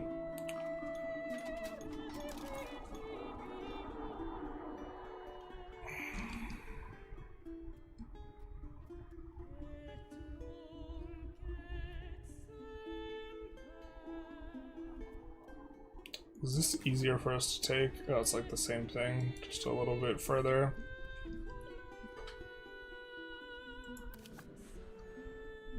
That is easier for us to take slightly.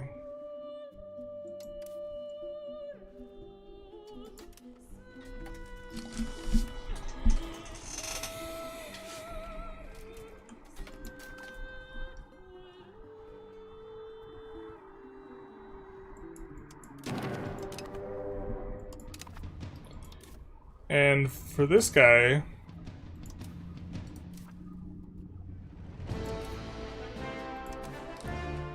we'll do this, and no need to do the other side. Because it's just 2 Sicilies, basically.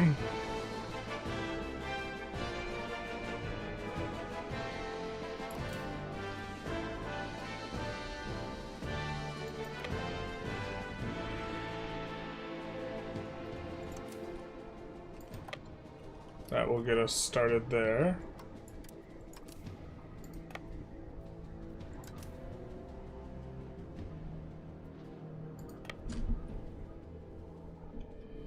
I think that's good. I think we just have 4 armies. Yeah, that's what it looks like. Alright. In the outliner.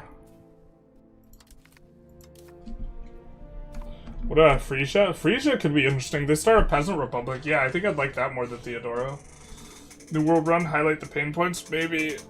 I think I'm not looking to start a new run before, like, the new year.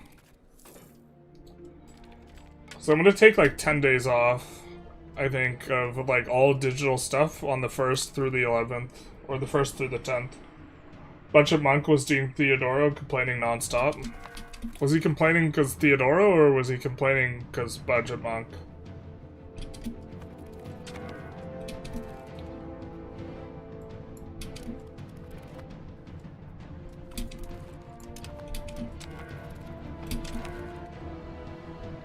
That might be bad for us. No, it wasn't, just kidding.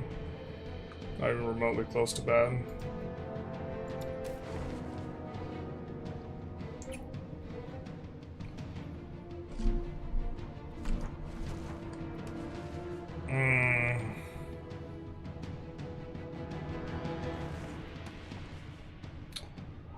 I don't want to have to move army down to deal with Mali, but I think that might be what we have to do.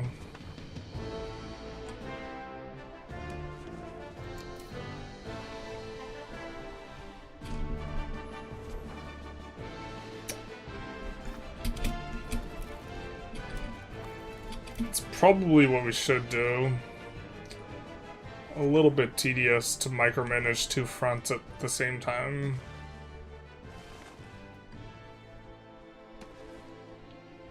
But we could separate piece Mali.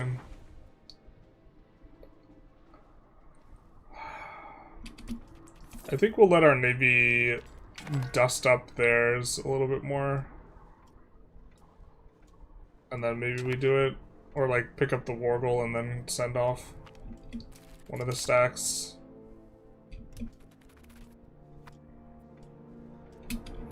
Actually, this is gonna happen real quick. Let's just get on this.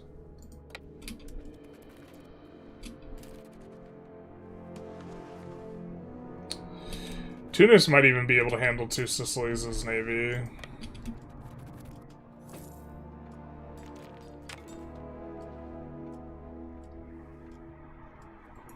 Or, well, I guess we're a little bit early.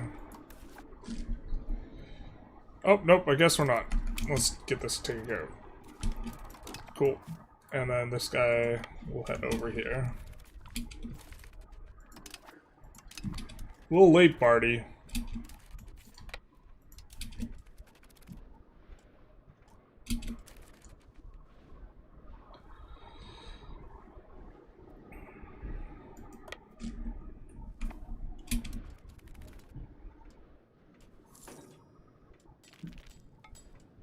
Wow, we're losing hella money.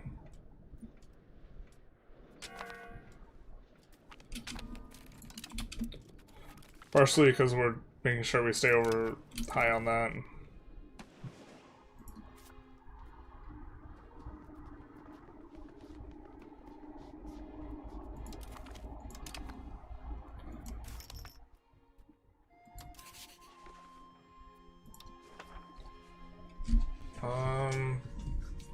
We're planning on moving our capital or our trade capital to Cordoba. Once we do that, Kasori is really kind of starting to get kind of likely to make their own market, so let's do that. And then we want this rural. I think we even want the fruit rural because we can build irrigation there. There's separatism there. Interesting. This, I think we want urban though.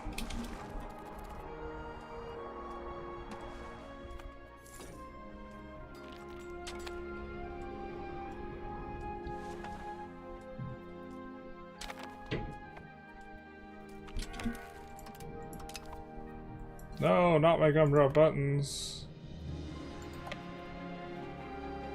Alright, we'll hide the navies that are in the Mediterranean. Oh, looks like one already lost. Cool.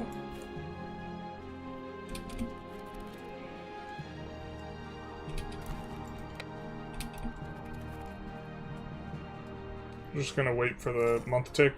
I'm not sure if that helps us or hurts us, to be honest. Looks like it helped us. Because we have malaria to worry about.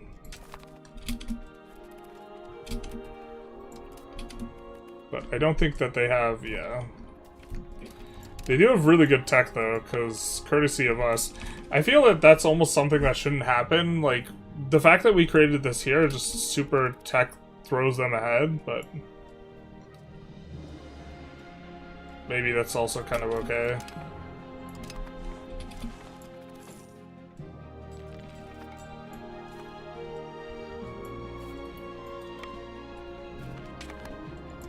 And then we want to move. Yeah. Well, we can't queue up movement. Let's go here.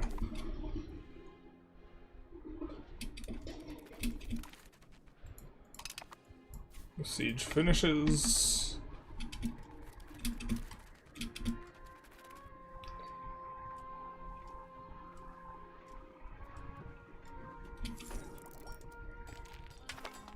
When do we stop using levies?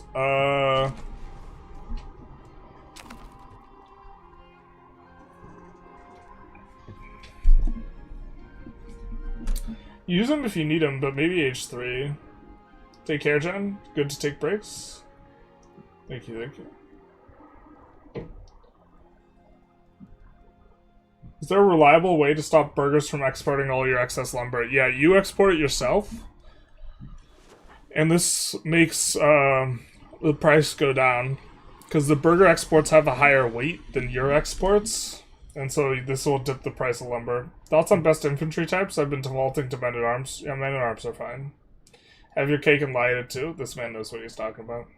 Are you planning on spending that time in a barrel, looking at, in a barrel and looking for an honest man? That's exactly what I'm planning on spending the time on doing. And then throwing, you know, featherless chickens into the forum and say, behold, a man. That's exactly what I'm planning on doing. Excuse me. Having difficulty selecting that unit. Yeah, but here's the issue is we have to like... it's like laggy and choppy and swapping back and forth between the two. Not really about that.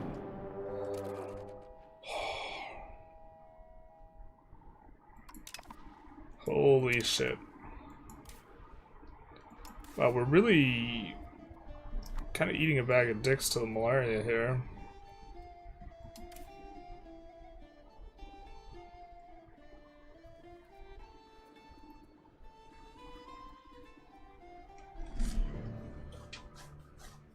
Are we mostly resistant to it by now? No, we're not. Jesus Christ.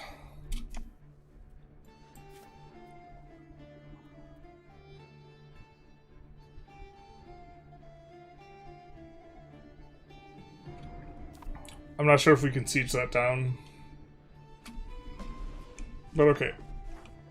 Who's in with the Papal States? It's another crusade war? Bro.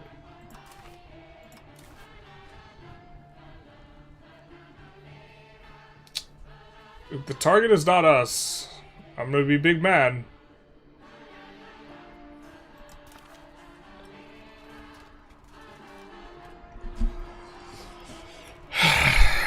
So the target's not us. I am big mad. Can we just offer you tributes? Of some kind.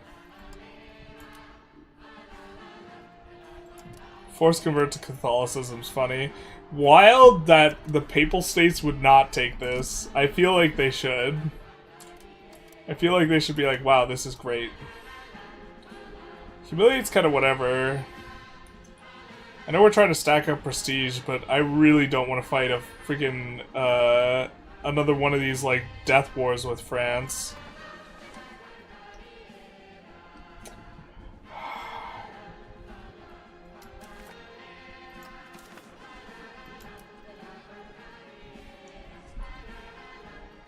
I mean, they kind of like releasing stuff. Do you like taking anything?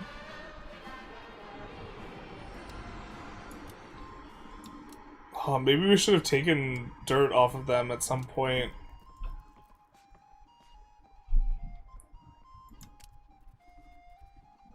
Dismantle forts? I mean, we could just rebuild them. It's perfect.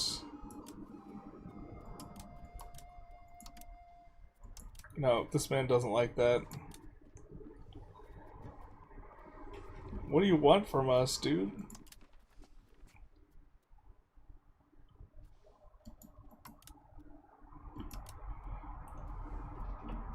War reparations is the only thing he cares about.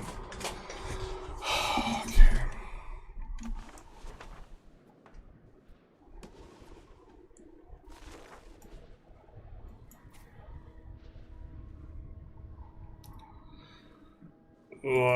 So obnoxious.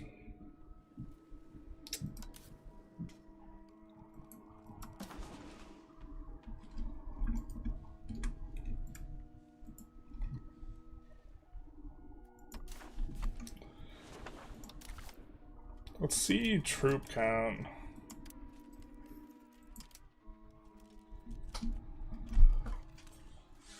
Oh, and Poland's in on it too. Poland wasn't in on it before. Looks like France hasn't recovered all the way. They don't have round numbers, so I think that they have no manpower.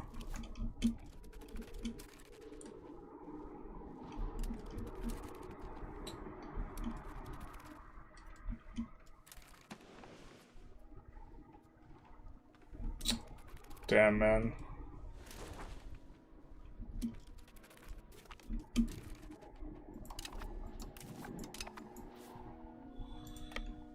We might try and work a couple armies up towards the north. These crusades, man. Budget Monk doesn't know the mechanics, and of course starts playing with an OLM thinking he could dominate. I know he played a little bit. Is it harder to collapse prices as a big nation? No, it's generally easier. I'm importing and maxed out RGOs, Ottomans, but my number one budget. Yeah, you don't import. Never import. You have to produce it locally. Import. It's not intuitive, but importing will actually raise the price of your lumber. Surprised you didn't conquer Tunis yet. It has a lot of nice coastal provinces. We're allied with them, and we keep on kind of... It's being useful. So... Yeah, but if you overbuild the lumber and then export it, this will push the price down.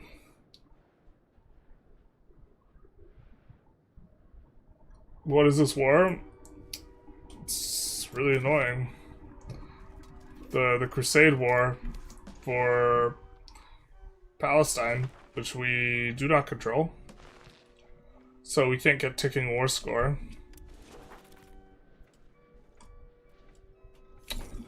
Yeah, this is the war that we fought at the start of the stream, actually. The same war. But, like, honestly, it feels like a little bit of justice, like, the fact that we have to fight all this simultaneously. What I really hate is the thing that we want to use in order to deal with this is mercs. And what I don't like is how bad the UI is for hiring mercs.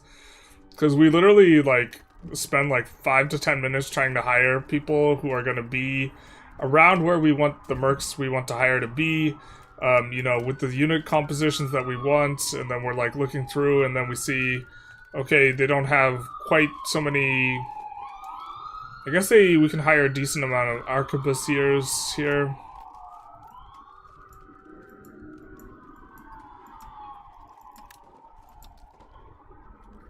And we're gonna do this, and it's like, okay, we want to hire this guy. Now here's the roulette wheel. We picked a guy who looked Christian, who looked, I guess we should maybe look at the name. Diego. Diego's probably hireable in Iberia. Oh, we high roll Iberia. Perfect. So we can hire this guy. But, you know, like a lot of it's like just reading the names and looking at the faces to try and figure out where we can hire up the mercs. Like, because this guy, we're not gonna even try and oh wait, just kidding. Just kidding, this guy actually can be hired in a reasonable location. Mashallah, like, but he doesn't look like Christian, so... I mean, but he's Sunni. So now we're looking for a guy who's dressed Sunni but looks like a European so that we can hire him in this region.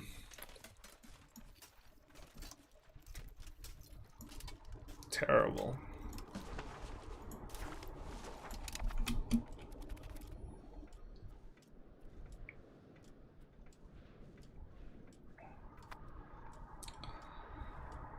Looks like France is in for a bad time.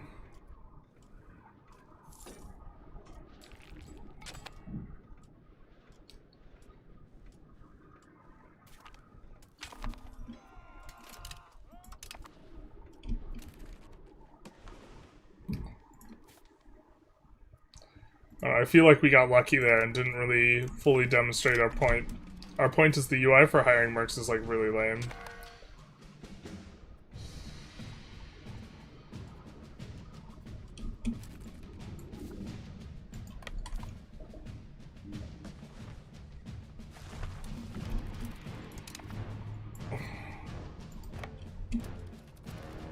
This sucks. Malaria is like an issue for us here. It's gonna eat through so much of our manpower. We actually like fighting Mali is like not possible for us here as well.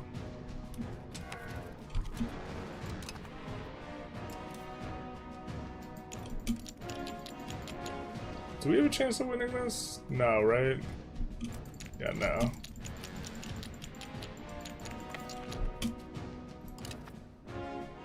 Bro, we just retreated. Come on.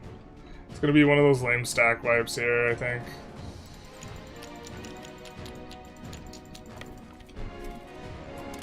No, okay.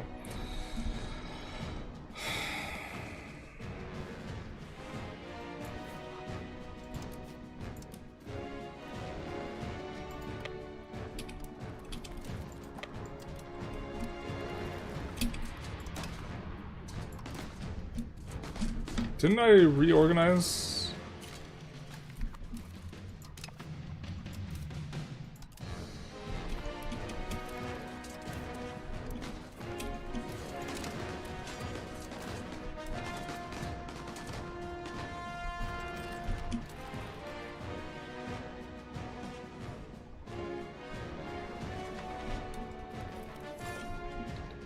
So this guy will reinforce.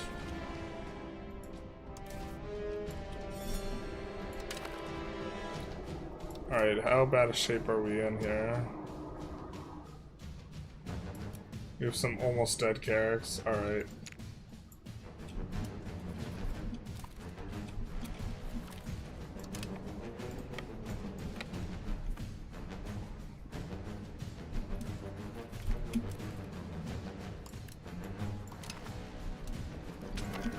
So much for those mercs.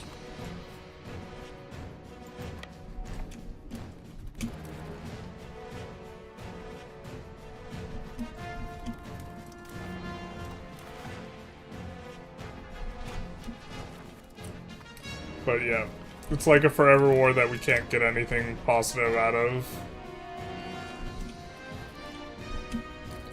So I guess we could try and end the Castilian War as quickly as possible. And then turn our attention towards France. I mean, that's kind of what we're trying to do with the sieging here. Let's do this. This will simplify things a little bit for us.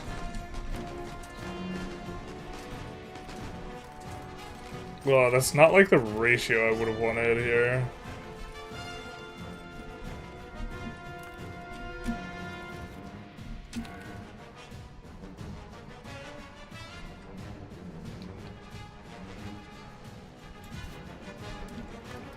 Just spread too thin.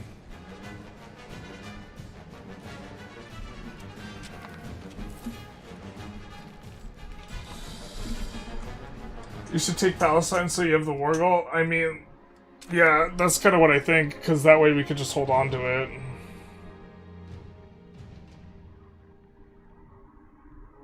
Catholic to Islam to Catholic to Islam. We started Islam. Do you know how automated building works in EU5? I have 9k of Spain and I don't know what to keep spending money on. Unfortunately, the automated building after... It's not the worst early on, but like after a certain point, some buildings actually lose you value while simultaneously being profitable, and automation like can't evaluate that whatsoever. But you can just automate it and you'll probably do fine. Like you won't underperform the AI just automating, you know what I mean? So it's not like apocalyptic.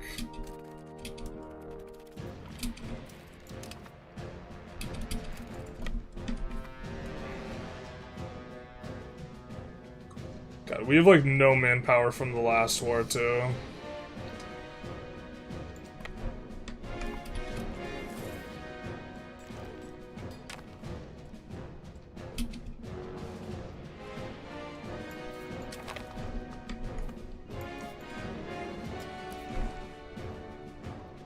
God, they won't even take a white piece, let alone like give us the bag, which we want.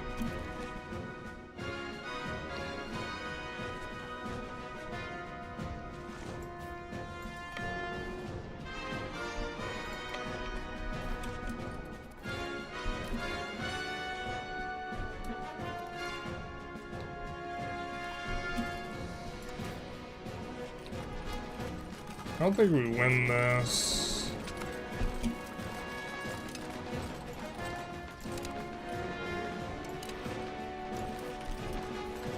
We might. Seeming like our left flank is gonna fail before any of their flanks.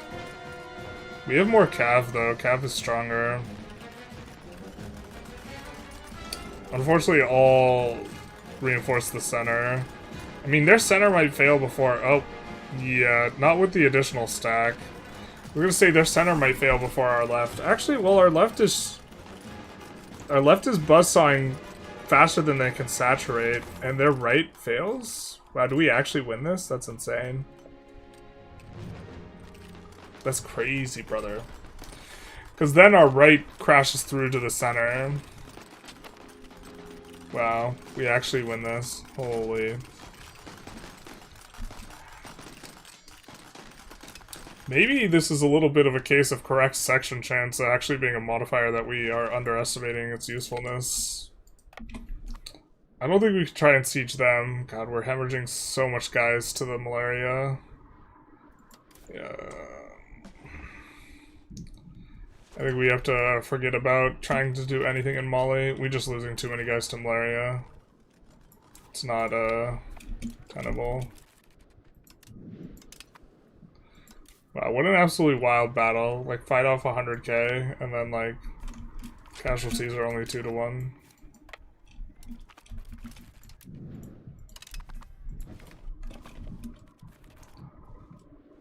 Yeah.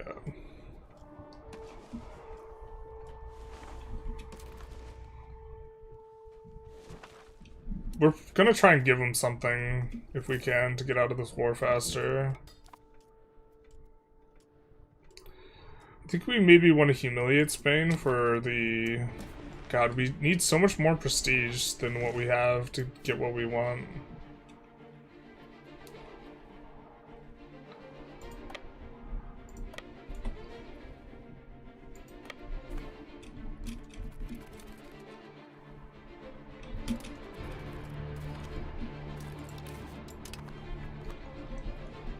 You know what is really nice, though?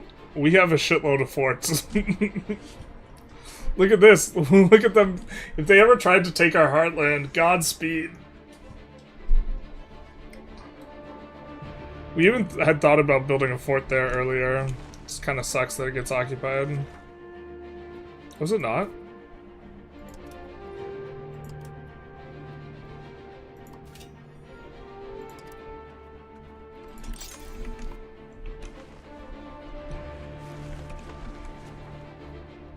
Because I think this was, yeah, it had kind of higher dev.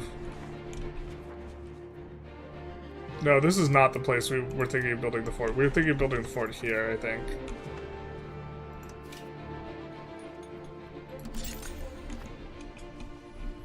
For strategic reasons, but also it creates demand within this market.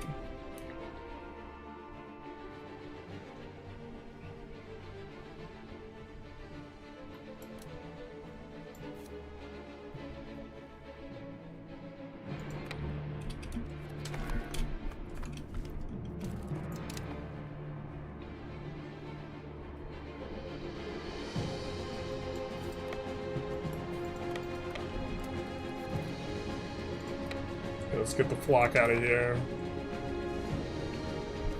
Just gonna let them try and siege however they want to.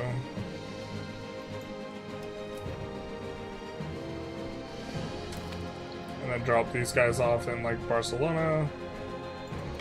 Here makes sense.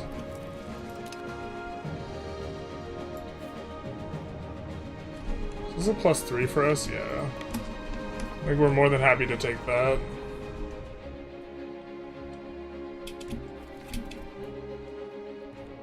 I think they might reinforce it, but we don't care about his artistic skill, but we don't really want to go towards innovative. How expensive is this? 6K? Brother, we're too greedy for that shit.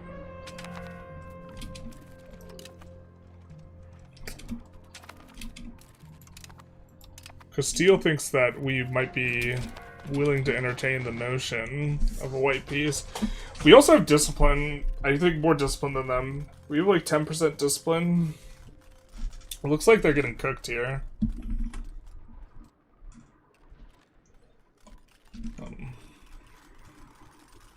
Need to racially profile the mercenaries? Exactly. Are we witnessing the start of the fall of the great nation? No, but I think this is actually kind of sweet that we have like some difficulty in battle and this type of thing. When we see new victory, new playthrough or roleplay, I'm not sure. I'm gonna be like thinking about stuff with the new year, like just in a more aggregate like sense, and so I don't necessarily want to commit to anything. I don't think this works for us. I think we lose this battle. Take Rome. You could say, "Look at me, I'm the Pope now." Yeah, maybe that's what we should do. Is we should just land on Rome and assault for it.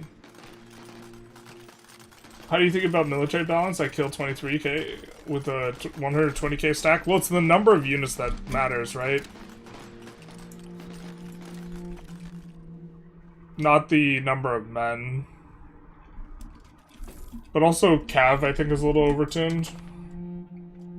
16k levy plus 6 heavy cavalry. Yeah, if that's an early age and all those heavy cav are like regular units, it's like not even clear that you have fewer units with that comp.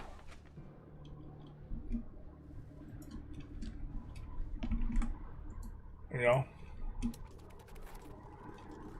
That's no fort. He ain't Falco. Alright, so we're getting...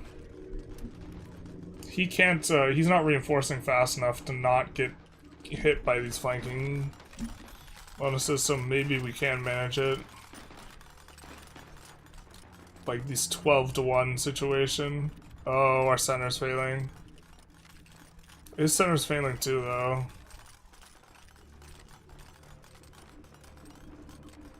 It's just really bad. We only have 360 guys in center.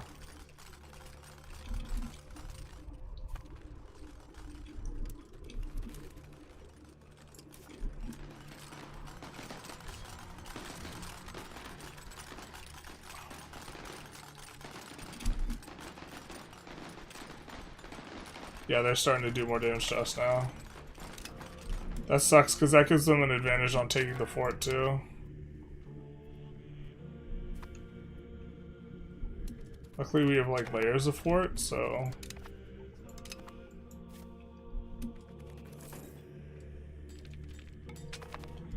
And we're, like, out of men. Oh... We could hire a bunch more mercs, too. The thing is, I think it's mostly France, and France is, like, out of men, too, so...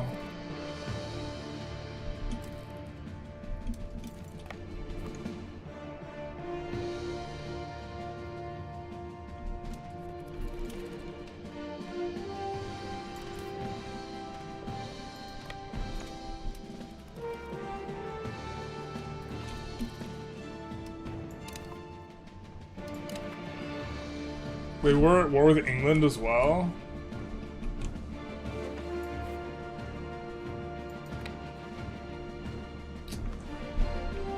It's actually just us versus all of Europe right now. Forts are completely still in this game? Why is that? Don't you want innovative?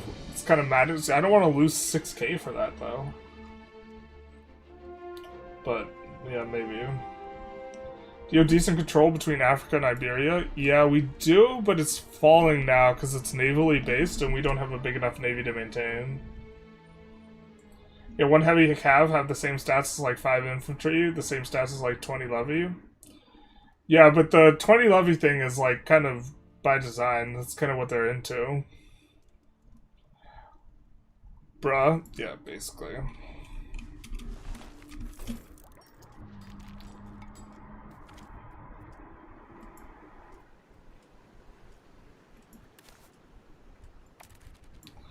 Bruh has been called.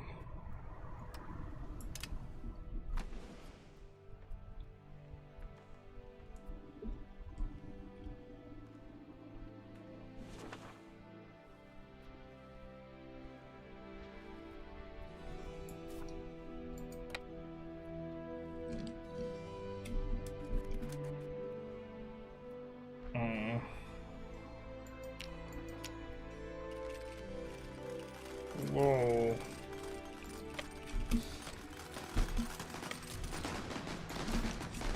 Well, I'm pretty sure we'll win this with the extra dudes.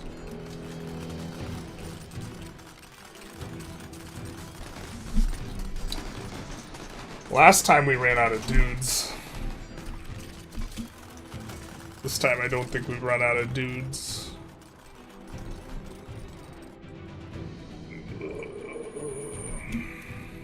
Oh, we didn't add guys to the forts. That's unfortunate. This 18k stack couldn't assault out. I don't think it's worth us trying to get off these forts to run him down, though. Yeah, either does the thing or he doesn't.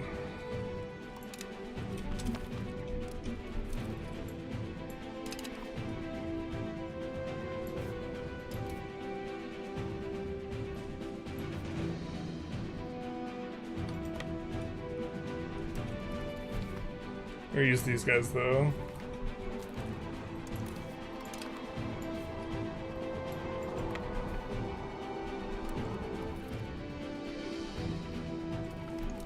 Interesting strategy by England. They decided they didn't want to live. Hope you have a good Christmas. Thank you, thank you. You too.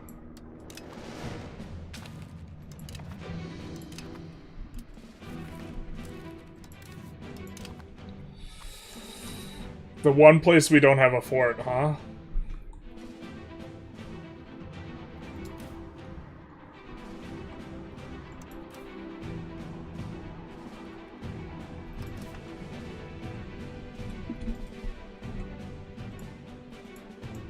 Maybe we can defend this coastline.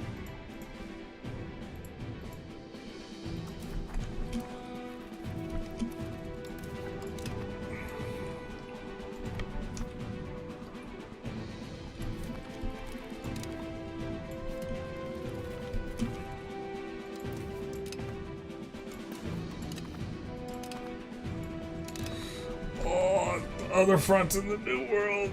Pain.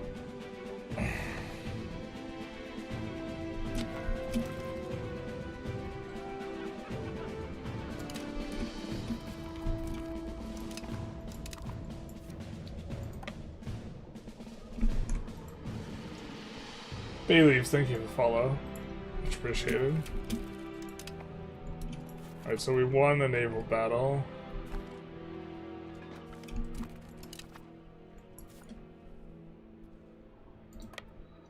Time to come back.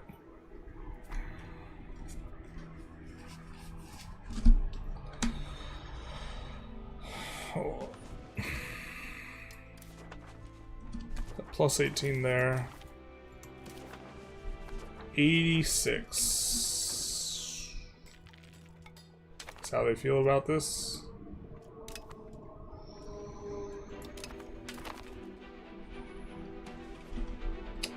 A little bit of new discovery here.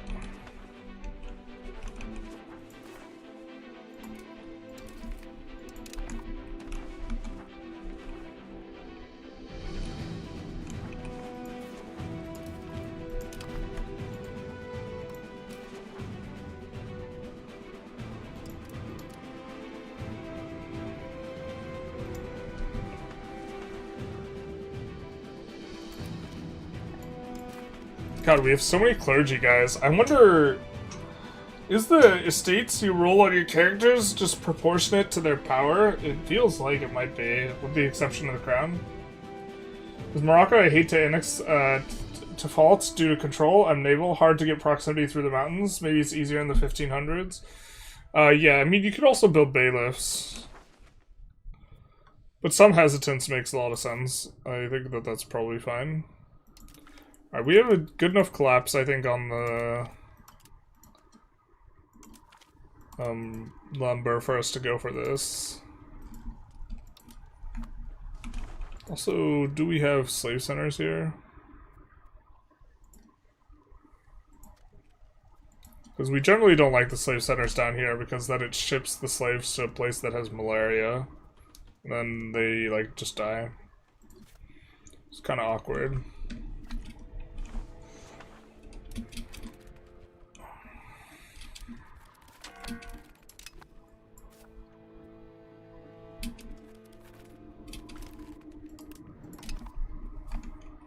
Alright, winning some of these naval battles. This guy...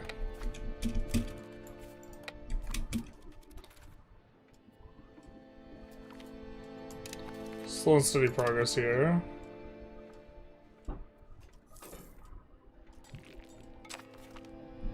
We're ticking, right? Yeah, we are.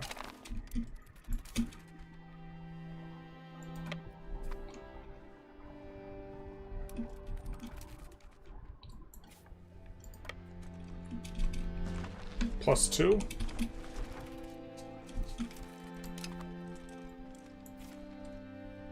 They spaz out, which is nice. This is a +3.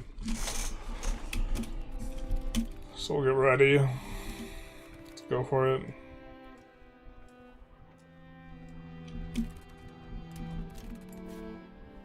Should maybe we go and try and deal with him here? Let's actually put him on this location just in case we forget where he's at. That way he'll at least siege that down and then remind us where he's at by virtue of sieging it down. Looks like this guy's trying to bail. Decent strategy.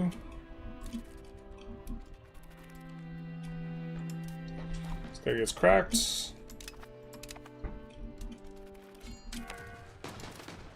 We get a defensive on a +2 with...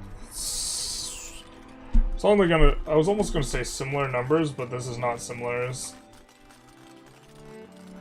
How is Spain not accepting a separate peace? No, they're into a separate peace.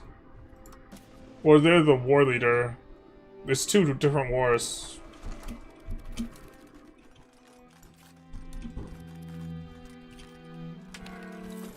There's two different wars here.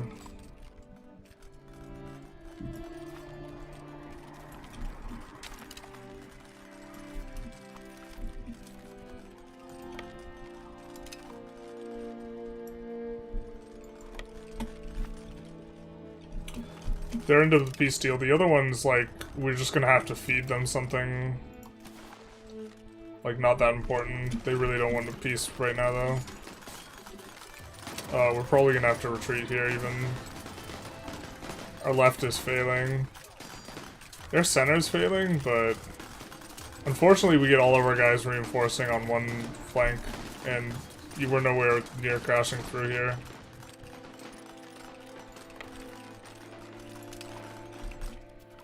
We kill more dudes, but... Alas, our guys wound up on the wrong flanks.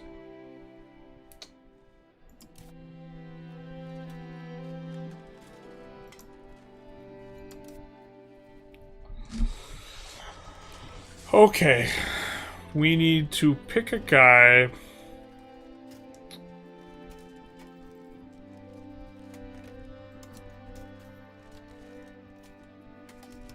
who's from around here.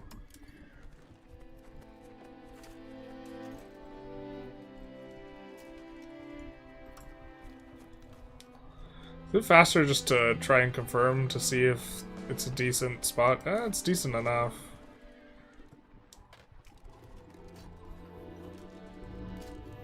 We don't need a supply cart.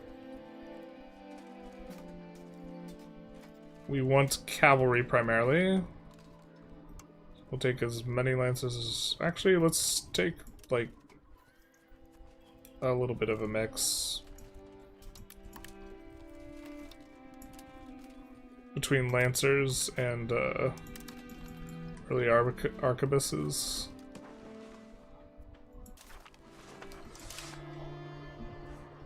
And then we're gonna merge them all together.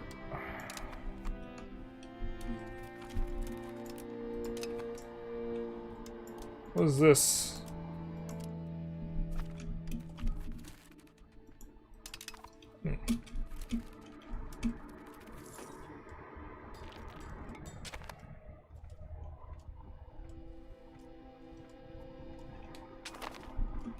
Or actually we can separate out which one of these is holding. That guy's holding no mercs. The 8k stack's holding all the mercs. So we'll merge the mercs with the other stack.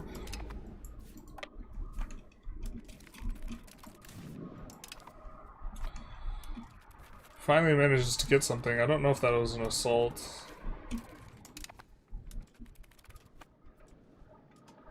I'm going for Geneva too. Pain. The AI is incredibly stubborn. You have to be on paper stronger and pummeling them in the ground. Yeah, at the tail end we'll conscript up, but we don't want to have conscripts right now.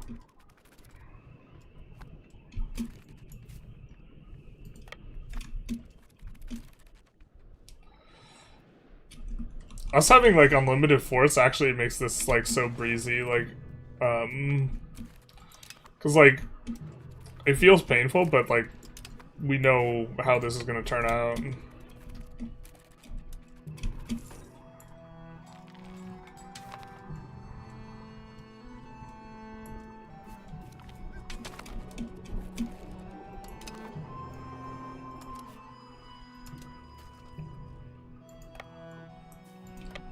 Alright, let's come forward.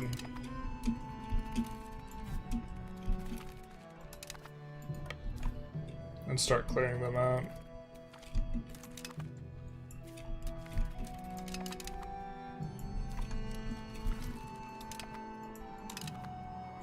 Wow.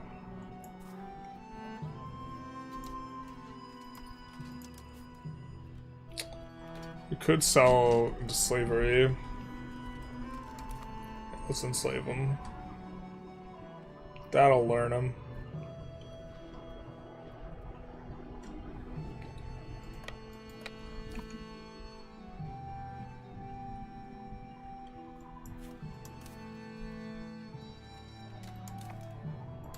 Also, then we don't have to deal with as many troops.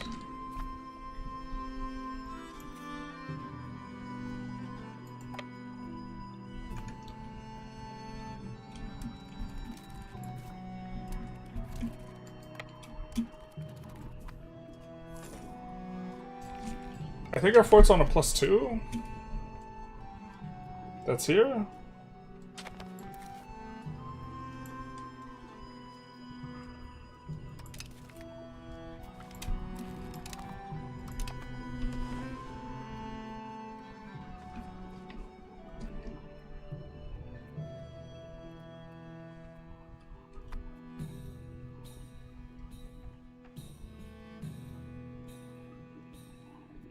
Oh, I hate that we won't be able to make a colony here. Womp womp.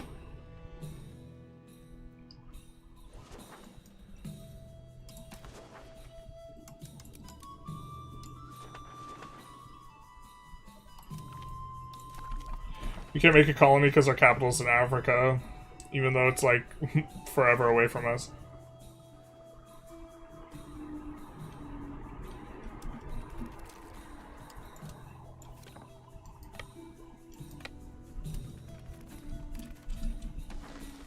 It's 2 dice either way.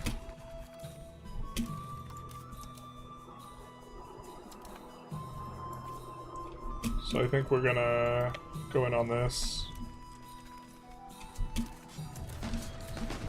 And catch them with the penalty. Ooh, yikes. We get all cav in the middle. In theory, we should prefer more infantry in the middle, because they're a little bit more defensive. But... Isn't it worth it as Spain to have your capital in Lisbon, so you can reach the more populated north via the navy? No, I don't think so. I think Sevilla is better. Or even Tortosa. Defending forts is a slog, but it's your slog. That's right. What's the rate for supply carts to army? It depends on where you're doing and where you're fighting. If you're in an area where you don't have supply issues very often, then it's not as important. If you're like marching through the Sahara, it becomes very important. Just got a new PC, can finally run a U5. What's the good First Nation on the current patch? What's good First Nation on this current patch? Oh, Castile's probably pretty solid. France and Bohemia will go hard in the paint, and Bohemia and England are maybe a little bit obnoxious to deal with. Also, a lot of countries outside of Europe are decent. Don't play as someone small in the HRE would probably be the biggest, like, don't do that type of thing.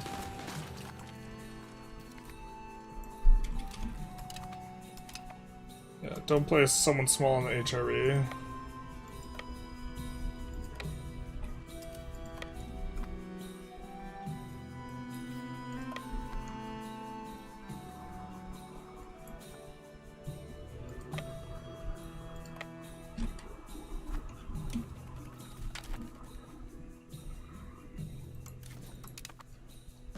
Okay, I guess.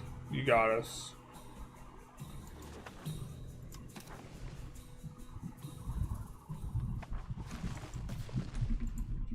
We could take that. Leon wants another piece. Where's their capital? Here. So we don't want to take too much stuff close to their capital. I think we have most of the places by area. Guess something like this is maybe what we're into.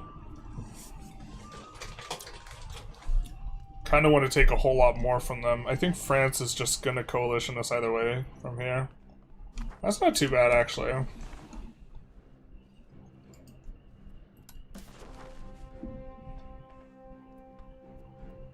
I do think we want to take a ton from them, though.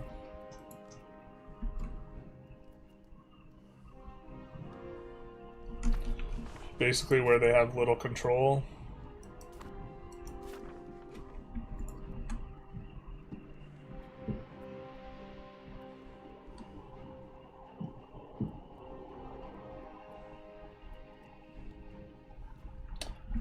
This, so that we can two fronts. France is maybe okay. That's gonna give us, actually this province is gonna give us a lot of antagonism with France specifically.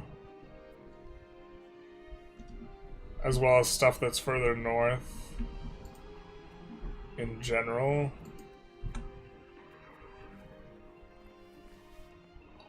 And I'm not sure we want them to coalition. If we want to avoid it, this is kind of what we have to look at.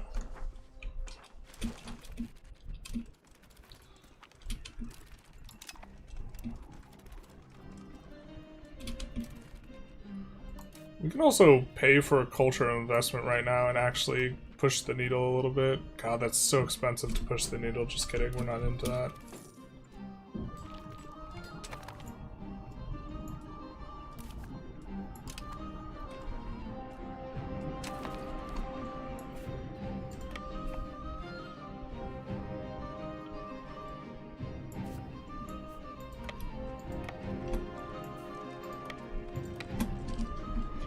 Castile is so easy, so is Bohemia. Ottomans are kind too. Yeah. Ottomans, you're like on a clock. You have to like get strong faster than the Mamluks are getting strong. I don't know if I would, because the Mamluks actually go for you now. I'm not sure I would recommend them.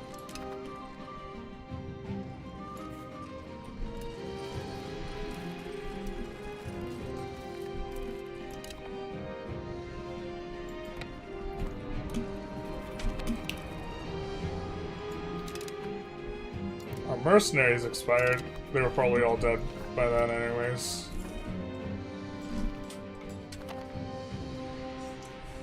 They were probably all dead by then anyways.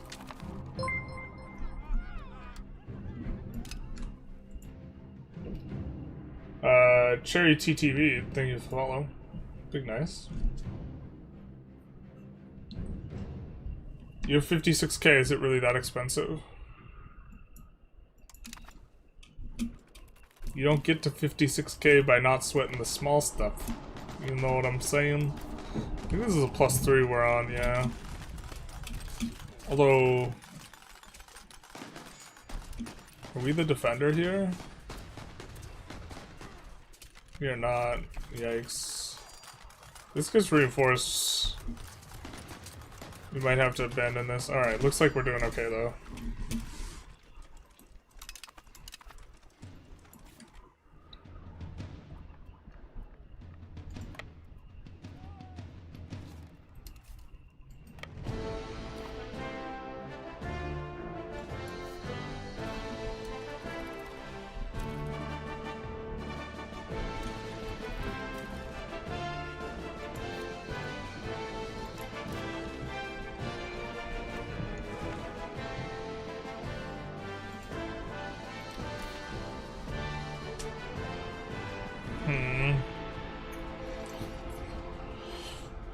I feel like we want to take a little bit more than this.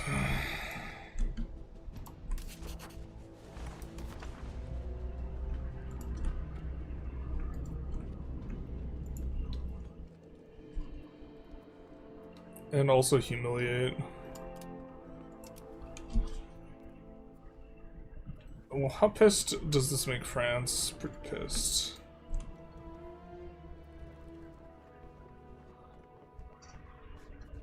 Just want to barely be able to decay out France. And then go for Castile and probably 2 more wars in total. Afterwards. Maybe it's a little bit more than that. Itinerant Court makes it so that we can't, like, surround their capital and make everything cheap. That's why we're not trying. It's because they have Itinerant Court, otherwise we would.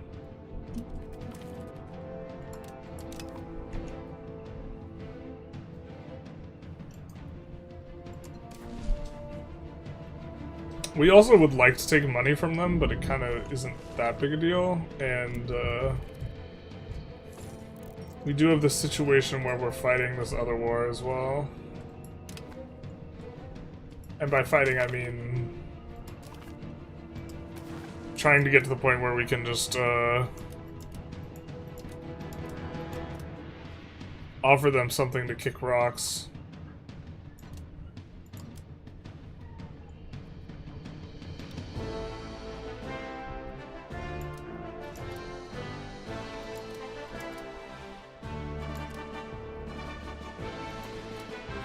Not even remotely close. Feels bad.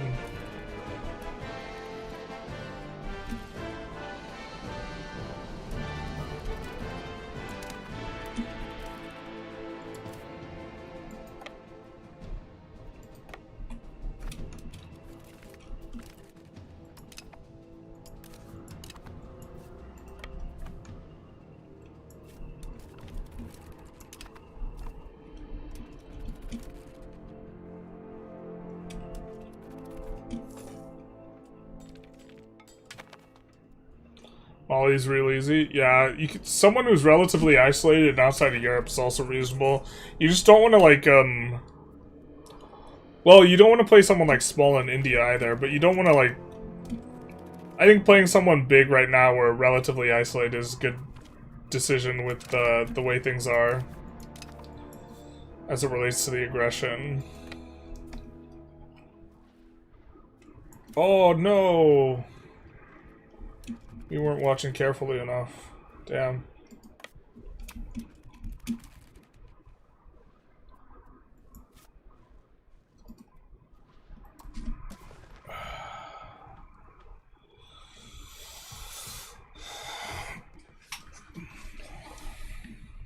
We humiliate, we get them up to 38. We get up to 38 prestige. I think we're actually just over-focused on this prestige thing.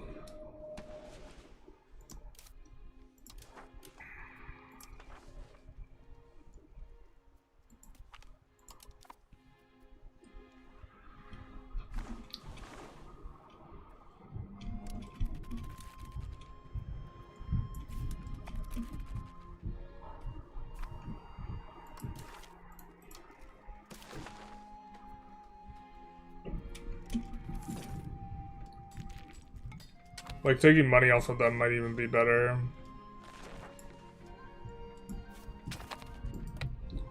I think they will really hate it if they lose their army, though. Actually, they'll just mildly hate it. We have this coming in as well.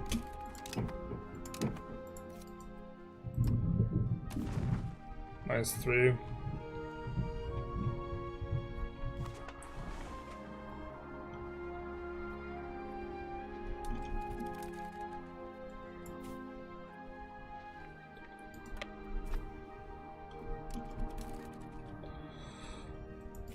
France is pouring through.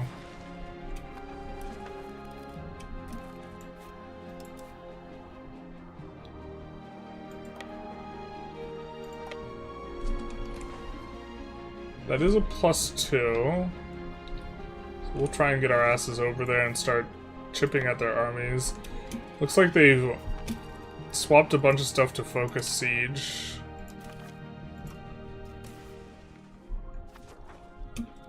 Almost able to get what we want off Castile here. How long do we have? We have quite a bit of time.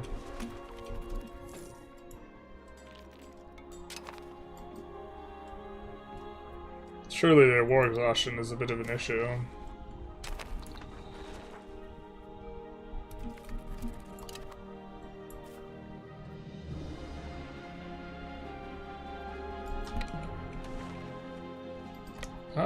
This is +0. And they have a bunch of guys who can reinforce, and they will try and reinforce. We could just wait for the 7k stack.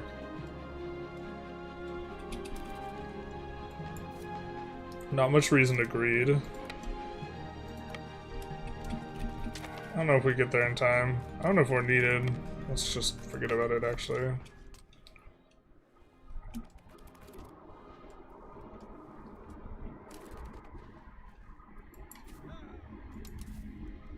Yeah, we won that. So Castile should really hate... Yep. They're almost willing to.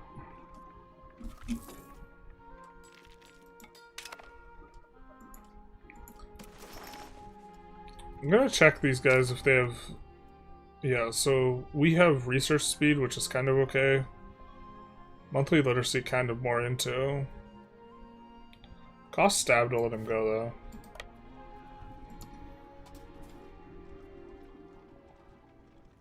Nice, we have a solid air now.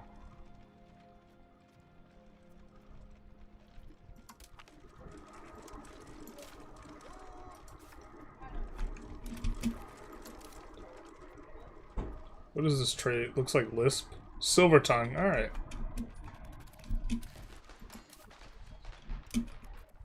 So this is on a +0.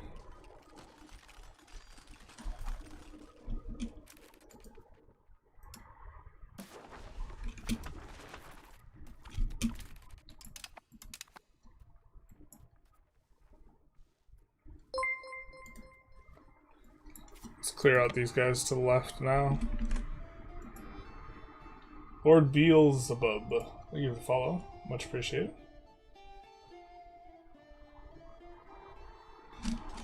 Play as Teamer and learn the army in Korea for the economy. Teamer, like, you have to, like, know just to, you have to, like, know how to start it and, like, this type of stuff. I don't know. I don't know if, I would recommend Barless for our very first run, you know what I mean?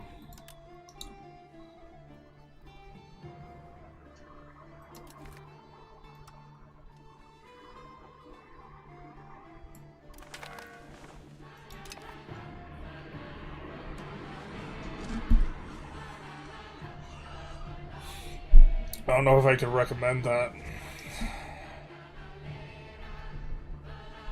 Is there a world where we get off the hook? We can conscript up. It tends to, like, happen pretty quick. The enthusiasm's so high, though. Why is it so high? Military balance is a big one.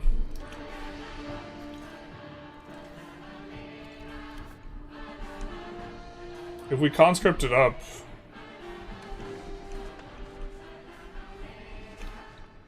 God, there's so much stuff for us to, like, pay attention to now.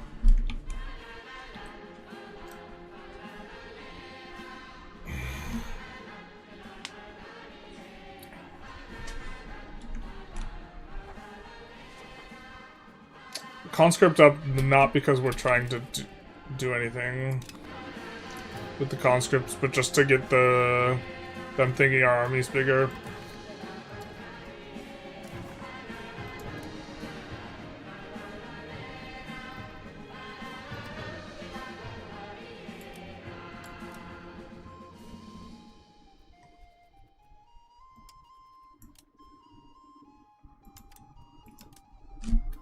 So wild, converting to Catholicism not a choice here. The real reason to not go Sunni, just getting hit by the bug. This is so... We could very easily defend any war goal if defending a war goal was an option. Oh, they love liberate Jaluf. We could give it up just to avoid the headache, to be honest.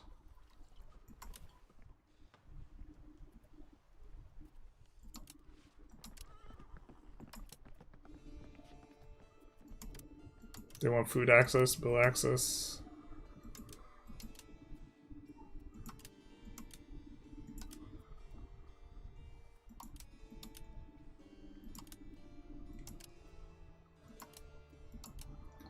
I'm kind of tempted to give up Jaluf chat. We could just grab it back.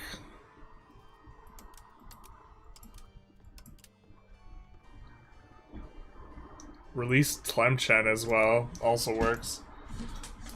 Tlemcen is probably less valuable than Jaluf.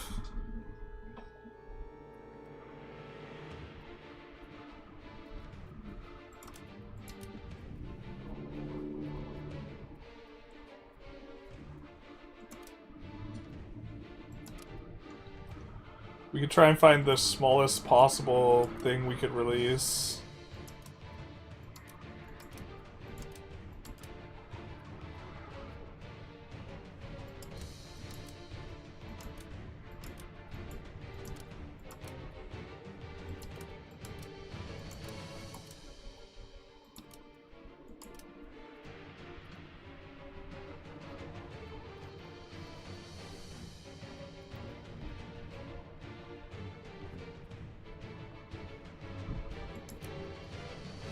We have to pay attention to what Tlemcen it is. It's this small Tlemcen, though, I think.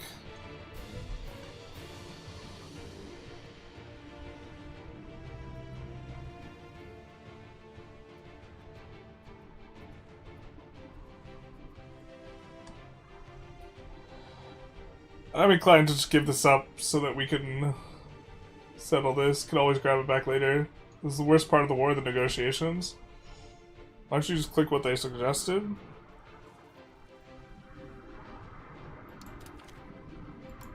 Alright, let's see the suggestion. Bueller.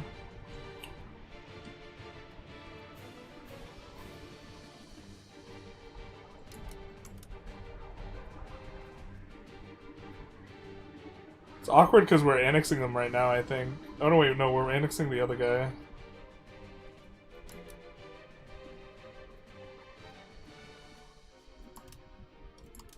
Liberate's also a thing.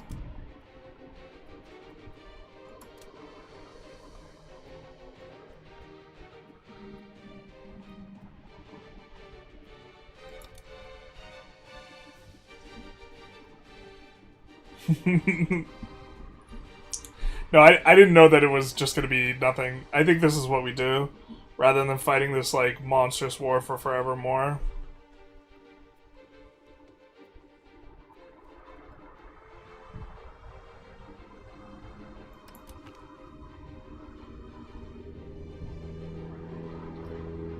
Yeah.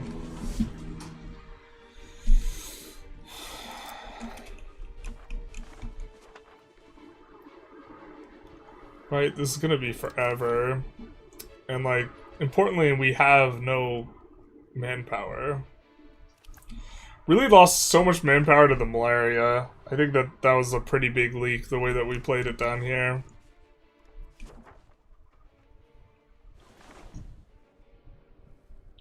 Saw your vid on Vigianikar, and they are awesome doing a playthrough. Yeah, that's like one of the strongest starts. Actually, the person who was asking for what they should play early on, Vigianikar is actually just super strong. Pope wanting to free small non-Catholic nations in 1545 instead of converting the second most powerful nation in the world is a vibe. And certainly the most powerful nation that he's aware of. I think the number one is probably Chen. It is definitely a vibe. The most insane peace treaty ever.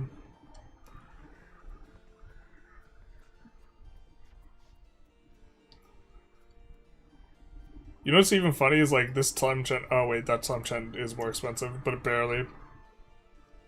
This Tlemcen is so much more substantive than this one. This one's an OPM.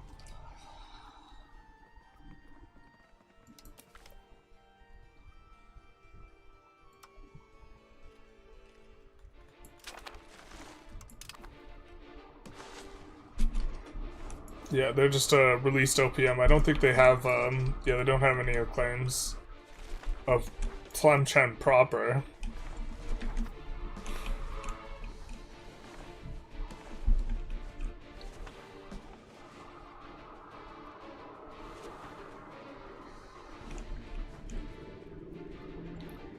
Alright.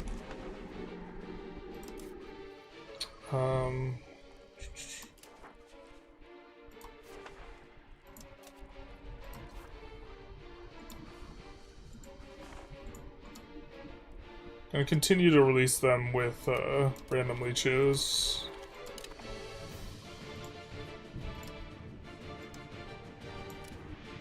Which again is an exploit. Because it'll sometimes release them as fiefdoms, and otherwise fiefdoms are ineligible for us.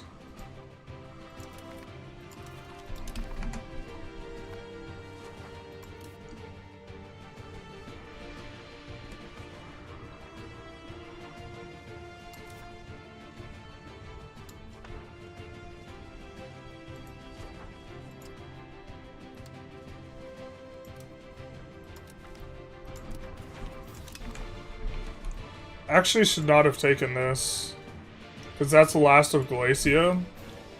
So now we're going to be entirely reliant on Leon to give us claims here. I think we just hand that over to Galicia though.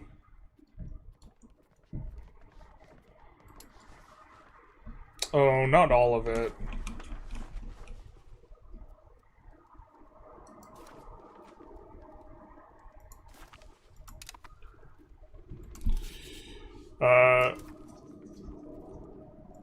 The third province, usually they will not dev. I've never seen an AI dev 4 provinces when they have 4. I've seen them dev 3 when they have 3, so that'll be the maximum for us.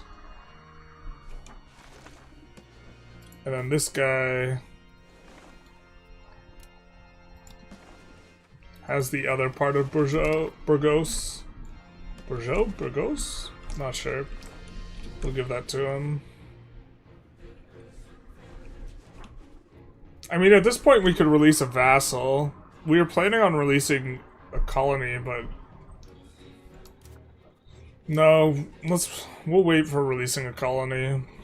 I think we have to move the capital back to Iberia to form Al-Andalus, so... That actually wasn't too bad on the micromanagement front.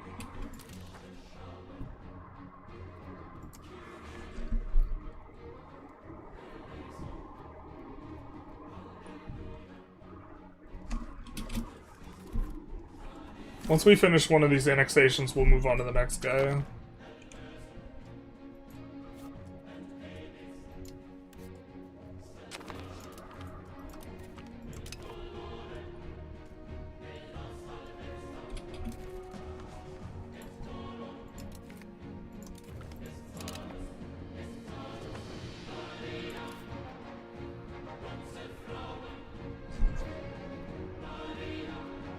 Go Tortosa, let's go this guy here.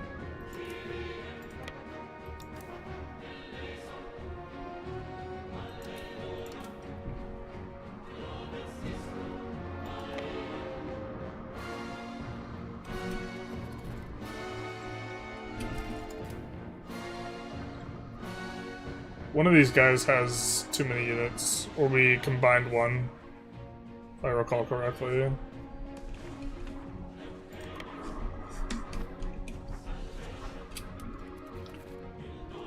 Send them to Valencia.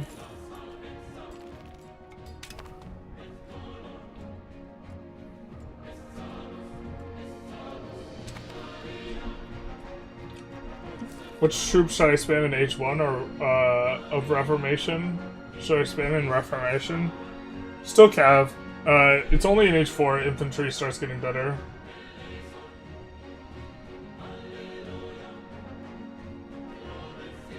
BJ would have to make Market Center, that's true. Which nation do you think is able to perform a pacifist run? I think there's mechanics for Switzerland to free annex people by just doing Diplo. Muscovy can annex people with Diplo as well a lot.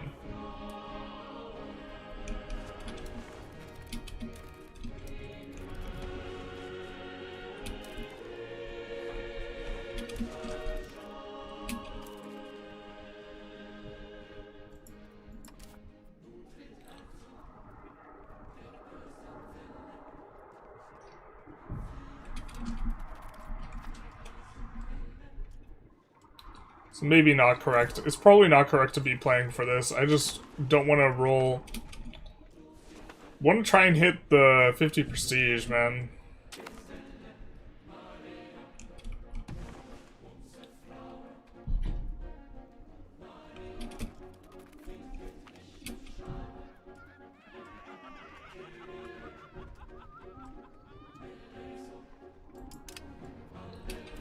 Just another event, please. Plus 10 event, plus 10 prestige, please.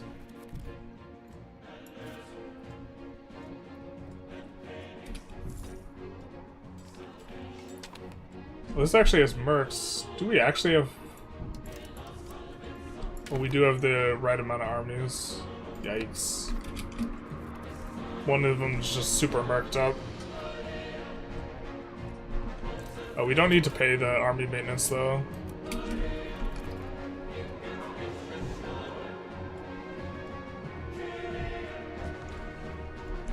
How much of our income is coming from subjects?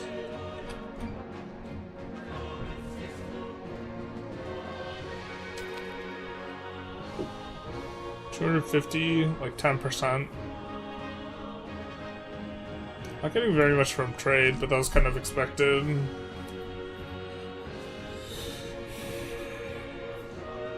You'd be getting another 90 if we had more max tax on the clergy by going off of this.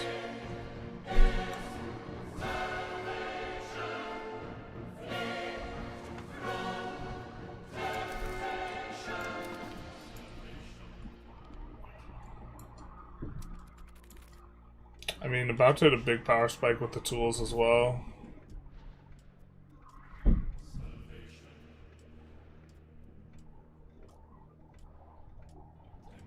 Only cannons.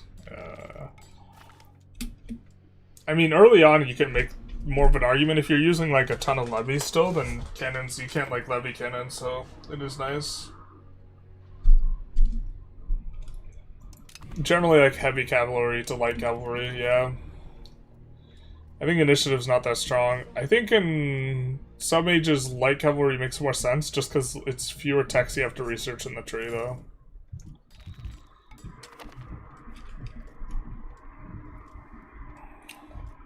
Knowing the new kind of information about the fact that researching additional unit types is going to increase the amount that you are losing to mercs maybe changes things a little bit.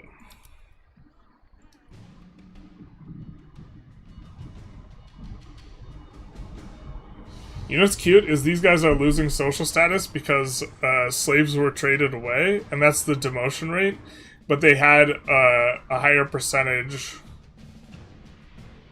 Well, I don't know why the laborers are going down, actually.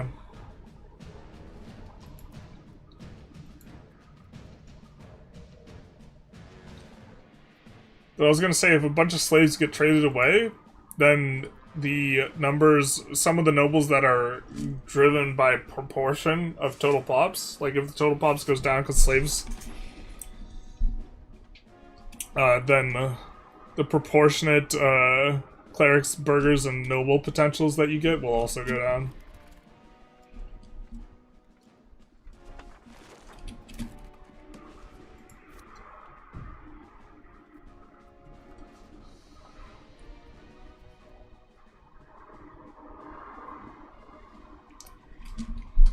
He would be willing to become our vassal, were it not for reasons.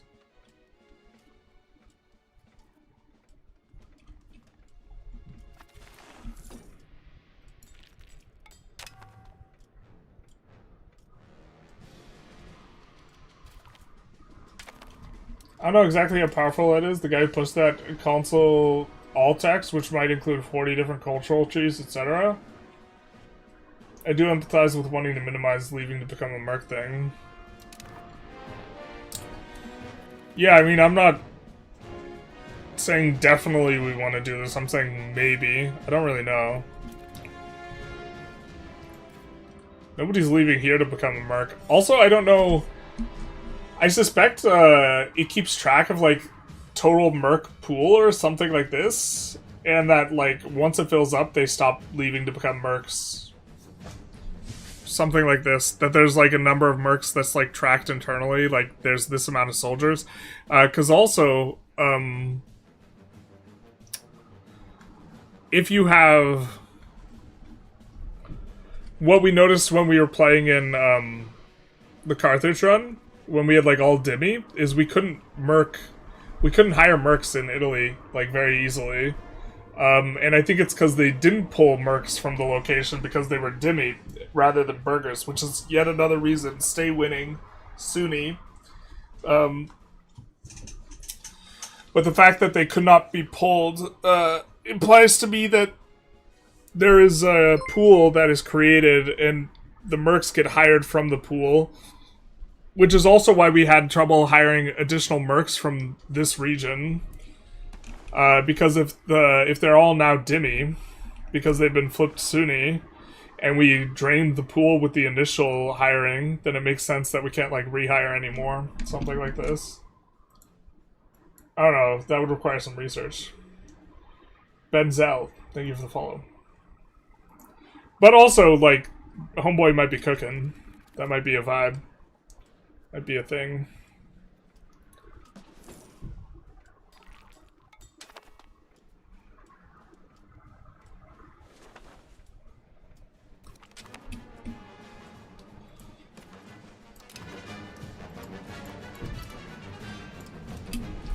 I wish I'd show you how many levels you had to upgrade. We know we're gonna do it in all of our iron provinces, though, at the very least.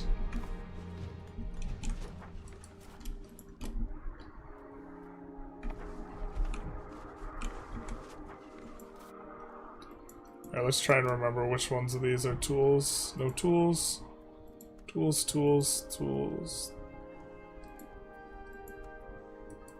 Alright, so the 42 and the 39 here are tools. So let's do that. And then in this market, we have iron in here. So we're going to assume that every place that's in the iron location is going to be tools. We have iron over here.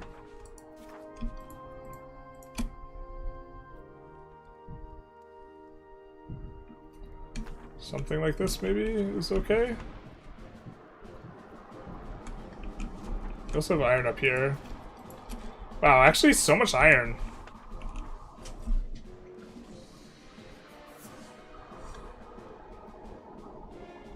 Bro, is Aragon the most iron-dense location area in the game?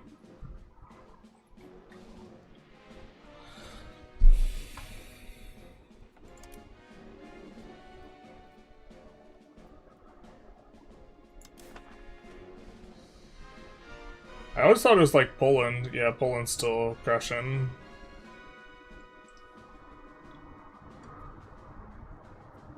Wow, that feels so nice. They're all like, also, it's not like clumped into the same province. It's all like different provinces. You know? Like sometimes when you have iron, it's clumped.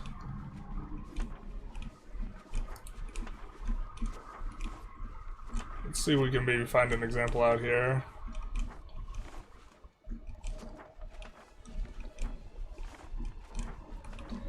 No, Poland's pretty good for this too. Like long-term Poland gets some, they get some vibes, they get some stuff. They just have like no pops. Sweden for sure. There's like 5 or 6. Oh yeah, like here it feels wasted, right? Because 3 in the same province, you'd much prefer them be spread out. So you can have multiple provinces get the iron bonus. Because you gotta choose between, hey, do I keep it rural so I get more iron, or do I build a thing so I can get the iron bonus? I think Spain has more iron than all of China. Spain in general, yeah, does have a lot of iron. Like, you don't have that much iron down here in Sevilla, though, is, like, kind of the annoying thing. Which is, like, another reason why I was thinking moving to Cordoba, is this would pull the Toledo. The Toledo province, for the most part, would get pulled in. Was part of the intent, or the hope. Get a little bit access to the iron, and was hoping maybe a little bit more lumber. Although it's this lumber, which is competing with Tortosa, and I just don't think that gets pulled, yeah.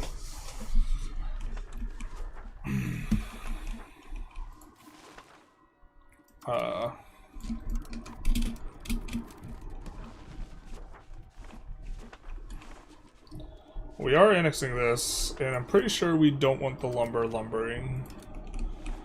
Oh no, wait, you know what? This is okay. I think this is, yeah, this is the classic path. I think we don't want that urbanized though.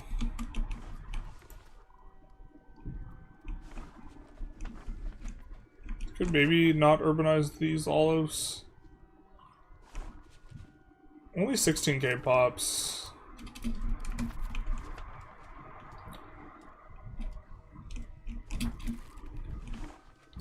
Tin, I have mixed feelings on urbanizing this, but it only has 10k pops, so let's do that, and then this should finish real soon, because we decrease the cost. Yeah.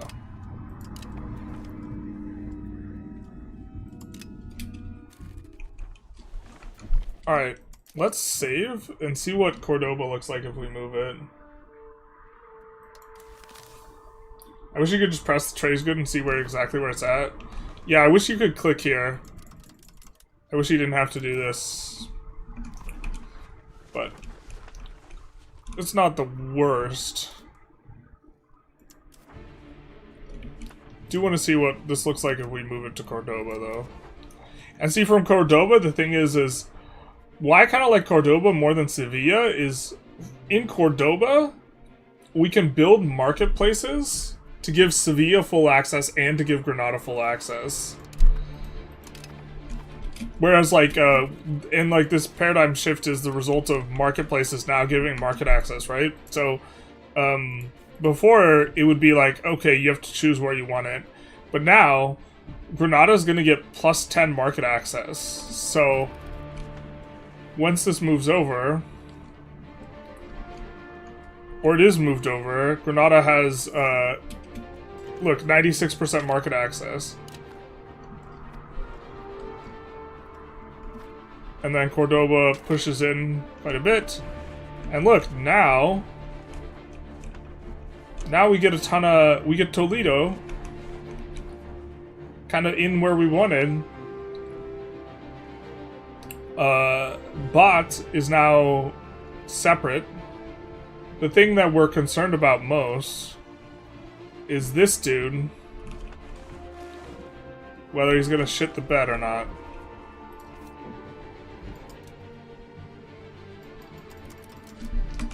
And to be fair, we're about to annex him, so that'll kind of resolve itself.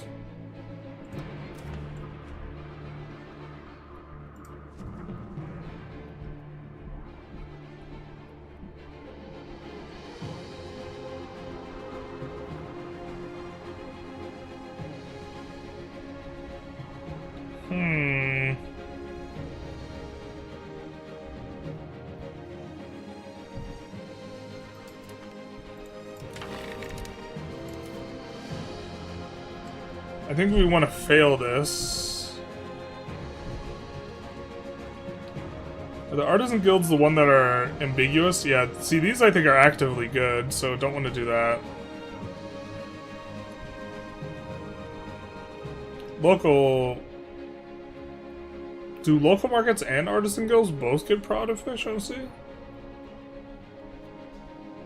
Again, I think those buildings are actively good, so I guess we're gonna click through here.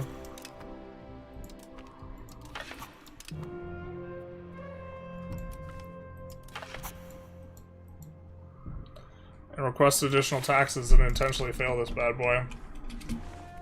Not that it matters, we can pass it too. We have enough decentralization trend that we're kind of in fine shape. We do want to make sure that we get this guy, this annexation through though. March... couple more months without him doing funny business because Cordoba got moved.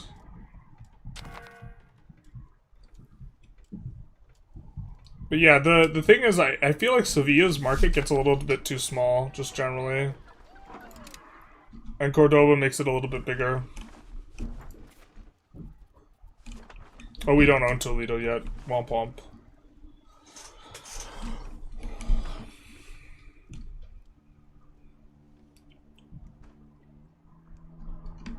Maybe I'm wrong. It could also be like here or something like that.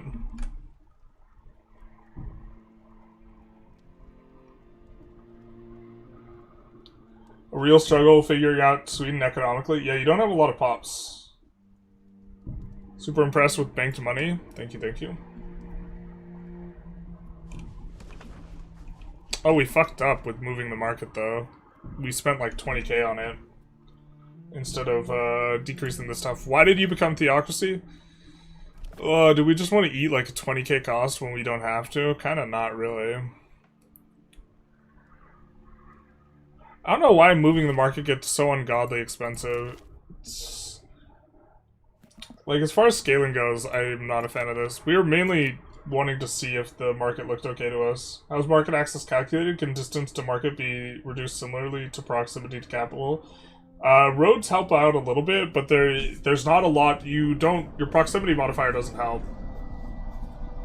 It's basically just roads and rivers, and not a whole lot.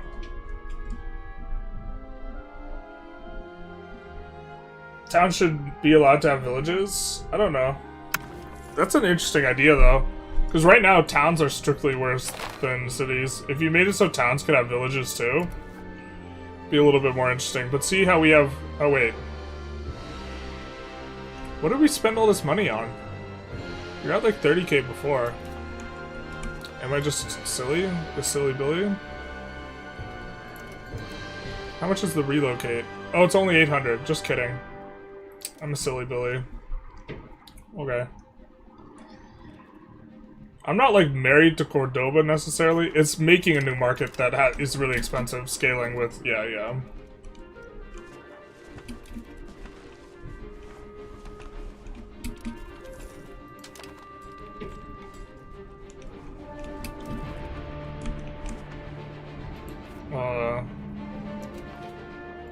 We want this urban, because this is going to be a Pound Lock Canal thing. And we'll upgrade this right now.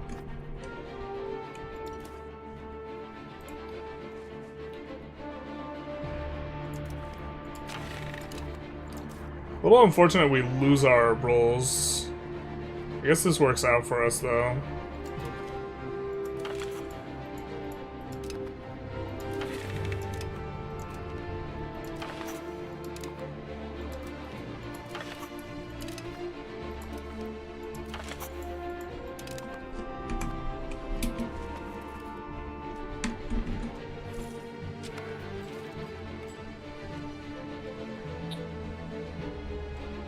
Really, it's never optimal to have towns. Yeah, towns is just like, you only do it, you only keep town because it's expensive. Yeah, the annex on this guy, now, we don't really care if this is poor access, it's whatever.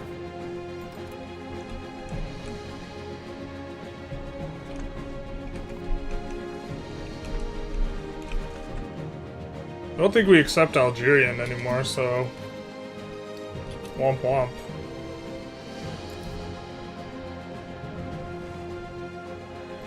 What are we doing with our cabinet? Alright, continuing to assimilate. Cool.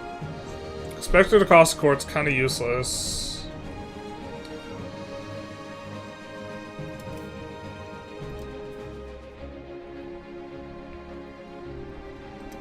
Holy shit.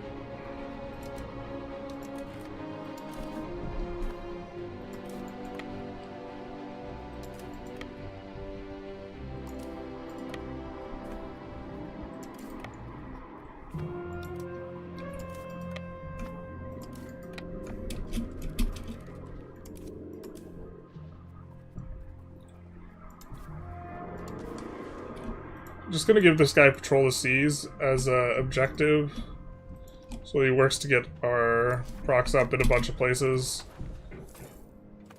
or not our procs, our maritime.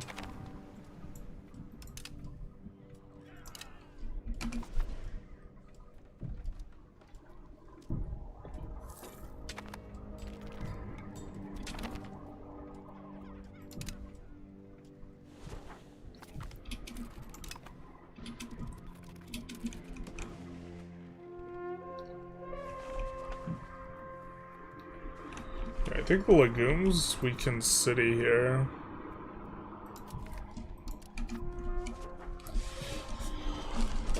Awkwardly in the Cordoba market. We could give market access preference to Tunis, I think. No. Oh, I forgot if we're trying to stay Basque or not. I think we are.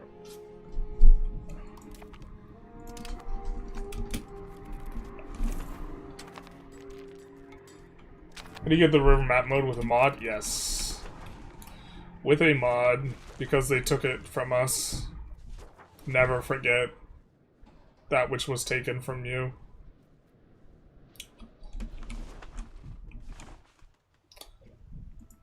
A tragedy.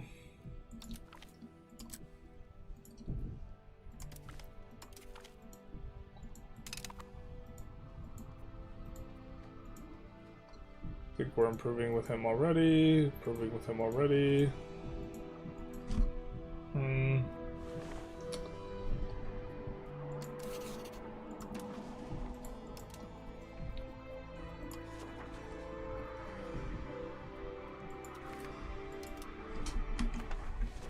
think that's all part of, yeah.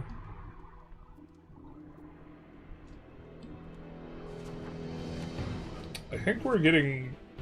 Yeah, we have a huge, much smaller modifier. So we can probably go after Sevilla too.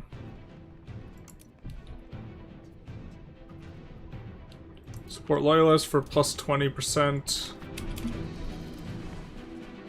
And then start annexing them as well.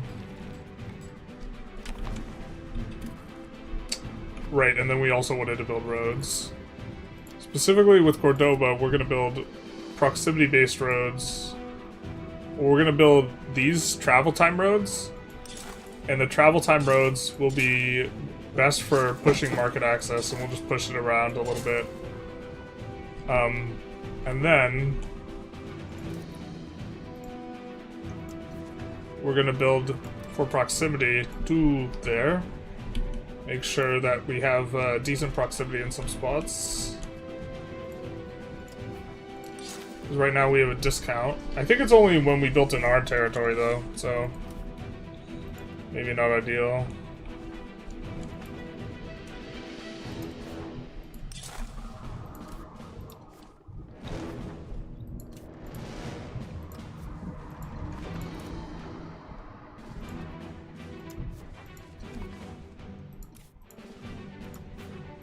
Yeah, we already built a lot of these roads out.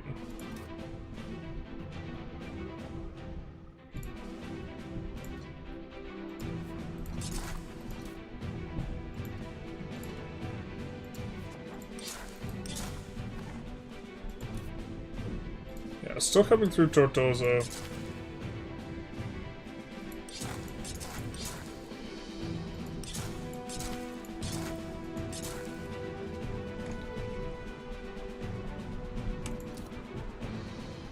Coming through Tortosa.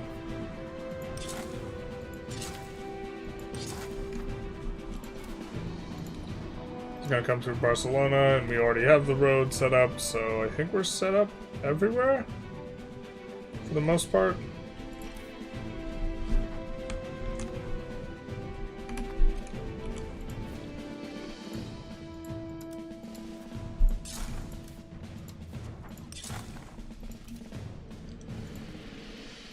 About here.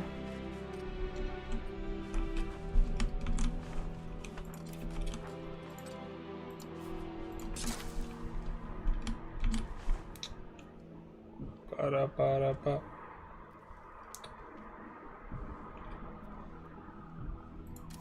And here they hit our guts, so we can't build in them. Alright.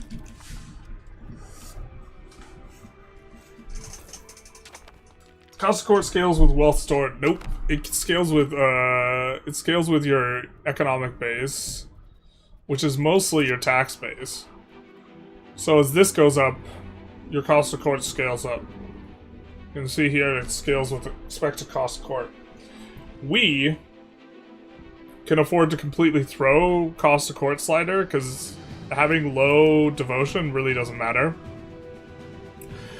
We just don't want to hit this event that happens when you get under 20 devotion, because it gives you minus 20 prestige, and we want to become a kingdom here.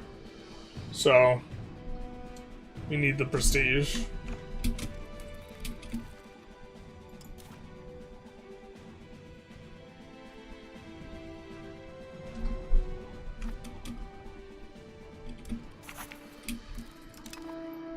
We're just scaling over +1 towards decentralization, so don't need to worry about being able to push it.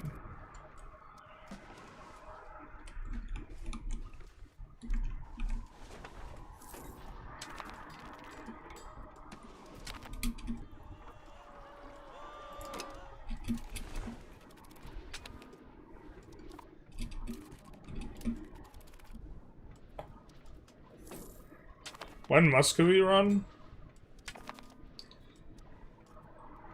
I don't know, it's definitely on the short list though. I still want to do runs for all the tier 1, tier 2 nations. Muscovy is also interesting because you can get subjects for free. They just got nerfed though, so maybe a little bit on the back burner. Because whatever I do with Muscovy is going to be less impressive than what other people have done. Or, like, even if it's more impressive, it won't be by as margin as big as it could be. Type of thing. Getting a lot of Basque pops now.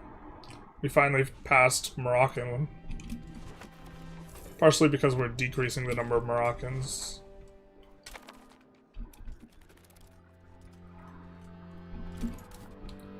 This guy, we want to kind of be on top of things.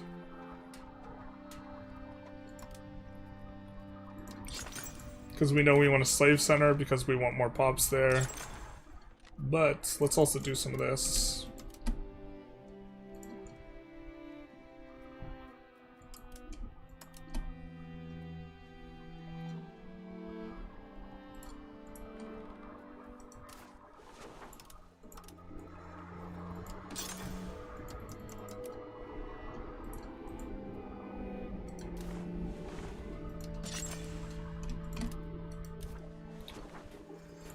And temples, very strong.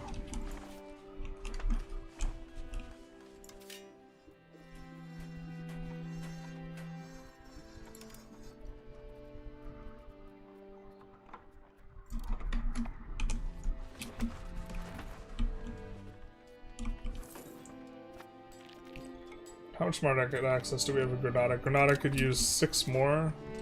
Or 8 more market centers. We have too many buildings, allegedly.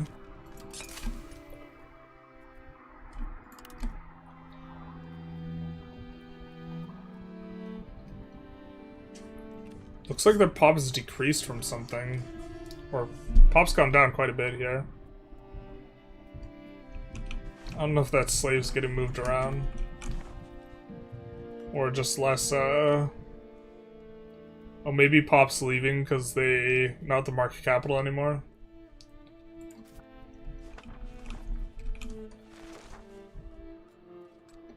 Oh, holy shit. When we move the market, does that just automatically move a ton of pops? From the market capital to the new one, the old one to the new one? Maybe. No, we culture flipped this guy. We culture flipped this guy. Still, that's still a lot.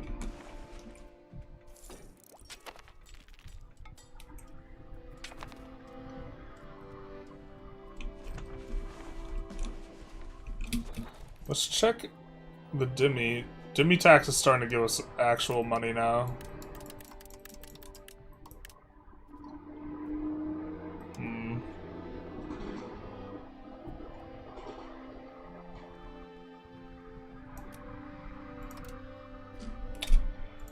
I don't think we could. We could give out lighter taxation for the and just max tax them.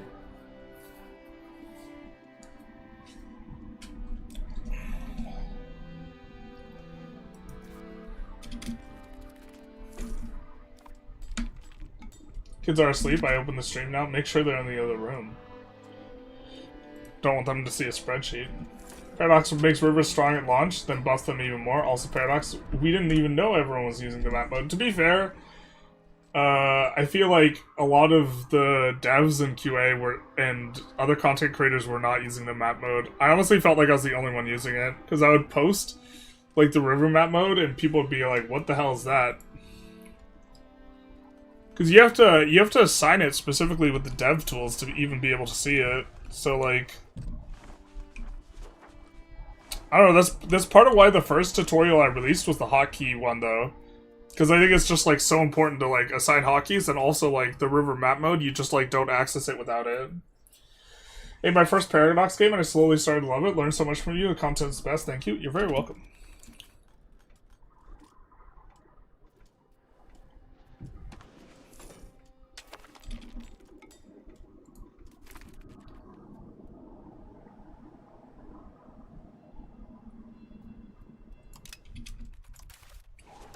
Alright.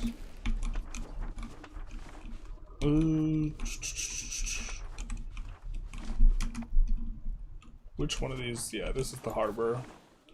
This is where we want a subject to have a capital. Oh, I forgot we're not going to get a subject, though. Womp womp. Unless we move the capital to Sevilla. Would not be a terrible spot for a capital to buy us time for this. Must be owned by a Muslim country or one of our subjects. Need to own at least 204 more locations. So we don't need to own all of it, but all of Iberia must be freed from Christian influence.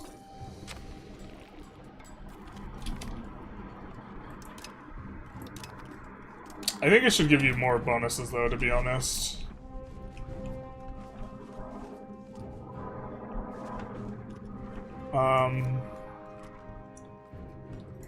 Gonna put down slave centers.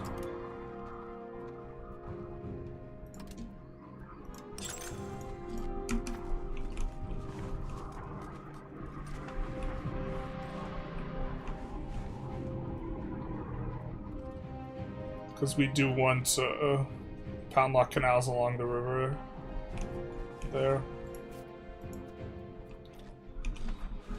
Oh, I think we're rich enough to be able to do this now as well.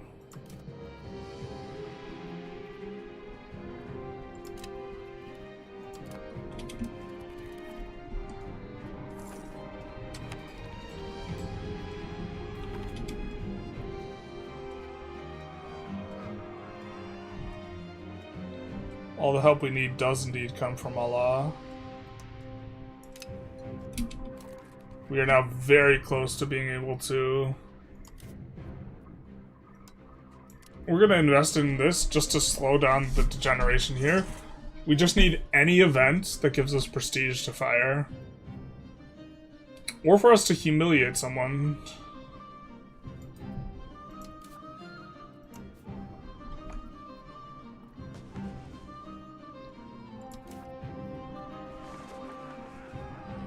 Confessionalism, we could just embrace this here. I think I like that for the research speed and the fact that we're almost done researching kind of like the next thing we want. We're gonna want this anyways here. And confessionalism, I think, is the best tree in this age. Bring us a transport one. I think rights of the clergy is actually relevant for us, because curtail the clergy will give us a meaningfully large amount of income in the max tax. I don't think we have enough satisfaction for them, though, to support it. No, we do. It's like an extra 90 ducats. Maybe not the #1 priority, though. Because to the left we have the Supreme Court. Giving crown power and procs.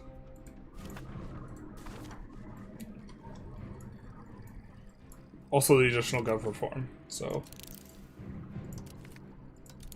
We are kind of low crown power. Nature of our faith also. I don't think it's very strong if I recall correctly. We'll probably choose the crown power one. So, I mean, this represents another crown power to us. The tolerance of true faith plus a little bit of crown power is also maybe attractive.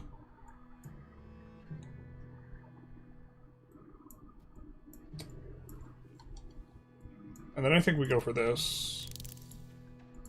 And then we go for Rise of the Clergy. But a lot of goodies coming on up. And then all estate sat. I think we're kind of pleased to grab that. Actually, tax efficiency probably first. Yeah, just so much good stuff in this tree. Like, it's just so overloaded.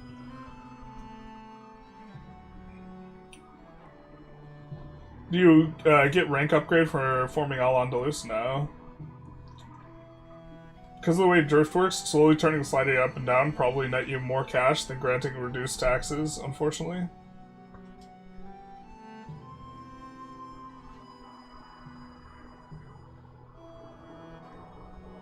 I'm not sure. Illamau, I only heard it from you. Oh yeah, for the river, yeah. I found it looking through the controls and realized you couldn't search it. Then I saw your content with it confirmed that it was hidden. Yeah, I mean, like, I don't know. Yeah. I left feedback regarding the river map mode. I suggested that it would maybe not be too hard to color code direction. Like if it's an east to west river, it's like purple, and it's north to south, it's green, like that type of thing. But the state satisfaction, that is, the tick up is flat, the tick down is relative, so moving your sliders a bunch actually maintains higher equilibrium than setting a fixed equilibrium with. Yeah, you get to have more taxes, but I'm not trying to tear my hair out by switching this every single month. Right, because in theory, you should just... The day that they changed this to make this not operate at an equilibrium, I left feedback that, like, the automation, like, doesn't actually give you the best outcome anymore. Because if you're over or under on something, if you're at 20% satisfaction on your estate, then you should tax to 21% equilibrium, and you will have the same positive flat gain either way.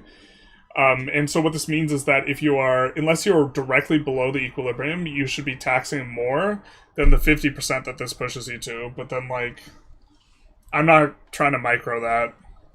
You know what I mean? Like, I'm just not... Too much. Do you go spiritualist? We went spiritualist. We went spiritualist because of the additional... Because you don't really need the assimilation anymore. Because they changed the rules. Assimilation for getting cores is not as important because you just get subject cores. And at that point, we would rather have the stimulus from the extra clerics. Also, we're taxing the clerics. Like, we hit a equilibrium, or we hit a point where taxing the clerics then makes sense. They get a bigger chunk of money because of, like, what we're doing. But I think overall, this means you're extracting a higher percentage of your tax base versus, like, the situation where you're zero taxing your clerics. Our clerics are getting, like, a ton of money, though. Like, normally they don't get, like, a third of rural location tax base.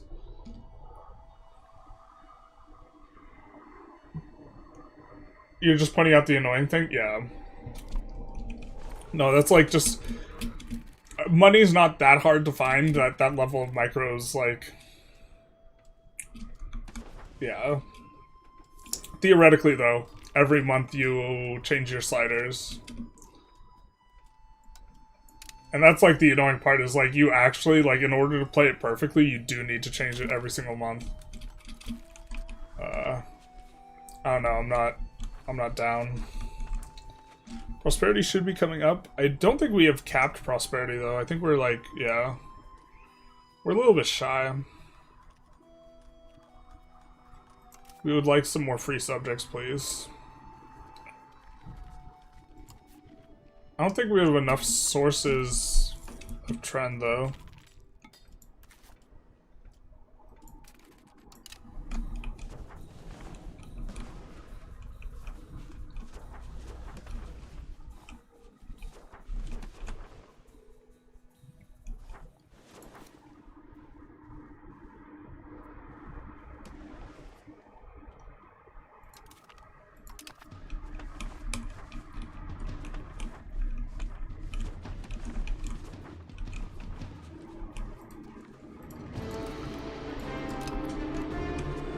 Got tobacco and other stuff. We're actually generating so much money from chilies in general. We're just gonna do this.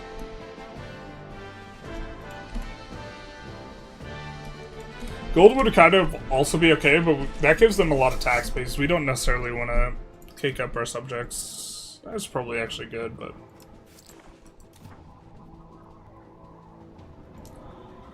What's happening for trade here?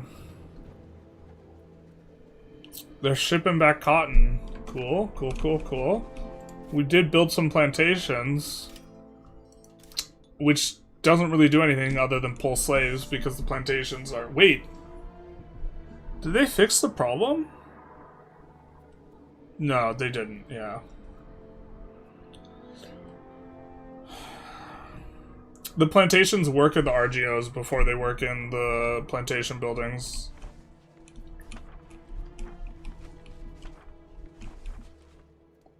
Unfortunately. This one's right next to the market center, though. Maybe we could get this one working. But here's the second thing. The AI also closes them. What can you do? Soldiers as workforce. Cabinet action is so sweet. Did they change it? It just gives you construction speed, no?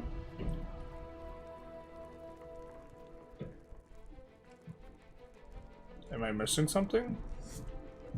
I mean, it's a lot of construction speed. But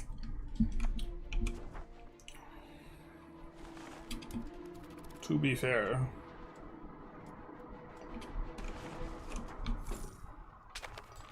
And with us building all this tools, that maybe is reasonable, but...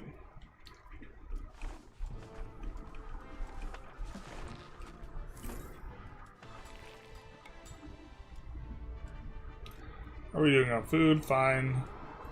Super fine. A little sussy maybe in Tortosa. Didn't we have a really good... Yeah, we're still building this place up.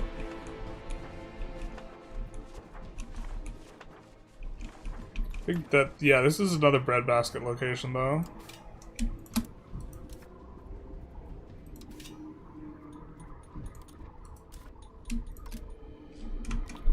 Let's do that. The slaves will,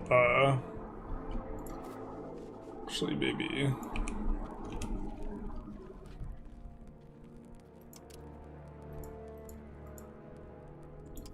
Maybe we need to ship out a little bit more.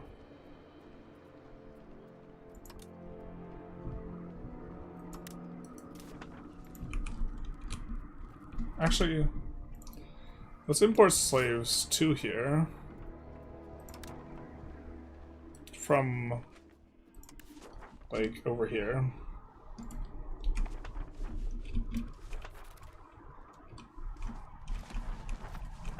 So... Where is this? Wait, is this a go through? It's not, right?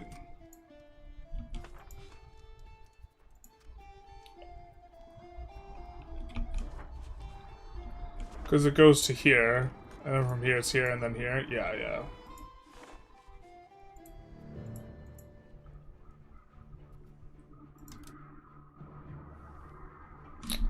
Viceroyale, very nice building.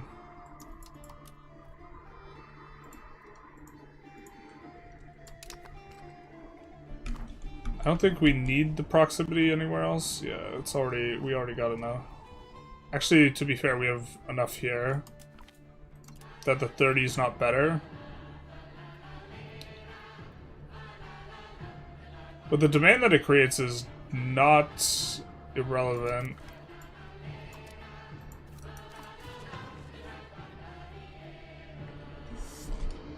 Because it creates 50 nobles as well, and it creates demand for paper and other stuff. Quite a bit of demand. Which, of course, we pay for 20% of it, but 20% of it's not a lot. Plus the nobles, right? We'll do that for now, though.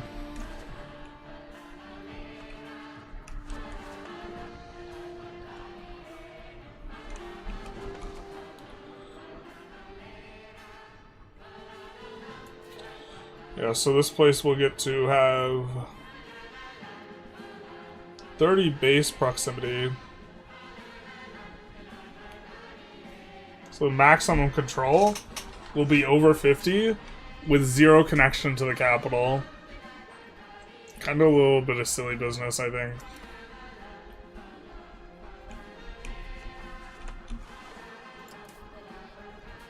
I don't think we can build it down here because it's adjacent. It's not far enough away. Oh, we can? Bro. Wait, why is it...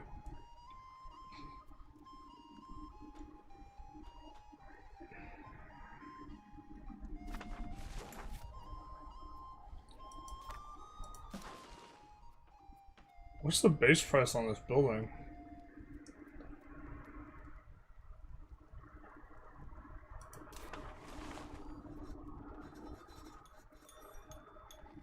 Can we not read?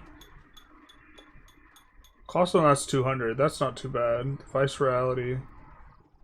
Base cost is... Oh, we shouldn't have even researched this tech, maybe. The base cost is so much higher.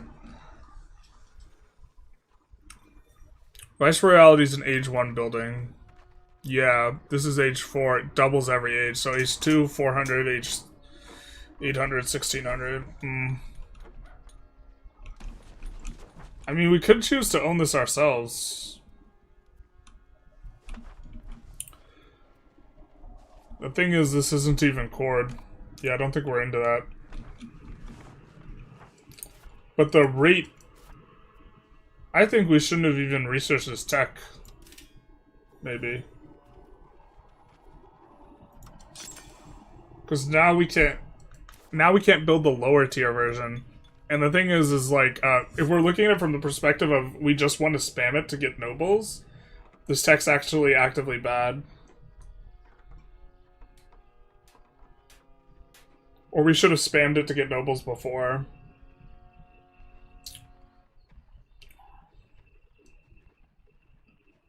Please play with Brazil. Played with Brazil a little bit in Vic 3. If you could form the multiple of countries from the same rank, no, you cannot. You cannot. You one per rank. You can only go up in rank. Do the buffs stack? The buffs do stack. But only one per rank.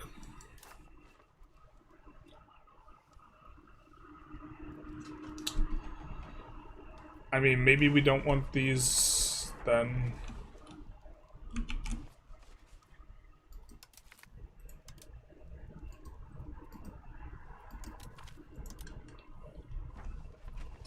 But this place has got like 200 pops. Seems fine. Oh, it's also got iron.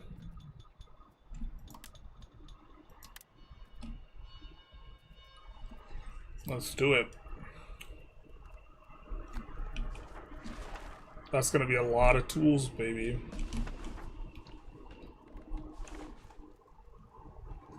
Yeah, and the base control is gonna be like 53 or something.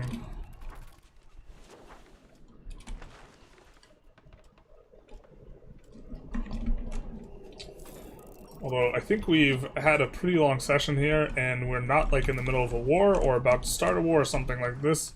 So this might be a good place for us to call it. Let's see if anyone else is streaming the category. What category, you might ask? EU5, of course.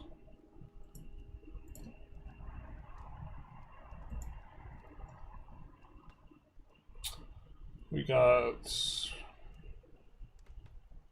a couple people. Not many we recognize. Someone has Yuan global expansion and is looking at the Ottoman Empire though, so this is maybe interesting. Yuan's really strong, but I think kind of unfun to play, so why don't we raid them? Let them play it. It's a lot of clicking, or you just like kind of let it not be a vibe, or you like let it not be you don't do all the correct things and stuff, or it's super micro heavy from the start. We'll link their Twitch in the YouTube, and we'll say goodbye to the YouTubers. Bye, YouTubers. And then we will say, let's raid to the Twitchers. Let's raid Twitch.